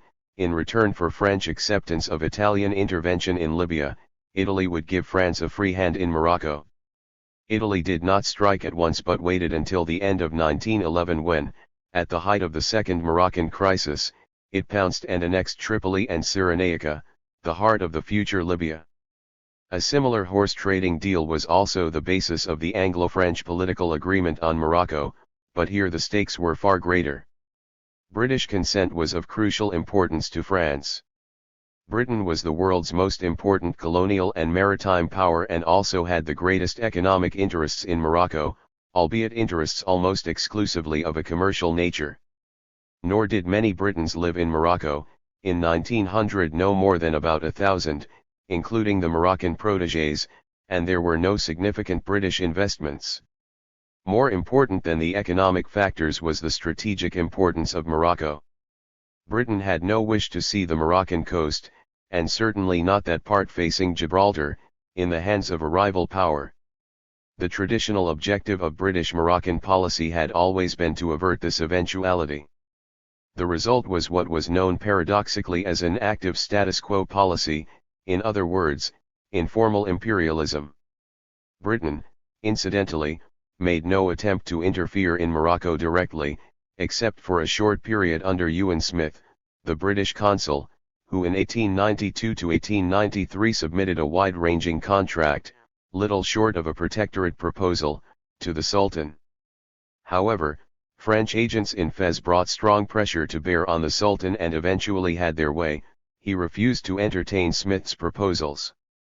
So British policy remained unchanged, that is, it continued to be based on an open-door and status quo approach until, in 1904, the Entente Cordiale transformed the picture. The British policy that ensued was not, however, so much the result of a British change of heart as of a change in French policy, and it did not remain confined to Morocco, but transformed the balance of power in Europe. 341. 2. France and Morocco. Algeria and Morocco. In the 19th century, French policy in Morocco was in many respects similar to that of Britain, as was, indeed, the French position. French interests in Morocco were also primarily commercial and financial. France had no large investments in Morocco, nor did large numbers of Frenchmen live there. For France, too, the Moroccan problem was mainly strategic, and, as with Britain, its concern could best be defined negatively: it wanted no European neighbor along the uncertain western frontier of Algeria. France had tried to establish a protectorate over Morocco before 1900, once again following active steps by a consul. In 1881, Ladislas d'Ortigas was appointed French consul in Tangier. He was a man with good connections in French political circles, and especially with the men around Gambetta. What Theodore Roustan had done as French consul in Tunisia, d'Ortigas now tried to do in Morocco. However, Jules Ferry, the French Prime Minister, thought a second Tunisia too dangerous, and turned d'Ortigas' plans down. When d'Ortigas persisted, he was transferred to Bucharest. The French, like the British, preferred to adopt a wait-and-see policy. There was, however, one important difference between them: France, unlike Britain, shared a border with Morocco. This Algerian-Moroccan border was the scene of continual incidents and problems. To cope with them, the French Minister of Foreign Affairs, Théophile Delcas, signed a number of border treaties with the Sultan of Morocco in 1901 and 1902. As a result, Hubert Lyautey was dispatched to pacify the troubled area in 1903. Lyautey. Hubert Lyautey, 1854–1934, would eventually become the great French proconsul and pacifier of Morocco. In 1912, after Morocco had been declared a French protectorate, he was charged as resident general with the pacification of the country, and was to become known as Lyautey le Marocain. Before that, in 1903, he had gone to Algeria to bring peace to the turbulent border. At the time Lyautey was nearly 50 years old. He had been born in Nancy to a distinguished family with a long military tradition, and had served in Algeria and in France, where garrison life bored him. Lyautey was a man of action but also a thinker. He was influenced by the teachings of social Catholicism rife in the aristocratic circle to which he belonged, a paternalistic social approach based on responsibility by the upper classes for the lower. He expounded this idea in a famous article entitled Du rôle social de l'officier, on the social role of the officer, published in 1891 in the Revue des Deux Mondes. The gist of his message. 342. Hubert Lyautey. Was that it behoved officers to take a personal interest in their soldiers and to treat them as fellow human beings. Such ideas and the social criticism they implied caused considerable controversy in French officers' circles, and Lyautey was advised to lie low for a while. The colonies were the answer. 343. In 1894 he left for Tonkin, where he was attached to Gallieni, who had just begun his pacification campaign. This was the beginning of a lifelong collaboration and friendship.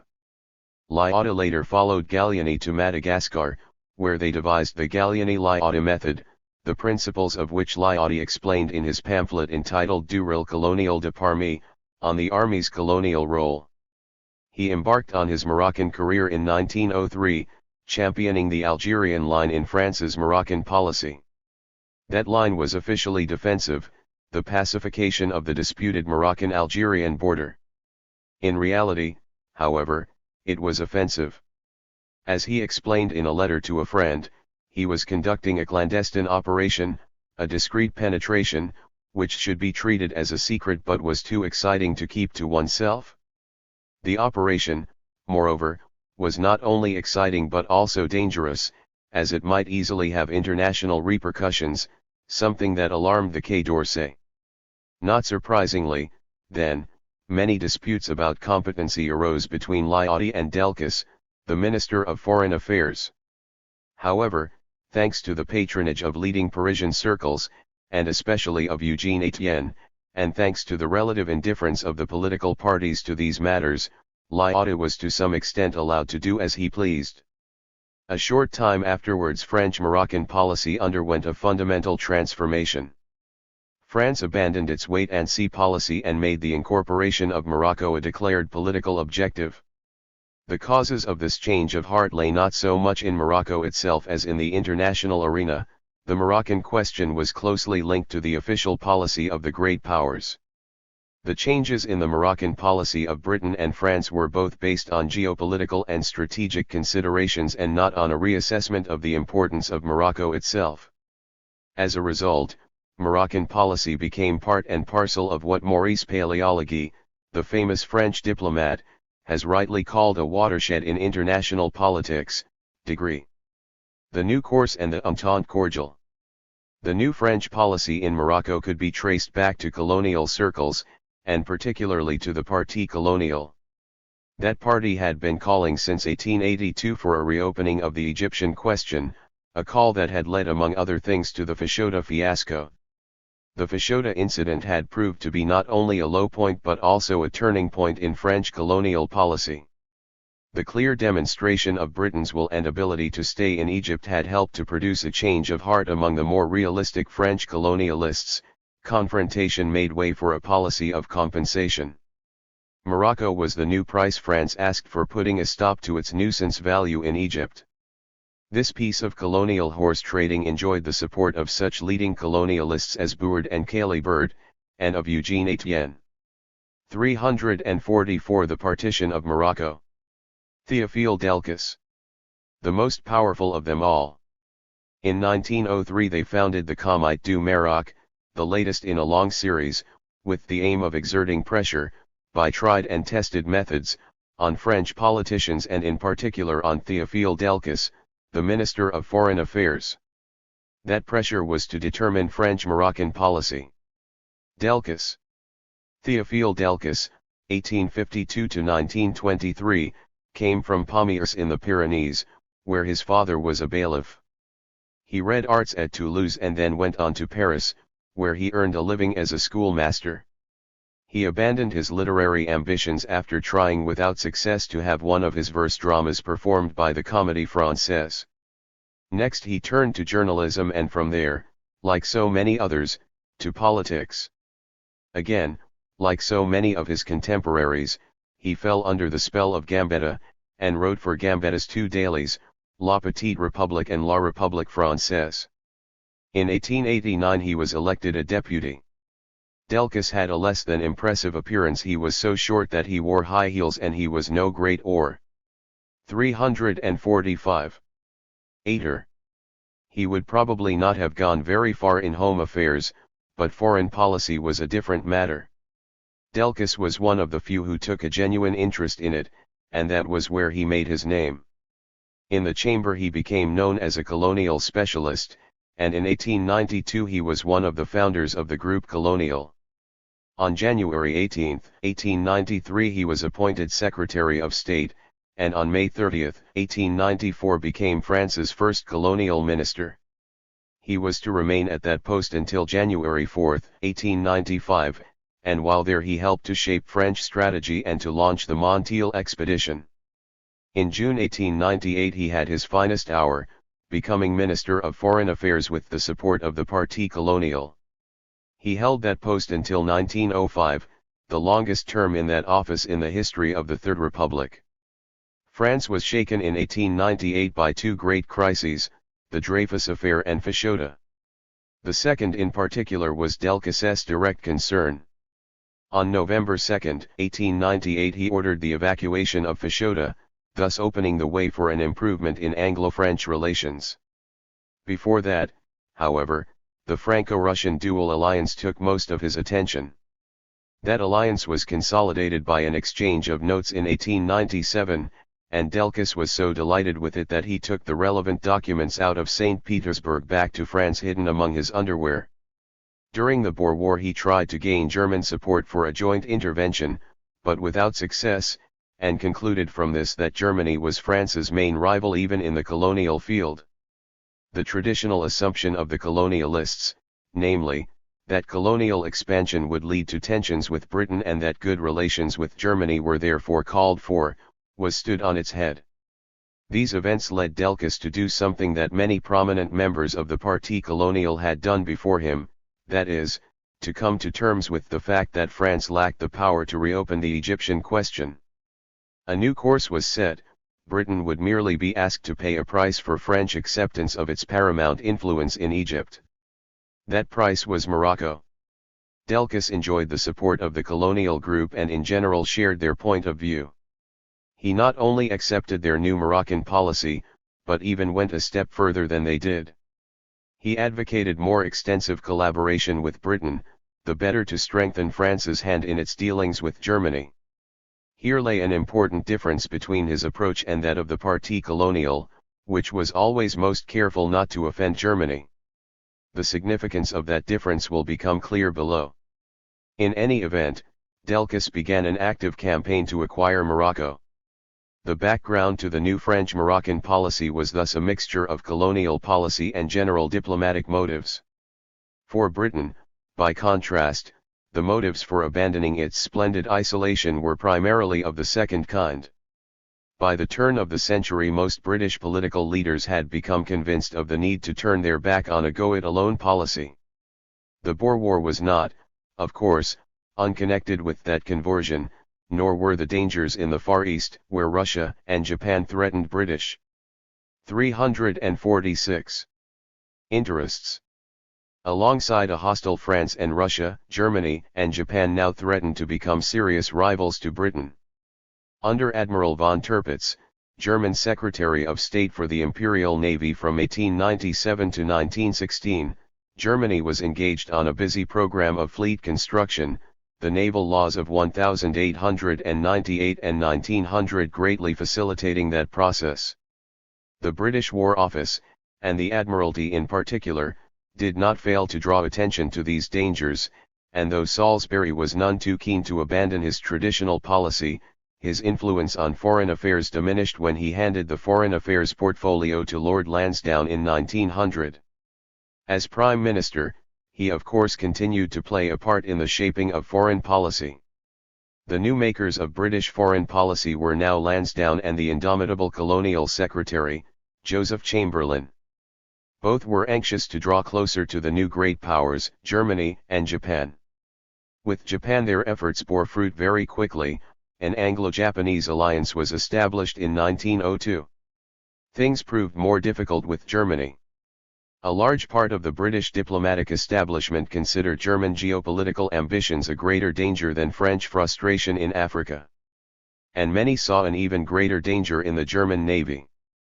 As a result, negotiations with Germany stalled, and talks began with France on existing problems and differences. This new course also accorded with the ideas and sympathies of a man considered to exert a great influence on British policy and who did so not least because of that widespread belief, namely, King Edward VII.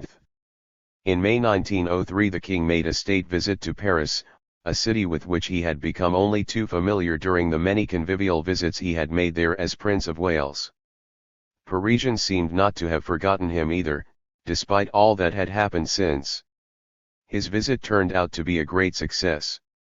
Thus, while he had been greeted by the Parisian public with such militant cries as Vive Marchand, Vivent les Boers, and even Vive Jeanne d'Arc, on his arrival, they roared Vive Edouard, and Notre Bon Edouard, on his departure. "This must be love," was how the Paris Punch correspondent succinctly summed up the atmosphere in Paris. It all seemed set fair for closer relations, yet many months of laborious negotiations were needed even after the king's visit. For Anglo-French reconciliation was not simply a matter of power politics at large, but also of minor and yet concrete colonial and other concerns. Developments in Egypt and Morocco favored Anglo-French wheeling and dealing. The internal crisis in Morocco rendered the maintenance of the status quo, the old common objective of British and French Moroccan policy, untenable. A European protectorate seemed inevitable, and Britain had to be won round to France's desire that it be a French one. The bait was Egypt. Here too internal developments were undermining the status quo. France, like Bismarck, had for long been able to wave its baton Egyptian. The importance of this financial weapon, however, was gradually decreasing. As Egypt's financial situation improved, its dependence on the caisse de la dette diminished. Time was thus working against France. 347. All this made a reasonable case for an Anglo-French deal. The only problem was to ensure that it was even-handed and comprehensive. The main obstacle appeared to lie neither in Morocco nor in Egypt, but somewhat surprisingly in French fishing rights in Newfoundland. For Britain it was a conditio sine qua non that France must surrender its old claims in that area. The Quai d'Orsay was quite ready to cooperate, but only against territorial compensation. And where could that be found except in Africa? First the French asked for the Gambia British enclave in Senegal France had been trying to obtain for some time. That was too high a price for Britain. The next French demand was for Sokoto, but Britain was not in favor of that either. Then another good look was taken at the Niger. Britain made an offer, but France asked for more. Britain was willing, but only in exchange for French recognition of a British protectorate over the New Hebrides. And so it went on. In the long run everything proved too much or too difficult, and the negotiations foundered. Since the Entente Cordiale was to play so crucial a part in maintaining the European balance of power before and during the First World War, the idea that the whole affair nearly came to nothing because of a problem over fishing rights seems most odd.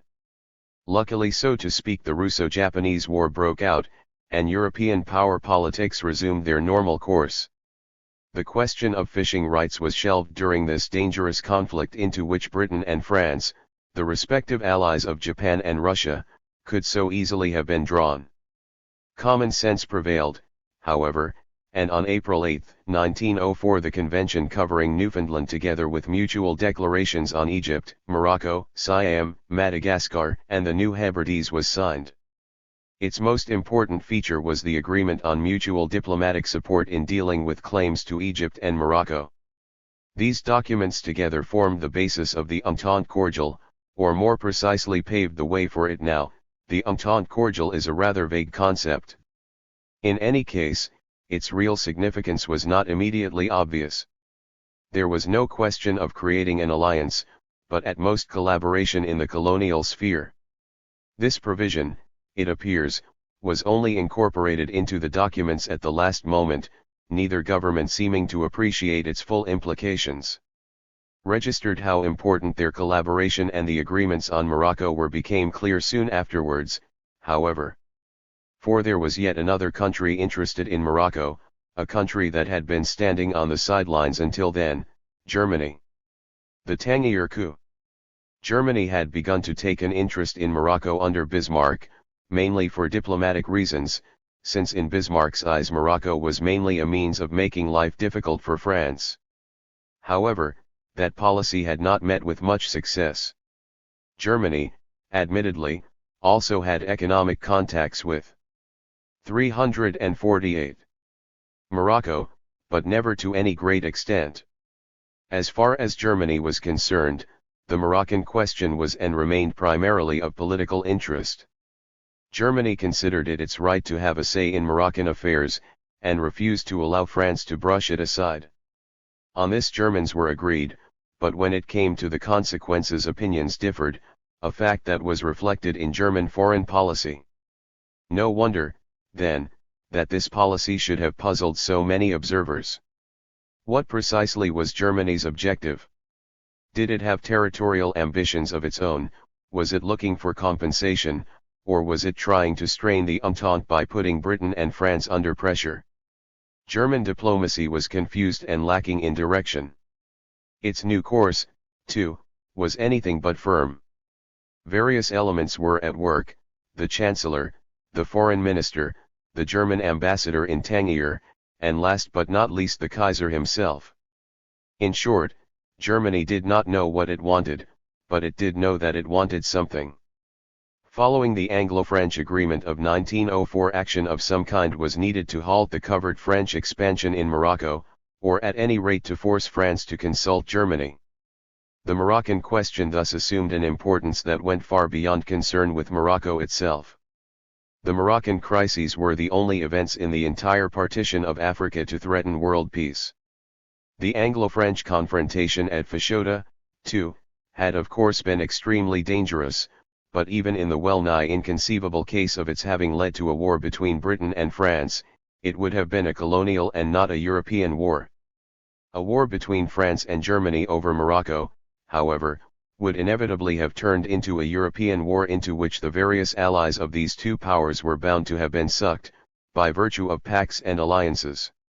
It was for this reason that the Moroccan affair played such a special role in the partition of Africa.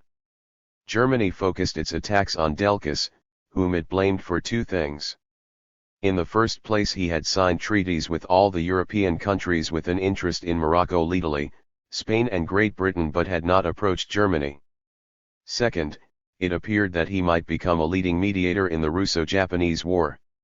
If he was successful in this, then France would take the lead in shaping international relations and might even become the leader of a quadruple alliance among France, Britain, Russia, and Japan. Registered Germany had therefore to take action, designed to force nothing more nor less than Delcas's resignation. The German move came on March 31, 1905, in what was admittedly a fairly mild form. Germany had originally intended to stage a naval demonstration off the Moroccan coast, but eventually it opted for the more peaceful alternative of having the Kaiser, who was cruising in the Mediterranean, pay a visit to Tangier. The Kaiser himself did not much care for the idea of going ashore in Morocco. He felt uneasy about braving the rough seas in an open boat and was even more afraid of being assassinated. 349. The Moroccan delegation in Algeciras. By one of the many Spanish anarchists whose presence in Tangier he suspected. Yet land in Tangier he did, for the sake of the national interest. He spoke to the French charge d'affaires and to the Sultan, but made no public pronouncement.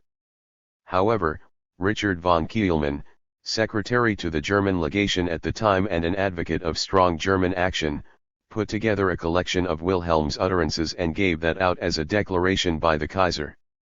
In itself the content was relatively innocent. The Kaiser simply came out in favor of an open-door policy and against annexations and monopolies. The implication, however, was clear enough: Germany would stand up for its interests in Morocco. The Moroccan Grand Vizier put it rather more picturesquely when he said that Kaiser Wilhelm had given France a tremendous kick up the backside. *. Germany felt that it was in a strong position, because it did not believe that Britain would support France in Morocco, and because France's only true ally, Russia, was embroiled in a war in Asia. The declaration concocted by Kielman had a marked effect in France. Delcas claimed that it was nothing but bluff, that Britain stood squarely behind France, and that Germany would draw in its horns. However, the French government thought otherwise. It suddenly realized to what dangers the foreign policy of Delcas, to whom it had given its backing until then. 350. Might lead. Prime Minister Riviere and many of his colleagues turned against Delcas, whose position in the cabinet was not very strong in any case, since he had cut himself off from his colleagues and had had a number of clashes with Riviere. He had even lost the support of the Parti Colonial. His anti-German bias ran counter to the traditional policy of the colonials, who had always considered good relations with Germany a prerequisite of an active French colonial policy. A large proportion of the party refused to condone this change of course, and Delcas thus lost the support of the chamber when he needed it most. Riviere was as convinced of Germany's resolve as he was of France's impotence. He had been handed a devastating analysis of the moral and material state of the French army by his military experts. On receiving it he had burst into tears, and he was never to get over the shock. On April 26, 1905 he had fresh talks with the High Command.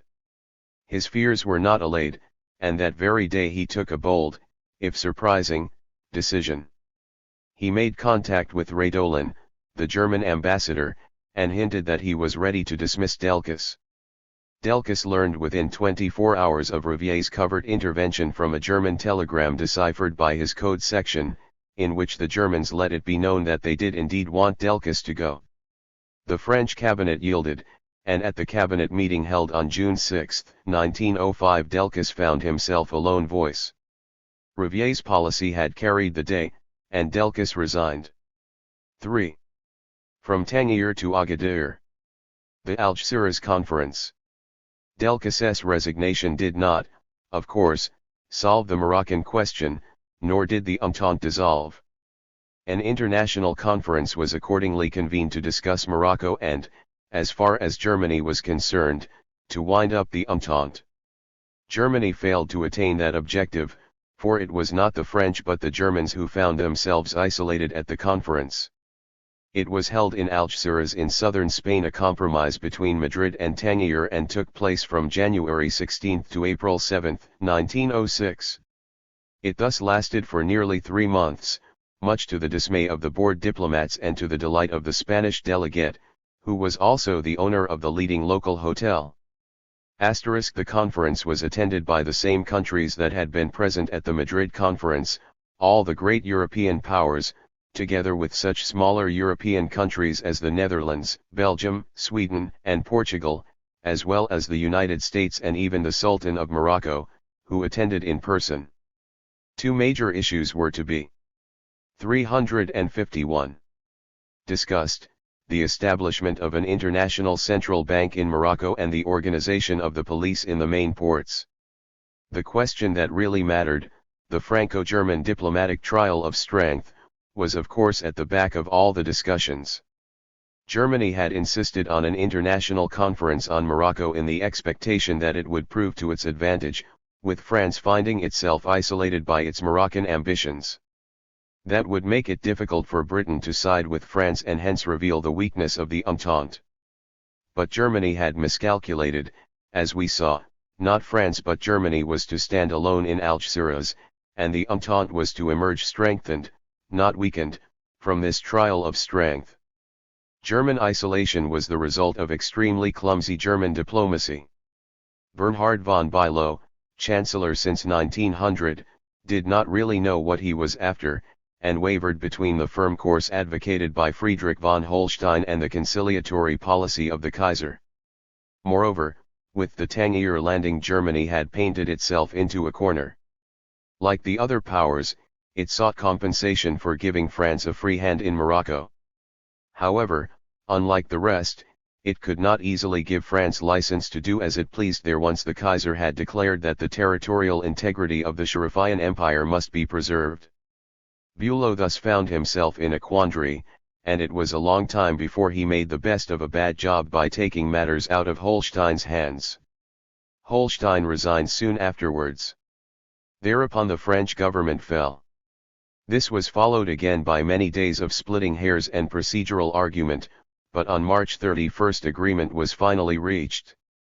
To everyone's dismay, Bülow had a heart attack while defending his policy in the Reichstag on April 5, but to everyone's relief the final act was nevertheless signed on April 7.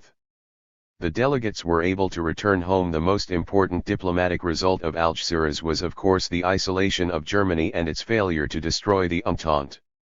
France emerged stronger from the confrontation, in terms of both actual influence over Morocco and diplomatic standing. France did not, it was true, gain a dominant hold over the central bank about to be established, but it did obtain the final say over the nominally international police force in the Moroccan ports. Even so, the situation in Morocco remained unsettled, and the Germans were still in a position to stir up enough trouble to make life hard for the French, which they proceeded to do in the next few years. Meanwhile, the Act of Algeciras provided France with adequate foreign support for a policy of military intervention. Pretexts for it abounded. The murder of a French doctor in Marrakesh led to a military incursion from Algeria. In July 1907, Ujeda was occupied by French troops. A few days later, new disturbances led to the bombardment of Casablanca. France and Spain then agreed on joint military action. The entire Chewaya district was 352 occupied. New agreements with the Sultan followed. The upshot of it all was greater French, and Spanish, involvement in Morocco. Germany did not accept the new situation, and a series of diplomatic incidents ensued. The case of the German deserters from the Foreign Legion, who escaped with the help of the German consul in Casablanca, was the most dangerous of these. However, the Franco-German agreement signed in 1909 seemed to provide a mutually satisfactory solution, though not for long. The internal situation of Morocco had deteriorated too far for that. It was the same story that had been played out in Egypt 30 years earlier. The traditional political system was on the point of collapse. The French would have liked to work through the Makhzen, but the Makhzen was no longer able to assert its authority. In fact, the Moroccan state had ceased to exist, and with it the basis of the Algeciras system had collapsed. If the French were to maintain or to extend their influence, they had to intervene directly. A ready excuse appeared in April 1911, when Moulay Hafid, besieged in Fez, asked the French for military assistance. It came in the form of a military expedition and marked the beginning of the second and last great Moroccan crisis. The Panther's Leap. In 1909, French foreign affairs fell into the hands of the incompetent Jean Kruppy, a minister who was strongly influenced by an adventurous group of men. The culmination of his risky policy was the French march on Fez on April 22, 1911. It presented a clear break with the cautious line pursued until then. La diplomatie de l'Aventure had begun. Spain reacted immediately by occupying Larache, the Germans only after much reflection.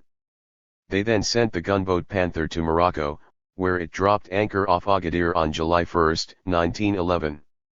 At the same time, Germany informed the Algeciras powers that it had sent the Panther in order to protect German interests in Morocco. The Second Moroccan Crisis had begun. This was the moment of truth for Joseph Cail-Laux, the French Minister of Finance, who took office as Prime Minister on the day of the Panthersprung, the Panther's Leap. Cail-Laux, 1863–1944, came from a prominent and well-to-do family. By 1898, when he decided to enter politics, he could look back on a successful career in the inspection de finances. He had private resources and was at home in moneyed circles. Hence it was not surprising that he should have risen rapidly to the post of Minister of Finance. But Cail-Laux was satisfied with nothing less than the best, and the premiership was his next objective. He reached it in 1911 and was thus thrust into the Agadir affair without having expected such a role or being prepared for it. Cail-Laux's rise and personality appealed to the public's imagination. He was rich, proud, and carefree, a Sunday's child in politics, a man who did not go strictly by the book. In the Agadir crisis he not only 353 relied on the normal diplomatic channels but also used a highly personal approach. Cail-Laux's main problem was how best to react to the German move, and his first objective was to establish calm and gain time. Thus he allowed the President of the Republic, Armand Folliers, to go ahead with his state visit to the Netherlands as planned, and rejected military responses such as the dispatch of a French warship to Agadir. Instead he used a weapon with which he was more familiar, and applied the financial screw. The panic this caused on the Berlin Stock Exchange shook the German government. Cail-Laux meanwhile conferred with Joffre, the chief of the General Staff of the Army, and put a simple question to him: have we a 70% chance of winning a war with Germany? That we do not, Joffre replied. Then we shall negotiate, was Cail-Laux's conclusion. Such negotiations would normally have been conducted by the Minister of Foreign Affairs, then Baron de Selves, but Cail-Laux considered him incompetent and his advisers dangerous. He thus took on the job himself, and with the help of an old acquaintance, the businessman Hyacinth Fondera, made contact with Oskar von der Lancken, a German diplomat in Paris. The intention, of course, was to open secret negotiations, but the Quai d'Orsay was still faithfully deciphering German code messages, and on July 28 the furious Selves showed him the telegrams from which he had learned that his prime minister was negotiating with Germany behind his back. These documents were to haunt Cail-Laux for the rest of his life. The French ambassador in Berlin, the brilliant and renowned diplomat Jules Cambon, was now drawn into the negotiations, and quickly brought them to a satisfactory conclusion. Tensions were admittedly high, but the solution was obvious. Just like the other powers, Germany wanted compensation for a French annexation of Morocco. The nature of the German gesture had made their intention clear enough. Germany had sent a gunboat rather than troops, and a gunboat is not what you send if you seriously mean to invade a country. Moreover, the Panther measured a modest 1,000 tons and had just 2 guns and a crew of 120.8. It was clearly not Germany's intention to take military action in Morocco. It wanted to intimidate, not to occupy. In short, it wanted compensation. Even the nature of that compensation was obvious. As always, it involved African territory. Alfred von Kitterlen-Wachter, the German foreign minister, knew precisely what he was after: the entire French Congo. That was asking too much, but the French were anxious to please. Even so, the negotiations were not easy, the less so as the territory ceded by France would, for reasons of prestige, have to be presented as a territorial exchange. Hence Germany, too, had to cede something. After much haggling the problem was solved and a Franco-German agreement signed on November 4, 1911. Although it was received badly in both countries, it was 354. Establishing the French protectorate over Morocco. Ratified by both parliaments. Nothing now stood in the way of a French protectorate. The Protectorate. On March 24, 1912, the French envoy to Tangier arrived in Fez to present a protectorate treaty to the Sultan. After a few days of complicated discussions, Mulay Hafid, the former rival Sultan who had in the meantime been recognized as Sultan, resigned himself to the inevitable and on March 30, 1912 signed the Treaty of Fez. He then abdicated his throne in favor of his brother Mulay Yusuf and went into exile. The Treaty of Fez opened the way for the partition of Morocco. It also stipulated that France and Spain must agree on the details. The two countries had, in fact, reached general agreement as early as 1904, but the process was complicated by a protectorate treaty that Spain concluded with 355. The Sultan on November 27, 1912. It assigned two zones to Spain: first, the coastline from Larache on the Atlantic to Melilla on the Mediterranean, but excluding Tangier, which was placed under international control, and second, a region to the south of the river Dra. Most of Morocco, however, went to France. The great dream of the partie colonial had been fulfilled. A territory 4,500 kilometers in length, stretching from Ceuta on the Mediterranean to Cabinda in the Congo, had been brought under French authority. In theory, the Treaty of Fez established a kind of double rule in Morocco. The Sultan retained his sovereign prerogatives, but surrendered control of justice, defense, foreign affairs, and finance. He could do nothing without the consent of the French resident general. Conversely, the latter could do nothing without the Sultan's consent, but that was largely a theoretical proviso. In practice, the system of double rule developed into a system of direct rule by France. The Moroccan state survived in form only. In content it became French. The actual subjection of Morocco did not in fact proceed according to plan. Shortly after the contents of the treaty became known, the troops and inhabitants of Fez rose up and murdered every European they could find. The protectorate had therefore to be established by force, and that was to prove a protracted and expensive business. The man who would be put in charge of it, Lyautey, chose a step-by-step approach. He started with Le Marocautile, in other words, urban and lowland Morocco, and left the central Atlas region until later. Finally, he turned to the south. The conquest of all Morocco was not completed until 1934, 22 years after the Treaty of Fez was signed.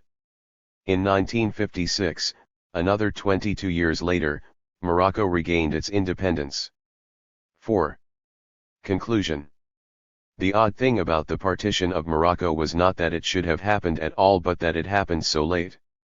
For it came some 30 years after the partition of Africa was begun and 10 years after that partition had been essentially completed. The part of Africa which lay closest to Europe, which had witnessed the first occupation by Europeans and which ever since 1830 had shared an ill-defined border with the French colony of Algeria, was nevertheless the last part of Africa to be caught up in its partition. The explanation must be sought in two main factors: Morocco's internal situation and the state of international relations. The sultans of Morocco were no Mohammed Alis. On the contrary, they seemed recon. 356.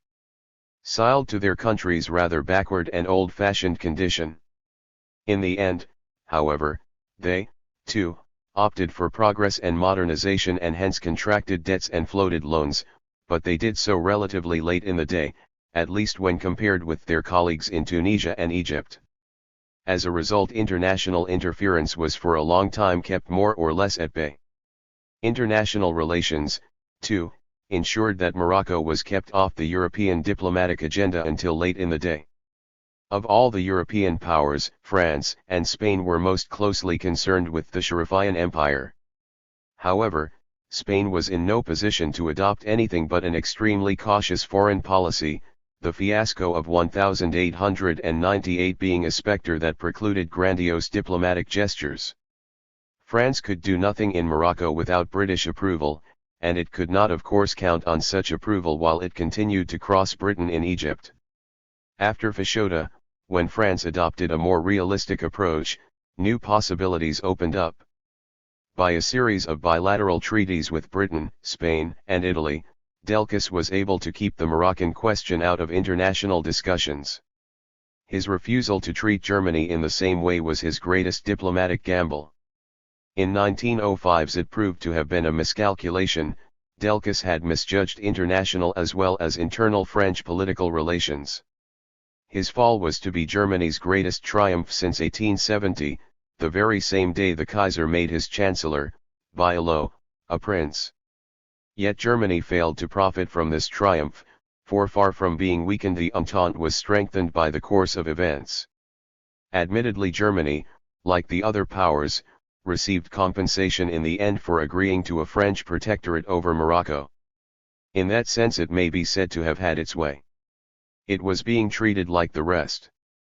The Moroccan crisis was the most dangerous of all to have arisen during the partition of Africa. For the first time Germany and France confronted each other in Africa, and for the first time in 30 years there were fears of a Franco-German war. That war did indeed come, but not until 1914, and not because of Morocco but because of the Balkans. However, the years after 1905 were overshadowed by that coming clash of arms. In diplomatic history, the avant-garde of 1914 began with the Tangier crisis of 1905. The event made a strong impression, particularly on public opinion in France. The French army, which had been thrown into moral and organizational disarray by the Dreyfus affair and its alarming sequels, now began to recover its position and authority. Nationalism and patriotism were once more held in honor. The German question was resurrected with a vengeance. War had once again become a real possibility. 6 years after Tangier, the Agadir crisis brought it all back. Agadir, as the historian J.C. Cairns put it, was a symbolic turning point in Franco-German relations. A year later France introduced 3 years conscription, one of the clearest indications of its pursuit of military preparedness. 357. The Moroccan question differed in many respects from all the other questions that emerged during the partition of Africa. Its origin, course, and conclusion were almost exclusively determined by developments in international, not colonial, politics. The Moroccan question was the beginning of a new period in European diplomacy, the prologue to the War of 1914. In the history of the partition of Africa, however, it was merely a tale-piece, an epilogue to a story that had been largely concluded by about 1900. The Franco-Spanish partition of Morocco from 1911 to 1912 and the almost simultaneous annexation of Libya by Italy, the partition of Africa was at an end. Except for Ethiopia, there was nothing left to share out. Soon afterwards, the First World War began, and while its main stage was Europe, fighting also took place in the wings, in Asia and Africa. Germany lost the war, and its colonies were divided among the victors. France received the lion's share of both Togo and Cameroon, the remainder went to Britain, as did German East Africa. Belgium acquired Rwanda-Urundi. Southwest Africa went to South Africa, in which it was long to remain. No longer colonies, these possessions became mandated territories, administered by the colonial powers on behalf of the League of Nations. Nor was this quite the end of the story. In 1935 Italy made a fresh attempt to gain control of Ethiopia, annexing it in 1936. Much as the partition of Africa did not really begin in 1880, it therefore did not come to a complete end in 1914. Yet 1880 to 1914 must be looked on as the main years of partition. During that period 90% of Africa fell under European control. The question, of course, is why? Why did it happen, or more precisely, why did it happen then and in that way? This question has been the cause of much controversy and has exercised many minds. It is now necessary, at the end of this book, to refer to it. The partition of Africa as a problem. In order to establish why the partition of Africa took place when it did, one must first determine when it began. Various answers have been given by various historians, the years 1879, 1881, 1882 and 1884 all having their proponents. The precise answer does not seem particularly important. Whether the partition started a year earlier or a year later does not after all make a great deal of difference. What matters is the fact that each one of these dates denotes a particular event and hence implies a particular interpretation. Those who cite 1879 have in mind the new French expansionist policy in Senegal that began that year, and hence hold French con. 362 conclusion. They're responsible for the start of the partition. To understand that conduct, they try to explore its motivation. Again, those who cite 1881 are thinking of the Tunisia expedition and will analyze Ferry's and Gambetta's motives for launching it. The year 1882 refers to the British occupation of Egypt and raises the question of Britain's reasons for that intervention. The year 1884 refers to the arrival of Bismarck and King Leopold on the African stage, with the implication that the actions of these new players prompted the partition. Discussion of these differences is important, and it would be as naive to argue that there is a definitive answer to this problem as to nominate some other event as the crucial trigger. There is an extensive body of writing on the subject, and various analytical expedients, such as the distinction between partition and scramble, have been used to elucidate the problem. Point 1. We must conclude, however, that the beginning of the partition cannot be dated with certainty and that no one event can be singled out as its cause. It is not even clear what exactly we are entitled to consider a relevant event.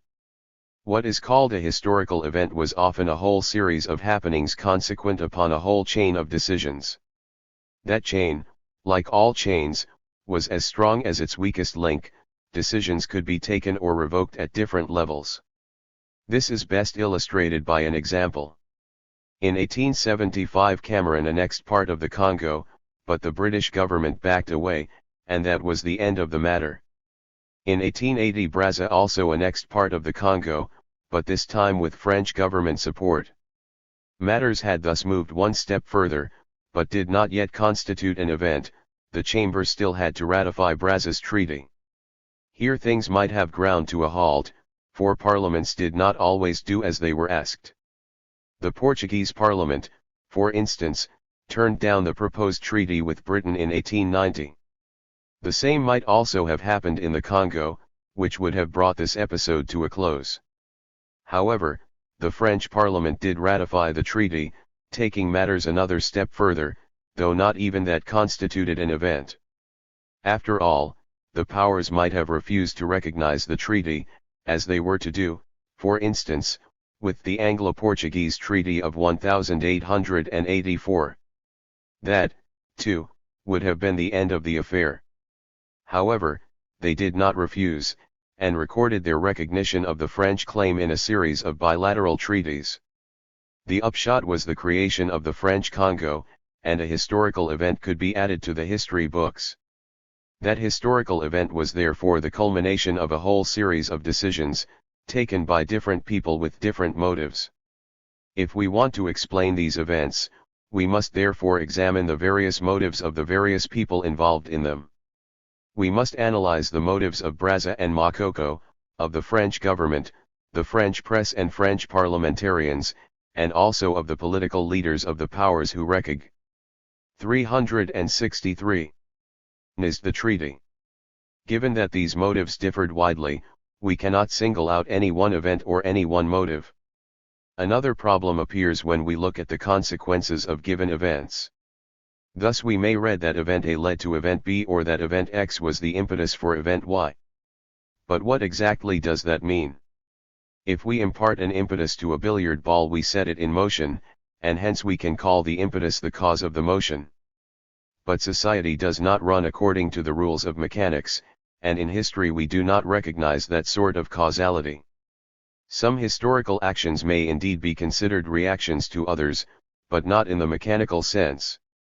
Inasmuch as a historical action was the result of a number of decisions, so also was the reaction to it. Human beings, needless to say, are not completely free in the way they react. Actions and reactions are influenced by the dominant intellectual climate of a particular period. The belief, for instance, that the Nile must be controlled if Egypt is to be defended is not illogical, but neither is it self-evident. Yet that is what the imperialists firmly believed. It happened to be the spirit of the age, and given that spirit such a reaction was logical though not inevitable. All this does not mean that the search for the beginning or for the origins of the partition of Africa is pointless or irrelevant. All it means is that the scope of such a search is limited. In retrospect we can of course establish how one event followed upon another, and hence try to identify the event with which the whole process started, but we cannot consider that event as the prime cause from which every other event inevitably sprang. At least as important as the question of when and why the partition began is the question of why it continued to the bitter end, until there was nothing left to divide. We can also put that question differently: what might have stopped the partition? In theory there are two possible answers: massive resistance by the Africans, or outside intervention. As far as the first is concerned, the answer is simple: that form of resistance simply did not occur. This may seem astonishing, but is understandable if we reflect on what exactly the partition of Africa entailed. It was first and foremost a paper affair, a question of treaties between European countries in which their respective spheres of influence and possessions were defined. It did not remain like that. As we have seen, effective occupation became an important objective during a later period, and that meant transforming the paper partition into a partition on the ground. No precise date can be put on that transformation, but broadly we may say that the paper partition was enacted in the 1880s and the partition on the ground during the following period. It should be borne in mind that very little happened in Africa itself during the first phase. The partition of Africa was recorded by the Europeans on their maps, but the matter rested there for the time being. These maps of Africa were therefore of a quite particular kind.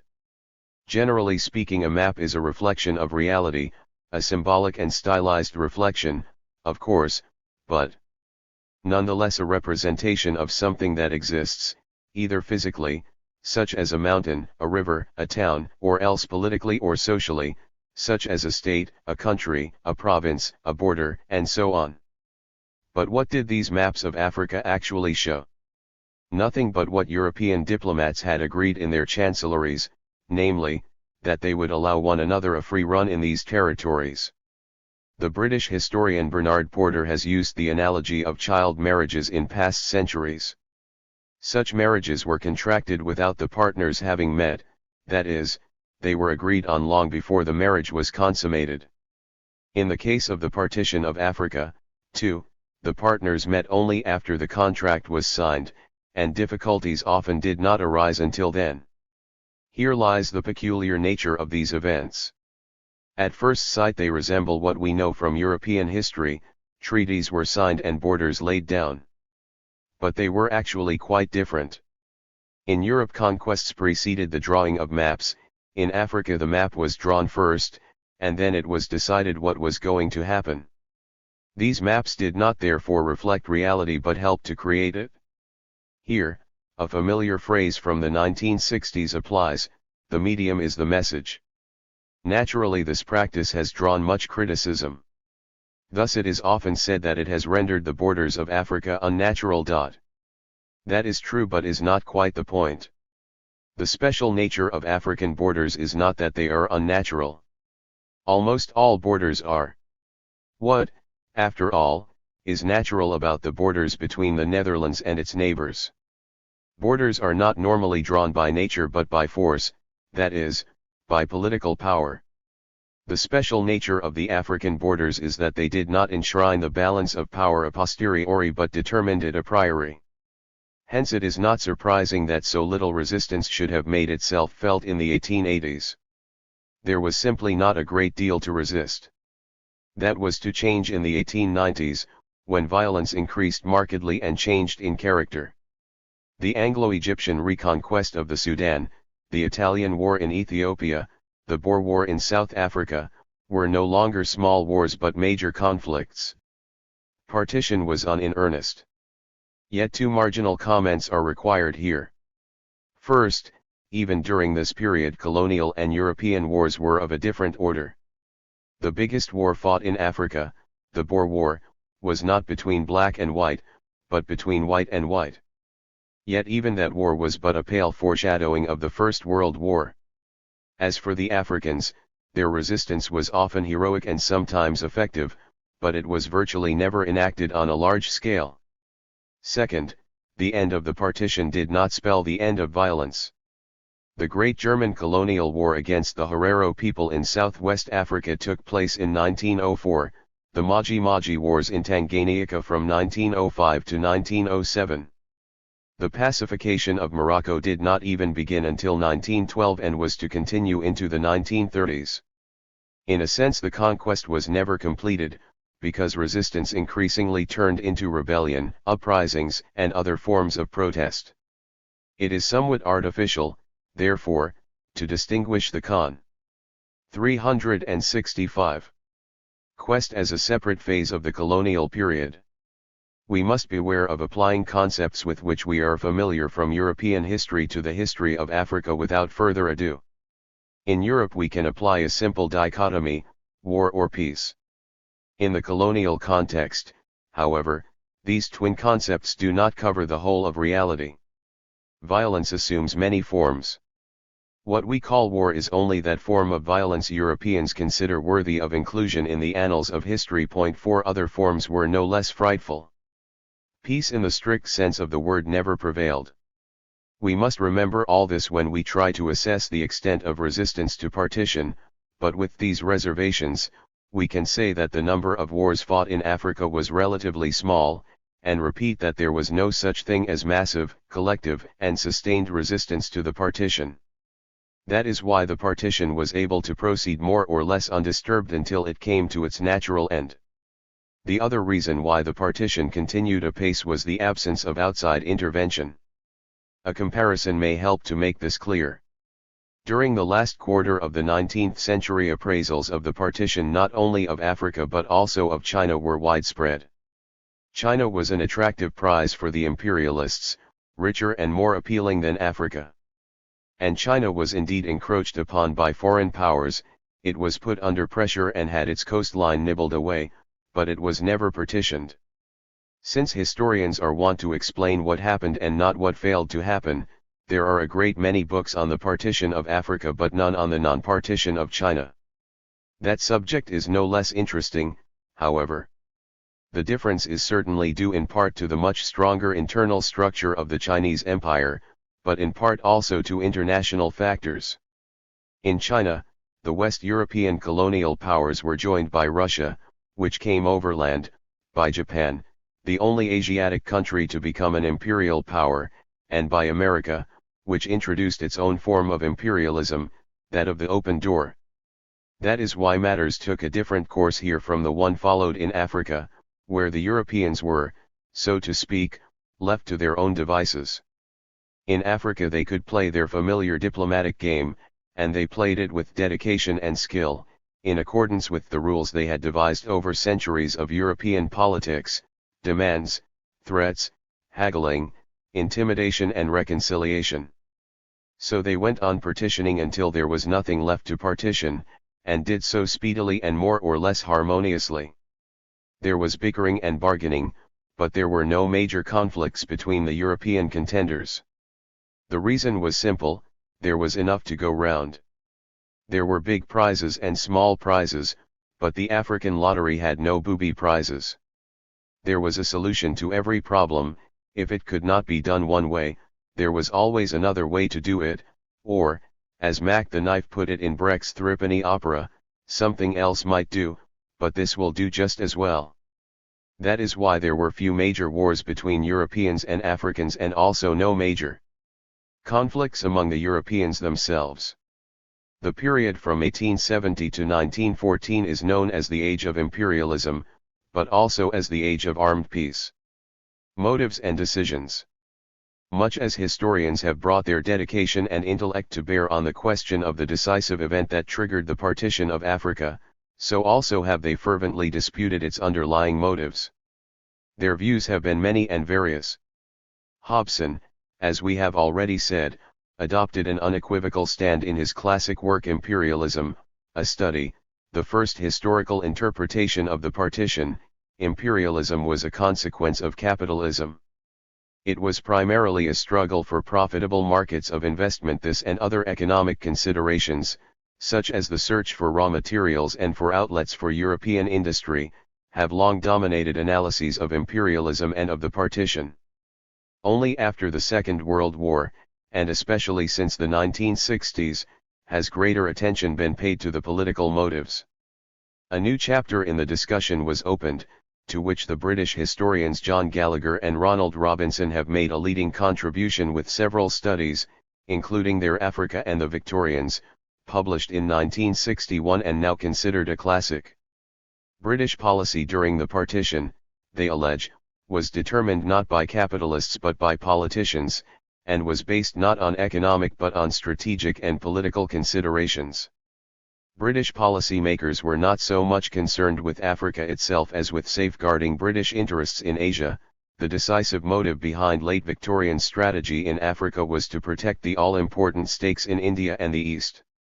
No matter what we may think of this interpretation, and it has been challenged by many historians, what is certain is that it can only be applied to British policy in Africa. Countries with no Asian empire could not have been impelled by such considerations, and their policy was therefore governed by other motives. Those motives differed from country to country, from period to period, and from place to place. Economic motives such as the protection and encouragement of trade and industry did indeed play a part, but so also did such financial motives as the safeguarding of loans and investments, such political motives as strategic advantage, national ambition, electoral appeal, such ideological motives as bearing the white man's burden, and many more. Historians have examined them all and produced a substantial body of source material demonstrating that they all had a role to play, that all were taken into account, and that politicians demonstrated their responsiveness to them all. That goes without saying, of course. Various pressure groups naturally urged governments to defend their particular interests. Just as naturally, governments for the most part complied. They fought for every interest they thought worth defending. The true significance of their actions, however, only became apparent when one interest had to be weighed against 367. Another, when it was essential to establish what price was worth paying and what exchange worth accepting. In politics the question is never what is wanted, but what is preferred. This is more obvious in the case of smaller countries than it is in the case of large. Large countries are not easily forced by others into making a choice, and if they are, the result often leads to tensions. With small countries, things are different. The Netherlands, for instance, had considerable interests in the Congo, for which Dutch business naturally stood up, and which the Dutch Minister of Foreign Affairs just as naturally instructed his diplomats to defend. However, when it came to weighing up these interests against Dutch foreign interests in general, the choice was simple: the latter prevailed. Politicians like to say that the national interest comes first, but there is of course no such thing as the national interest. What does exist is a certain perception of the relative importance of the various part interests. It all comes down to a simple truth: politicians balance these interests and base decisions on them in the way they think best.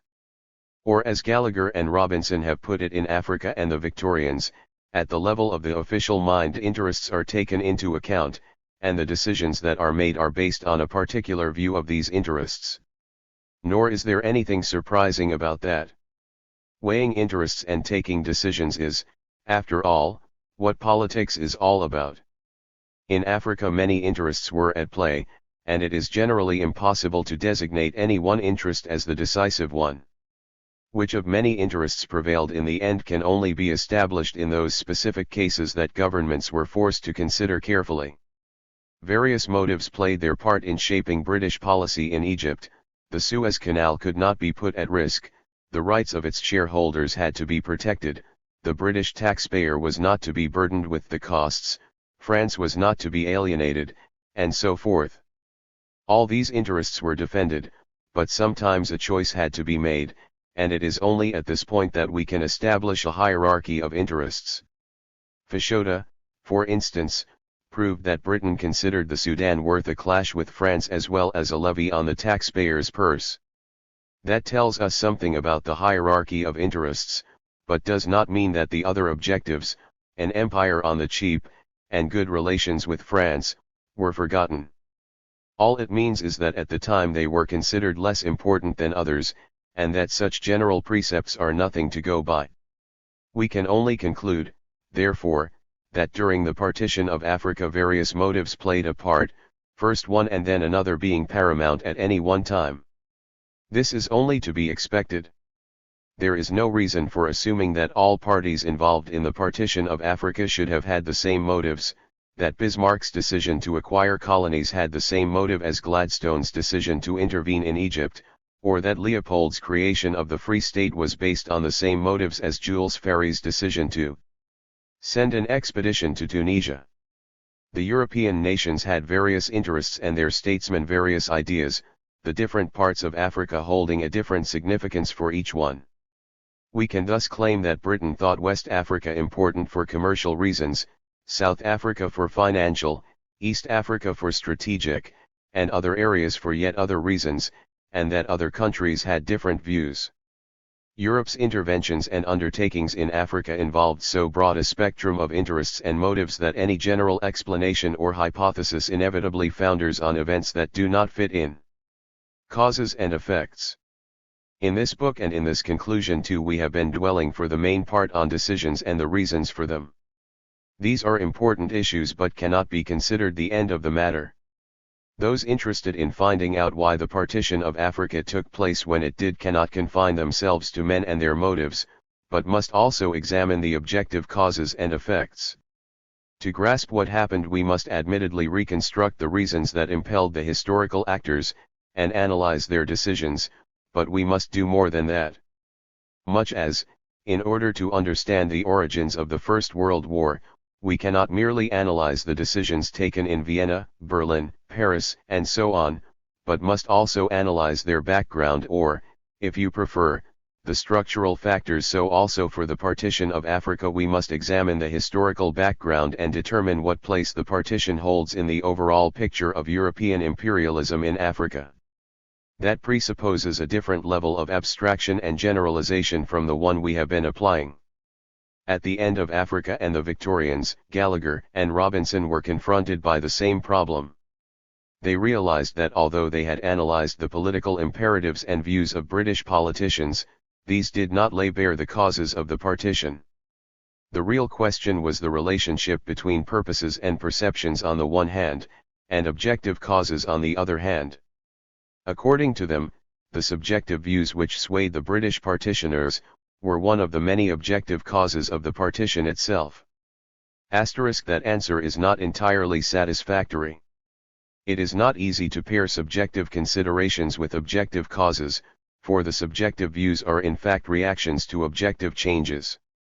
Hence it may be better to say that when we pass on from subjective views to objective causes we finish up with a different type of historical analysis, or, as the French put it, with a different historical discourse. The one approach, incidentally, does not preclude the other, but complements it. In the one the stress is laid on the reconstruction of reality as it was experienced at the time, the experience vécue, in the other we are wise after the event. That is of course an anachronistic approach, but it is. 369. One to which we cannot really object. The historian's craft is bound to be anachronistic in a sense, inasmuch as the historian is au fait with the outcome. He knows that the steam engine marked the beginning of the Industrial Revolution and that Columbus's voyage to America led to the discovery of the New World. Those are things James Watt and Columbus themselves did not know and to which it is not likely that they gave much thought. Similarly, Ferry was not aware that the Tunisian expedition in 1881 marked the beginning of the Second French colonial empire, nor Gladstone that British intervention in Egypt was to have so crucial an effect on the partition of Africa. Yet there is no objection to making such connections and to viewing these events retrospectively in this light. Anyone studying the causes of the Industrial Revolution will not, after all, simply delve into what went on in the heads of Watt, Arkwright, and the rest, but also look at such general and long-term processes as capital accumulation, agrarian reform, and scientific innovation. Much the same is true of the partition of Africa. Those involved took decisions based on objectives with which as a rule they were familiar, but could not have said what the outcome would be. They believed they were making history, and to some extent they were. For the rest, however, they were merely unconscious tools of what Hegel has called the cunning of reason. The partition of Africa was the result of a series of independent and more or less accidental decisions. In retrospect, however, we can see that these decisions fell into a certain pattern, that they marked a new phase in Europe's relationship with Africa. This transition sprang from specific changes in Europe and Africa that took place at the time and ensured that the years from 1880 to 1914 differed from the periods both before and after. That Africa should have been drawn into the European system of international relations was inevitable. What is far more surprising is that it should have eluded that system for so long. The explanation is actually quite simple. America was more suited to emigration and colonization than Africa, Asia more suited to commercial exploitation and trade. Africa had little to offer Europeans as a place to settle. Immigrants met an early death there, and the spoils they were after, slaves, gold, ivory, could be obtained by peaceful means. It might have been possible to establish a more powerful presence even at an earlier stage, but that would have demanded a price not worth paying. Things began to change in the course of the 19th century. The booty became of increasing importance once the greater part of the world had been divided up and the price of conquest was lowered to an acceptable level by Europe's growing technical supremacy. Improved medical and pharmaceutical techniques and knowledge made it possible for Europeans to live, work and fight in Africa. Better means of communication and transport facilitated the deployment of European troops. Military superiority ensured easy victories. Because the balance of power had shifted so much in Europe's favor, the expenditure was low. From 1882 to 1898, 70 million Africans were brought under British rule, the costs of this operation averaging 15 pence per person. These developments were, however, merely a necessary, but not a sufficient, condition of the partition of Africa. There was something else. A number of specific changes in Europe and in Africa not only made it possible to subject Africa politically, but also made doing so an attractive proposition. To understand the character of the period following 1870, we must compare it with the preceding period. In the early 19th century, from Napoleon to Bismarck, Europe found itself in an exceptional political situation. Germany and Italy did not yet exist. Britain had eliminated France as a maritime and colonial rival. Spain, Portugal, and the Netherlands, the old colonial powers, had had their day. Hence, Britain, in part thanks to its industrial lead, enjoyed de facto world supremacy, much as the United States was to do after the Second World War. All these factors were swept away in the 1870s. The Second Industrial Revolution spread to the rest of the world and created new rivals for Britain. After its defeat in 1870, France sought compensation for its loss of continental power by adopting its traditional second option, the strengthening of its overseas role. Germany and Italy, newcomers both, fought for their place under the sun, much as King Leopold did in his own way. International relations were radically transformed in character. Internal political factors also played a part. European governments were faced with a new phenomenon: they had to take the wishes of the electorate into account, and most of them did not relish the change.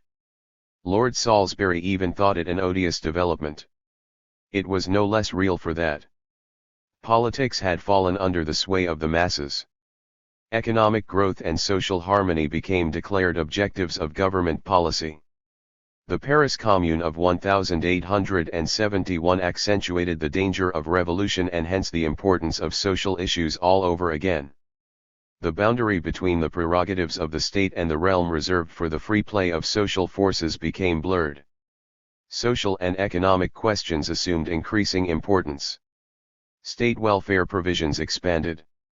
The import of tropical products at affordable prices was considered a matter of public concern. During the second phase of the partition, the protection of commercial interests abroad thus went hand in hand with the provision of cheap food for the masses at home. That called for new plantations and presupposed peace and order, in other words, effective authority.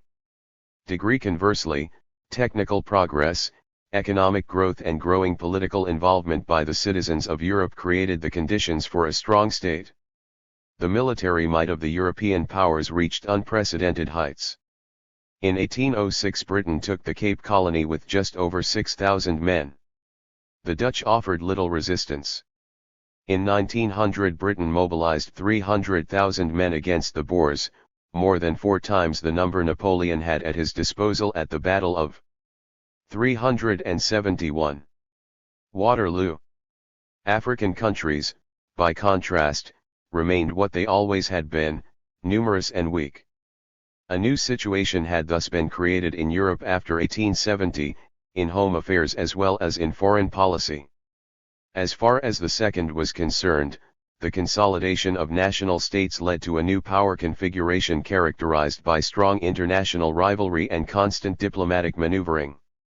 In home affairs, the growing political power of the masses helped to forge closer bonds between state and society, thus blurring the traditional distinction between them. As a result, attempts to assess the relative importance of political and economic factors in European imperialism are purely academic. Political and economic motives are difficult if not impossible to tell apart. We do far better to say that the politics of imperialism was a synthesis of social, economic, and purely political factors. There was no such thing as the primacy of home affairs or foreign policy. Security abroad and the maintenance of law and order at home were inseparable objectives and of equal importance.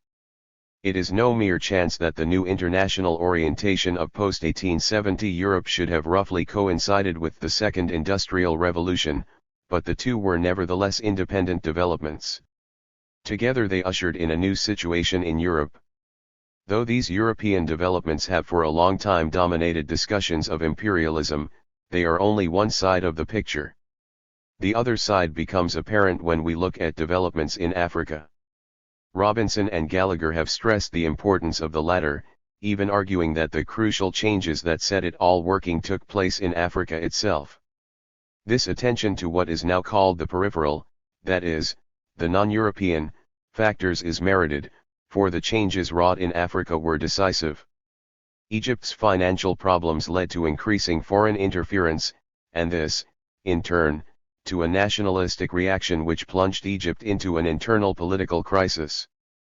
The mineral discoveries in South Africa led to a complete change of the balance of power in that part of the continent. The shift in demand from such royal products as gold, ivory, and slaves to such democratic products as palm oil and rubber weakened the position of the traditional rulers in large parts of Africa. These and other internal developments were to some extent independent of developments in Europe. Yet there were some links between them. Both were effects of the increasing cohesion of international economic relations. In that sense we can consider them a coherent whole, and the Industrial Revolution as the prime cause of imperialism. Importance and relevance. What was the relevance, the importance, of this entire episode? The question has two aspects, the importance for Europe and the importance for Africa. Seen from the European perspective, neither the partition of Africa nor the colonial phenomenon were of great relevance. As we have said, the partition of Africa was enacted on the periphery of European politics. It came low on the long list of preoccupations of contemporary politicians. In economic respects, colonialism in Africa did not become important until after the First World War. In the period between the two world wars, however, Africa's economic importance to Europe grew appreciably. Trade and investments expanded. Several million Europeans earned their living in Africa temporarily or permanently. After the Second World War, the colonial period drew to a rapid close. Paradoxically, it was only then that the colonial consciousness of Europeans began to strengthen. It was only then, for instance, that the French started to show serious interest in their colonial empire. But by that time the colonial age was over. In general, accepting that fact caused few problems. With some exceptions, the separation proved fairly painless, and Europe withdrew from Africa without major upheaval. A number of grandiose geopolitical plans and development schemes were admittedly drawn up, and the French in Francophone Africa kept their finger in the African pie and sometimes on the trigger as well, but the idea that Africa was of serious importance to Europe, or indeed that it had any great future, vanished fairly quickly. Grassroots opinion had it that Africa was a continent of disasters, not of future prospects. Africa reverted to what it had been before the partition, a continent of little importance to Europe. Seen from a European perspective, the partition and colonialization of Africa thus constitute no more than a strange deviation from the general pattern of indifference. From the African perspective, the partition was merely a prelude to a period of subjection and colonial rule. That period was of short duration. The colonial age in Africa lasted for barely a century. Measured against the millennia-old history of a continent where, in the view of many scholars, the cradle of mankind once stood, that is not a long time. During the colonial period, too, Europeans were in fact unable to shape African economic, social, and political conditions to more than a very limited extent. To shape them at all, they devised a variety of systems with such splendid names as association politics and indirect rule. These were no more than phrases hiding an inability to govern effectively. As they had done during the partition and the conquest of Africa, Africans played an important role in the running of the colonial system. Without their collaboration, colonial rule would not have been possible. The Europeans were and remained dependent upon African collaborators, and to an important extent these men shaped the reality of colonial rule. Even under colonialism, Africans thus largely remained masters of their fate. We can go even further and observe, odd though it may sound, that their dependence on Europe grew greater after independence. That was because in the colonial period a number of processes had been set in motion which 373 did not come to fruition until years later, tying Africa more and more closely to the international economic system. Though the colonial period was brief, it set off or speeded up a number of developments whose effects can be felt to this day. In economic or social respects, colonization brought nothing essentially new. It led only to the acceleration of a social and economic process of modernization that had been started earlier. The really new phenomenon was political. The partition of Africa stripped Africans of their sovereignty. They regained it with decolonization, but in a different form. Partition did, after all, lead to the creation of new colonial states and federations of states. Some of these were to witness certain changes to their character or borders, and some of the federations were dissolved. In the great majority of cases, however, they survived decolonization and continue to exist to this day, although not without internal or external conflicts. The modern political map of Africa has in outline been drawn in the wake of the partition of Africa. The number of political entities in pre-colonial Africa has been put conservatively at 10,000 at least. These were reduced by the partition to the few dozen we know today. In that sense, the division of Africa proved of great historical significance. The colonial period is something on which most Africans look back with loathing, and about which they write with disgust. Colonial historians used to take a different view, extolling colonialism as a spur to progress and civilization. To this day we can point to assets in the balance sheet of colonialism, but it is impossible to set off the assets against the liabilities, and this we must leave to the Africans themselves. Montesquieu once called slavery a system that brought misery to large numbers of people, rendered life more comfortable for just a few, and ultimately was of no real benefit to anyone. We need not be quite so negative in passing judgment on colonialism. It is, however, strange and rather sad to recall that European colonialism in Africa, which Africans nowadays consider to have been so damaging, should have been of such small importance to Europe itself.